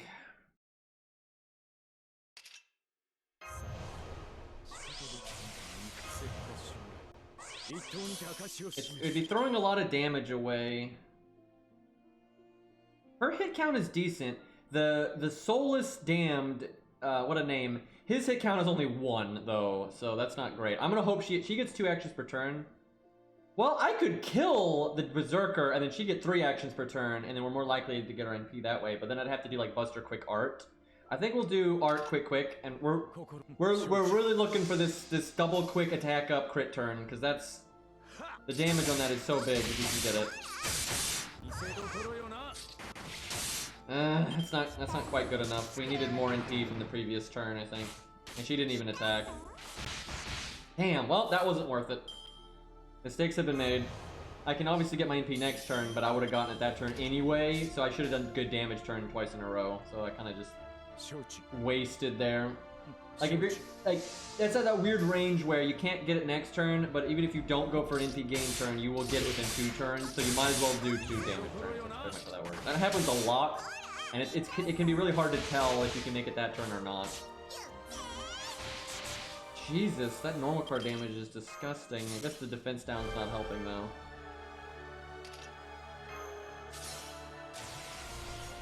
She has to die this turn, and I've taken too much normal card damage. Like last time we were here, we had this exact same point, but I had a little bit more health.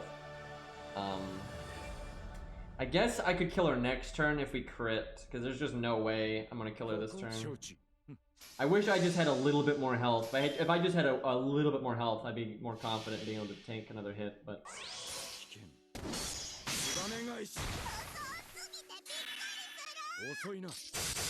I lack QP, Grails, and Lures. That's rough. Fuck, maybe we could have killed her if we had done Buster NP, because it is more total damage, and we're only 13k off. So my only chance of survival now is, this is where command codes could really bail us out. We have to...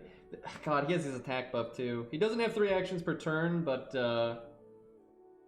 that's not looking great there. Yeah, we have to be able to kill him next turn, and we have to have... Maybe he'll attack once and then buff. If he does that, we'll probably live. If he buffs and attacks, though, we'll probably die, because then he'll have 2 attack up. We're really pushing this here. Oh, God. Ooh! I'm glad he didn't crit. I thought we might die to a normal hit there, but we just barely lived. Okay, we did not get our NP. We have no crit buff, but we did make a chunk of stars. But our crit spread is not great. I think we're gonna lose. Which means if I had done Art Quick to Woo there, I think we would have won. Oh man, oh no, that's not, that's so close. If he had triple crit, it would have worked though. That is just... Oh my god. Yeah, this is just barely out of his range, man. It's just so close, but it's just... If he was 2k foed, he would have this, like, no problem. I mean, that's winnable. That is winnable, but it's very RNG. Like, if we had just taken a little bit less damage in that one turn, we would have won. Like, it was winnable, but it was just a little bit out of range there. All right, let's give Curse Arm a go, to be fair here. About another budget assassin. Now, he's a 2-star, so his stat line works out a lot better than Kojiro's does. Also, I suspect this one is 2k foed, so he's way ahead stat-wise. Yeah, not only is he a higher rarity, but he's more upgraded. So, like, if Kojiro had those 2k foes... Oh, and he has command codes. Seriously, if Kojiro had command codes in 2k foe, he definitely would have won. Even if they were just kind of average command codes, like, a little bit more Stargin or a little bit more crit up would have done the trick. Especially the crit up. Yeah, I'd like them to buff Curse Arms NP. That'd be nice.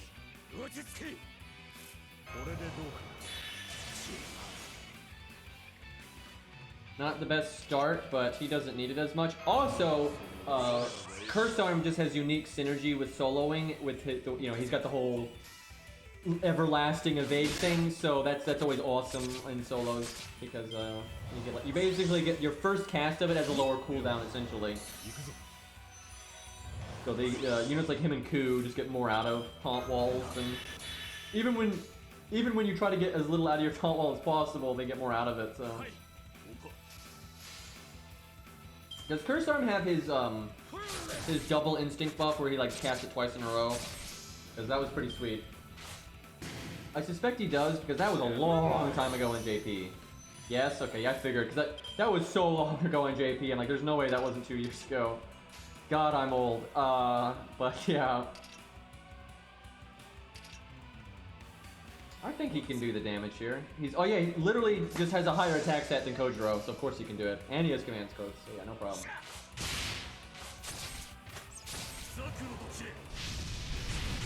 And crits really like 2K foe because of the way the crit multiplier works.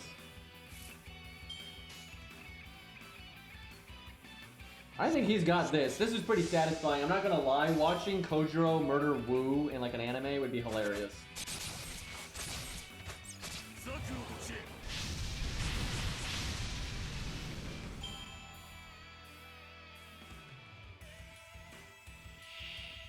Kojiro actually is better though, and with the gameplay loop of like NPing into crits almost constantly, Kojiro's gameplay loop is definitely better that way. He can still crit quite a bit and whatnot, but it's definitely not as... The star bomb on Kojiro's NP is just...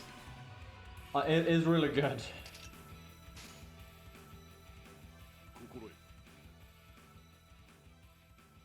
It's less stars, but I kind of want to do my art, because I...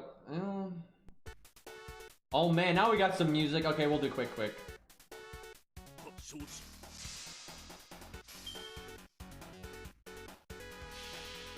old Chemical Planet.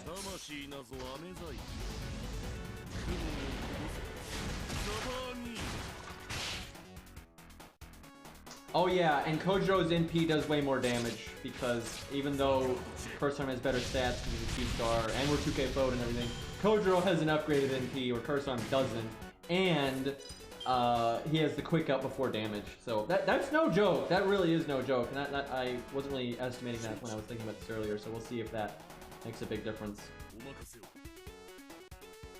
Okay, now that's a lot of NP gain that I can't pass up.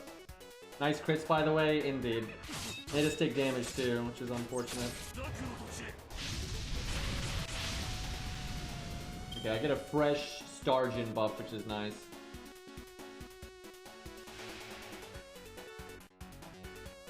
There's no point. No, that's not a throw. Chat, people make this mistake on Kursarm and Ku. I see this on Ku all the time. We're not living long enough this is not a fight where we're living long enough for that to come back again, right? Like, and if it does, that one turn's not going to make the difference. I see that people just make that mistake on Ku all the time, and they get NP'd. Like, I've seen that so often with Ku, where people just brainlessly cast Ku's protection from arrows the second it's off cooldown, and then they get NP'd in the face and they die, right? We don't need it. I'd rather have the Stargin buff. Because the one turn cooldown is, if it comes down to that, we've probably lost anyway, right? And then I'd just be wasting one turn of my Stargin buff. So like, why? There's no reason to. I mean, hell, I've made that mistake with Ku before, though, where I've cast Protect from arrows brainlessly, and I'm like, wait a minute. That doesn't make any sense. And then, like, that's why, like, normally Atlas is best on Ku. Actually, we should probably be using Atlas on Kursarm here, because if we did have Atlas, if we had Atlas, then it would have been definitely right to cast Protection from the Wind early there, because that's a 3-turn cooldown different. That's big, right? But we don't have Atlas. But I probably should have brought Atlas, though. I think that was actually a mistake, not bringing it. But sometimes on Ku, similar circumstances where it's kind of the opposite, though. A lot of times you use Atlas on Ku on, like, autopilot, because it's almost always good for him. But if you notice that, like, Ku is dying without getting that extra protection from arrows, like you're dying before those 2 turns come up, you shouldn't be using Atlas, and you should be using default. And that's actually what makes the Gaijuna fight work for a Ku solo, is not using Atlas, because he can't get the cooldowns back fast enough. It's about showing Kursarm you trust him enough to live, lol. Well, I think he might live, it's just that she should, it should be the point, it should be at the point where the damage threat is over, and you know, we're obviously going to win with or without it. And if we fail, I'm assuming we're going to fail so by so much it won't kick in. However, it kind of was a misplay but tied to the fact that I didn't bring Atlas, and I should have brought Atlas. I actually knew I didn't bring Atlas, but I just didn't think about that I should have brought it, and it would have been better. Although, who knows, this might be one of those weird, oh my, okay, now that was a misplay. I don't have my fucking NP. I thought I had my NP for some reason. Now that, ladies and gentlemen, that is a fuck up. The The third skill was deliberate. Even if it was a mistake, at least the third skill was deliberate. This is just being dumb because I thought I had my MP, but I absolutely did not. So although we did get the attack buff on the crits, which that was nice. Not worth it. Also, she cast the fucking defense up, which is incredibly bad for us now. Okay, we're screwed. But see, we're so screwed that the one turn on our evade would not, absolutely would not save us. She's not a dragon, unfortunately. What's really hitting us right now is the fact that, right, we got command codes. I'll take that though. Well, to say that defense up was really gonna make us have a bad day, but right, we got the defense removal thing. Who needs Aya when you've got the weird squiggly line one? Still really bad that we used the attack up when we did, but that really helps.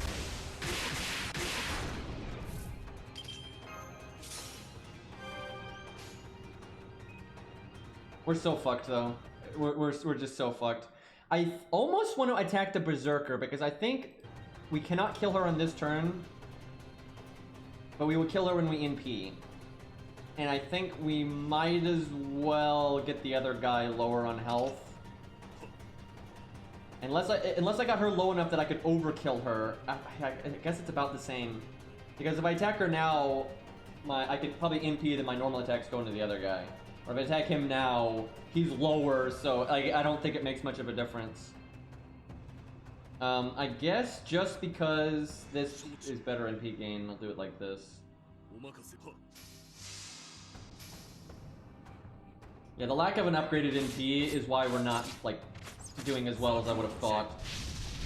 And I, fucked up with my Mystic Code and everything else, but,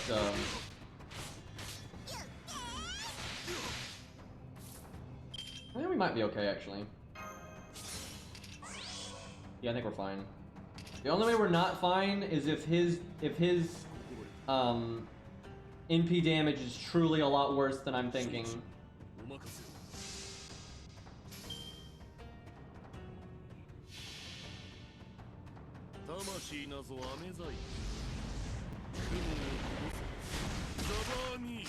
World level in Genshin Impact is basically you level up your world and everything in the world gets a bit harder and you drop better loot. That's pretty much what it is. Okay, we're totally fine. By the way though, with the evade thing I was right in that the one turn makes no difference and we got more Stargen out of Now I'll say this though, it actually didn't matter either way because the extra Stargen is nice, but the extra Stargen we're winning so hard this turn that one extra turn of Stargen probably didn't matter. Unless I would have been short, unless like a crit made me get my NP sooner than not. Because if I got my NP one turn later, we would have lost. But most likely, we have enough wiggle room here that this extra Stargen did not matter. But the extra evade wouldn't matter either. But I think we still played very wrong, and we should have brought Atlas, and then with Atlas, then we should have definitely cast the Protection from the Wind early, and yeah, we could have done better than we did. Still got the job done though, but it was a bit closer than I would have liked. World Tendency is a bit more different though, because World Tendency in Demon Souls changes like certain NPCs being available and like some hidden areas being available. Obviously, World Tendency does though make the game easier or harder, but it has a bit more meat to it. Where world level is so generic, it's just a generic stat increase for all enemies. And then just a flat, buff to their loot table, and it's just linear. It's completely linear. So Demon Souls doing a little bit more there. Okay, boys, I think we're gonna wrap up. I'm really tired, and I need to eat, and it's getting pretty late. But that was a fun filler stream of just blabbing about random bullshit. It was actually a Gundam stream, apparently. Sorry we didn't do the dragon. We'll do that some next time though, because I think JP's gonna be a while before it is doing anything fancy, but so we'll mess around with NA and maybe we'll try a new game soon. I tell you what, I'll definitely stream Elden Ring when that comes out. I'm super interested in that, so that'll get streamed. But well, maybe I'll stream Darkest Dungeon. I keep saying I'm going to do that, and I've still never ever played that game, but I'll get around to it someday. Anyway, lads, thanks a million. Thank you for all the support and the subs and stuff. It's crazy. I will now raid somebody, and I am talking like a robot because I'm trying to multitask. Hello, fellow humans. We will raid Toho because he's like the only person on my list that I see here actually playing FGO, so F it. And apparently he's fighting Kiara right now, so that's a thing. Alright, lads. I will see you later, hopefully tomorrow, and I think the day after, it's tomorrow night is, I think, the White Day update, but it'll be so late I won't stream it. But then the day after, we'll play that. Alright, boys. Peace!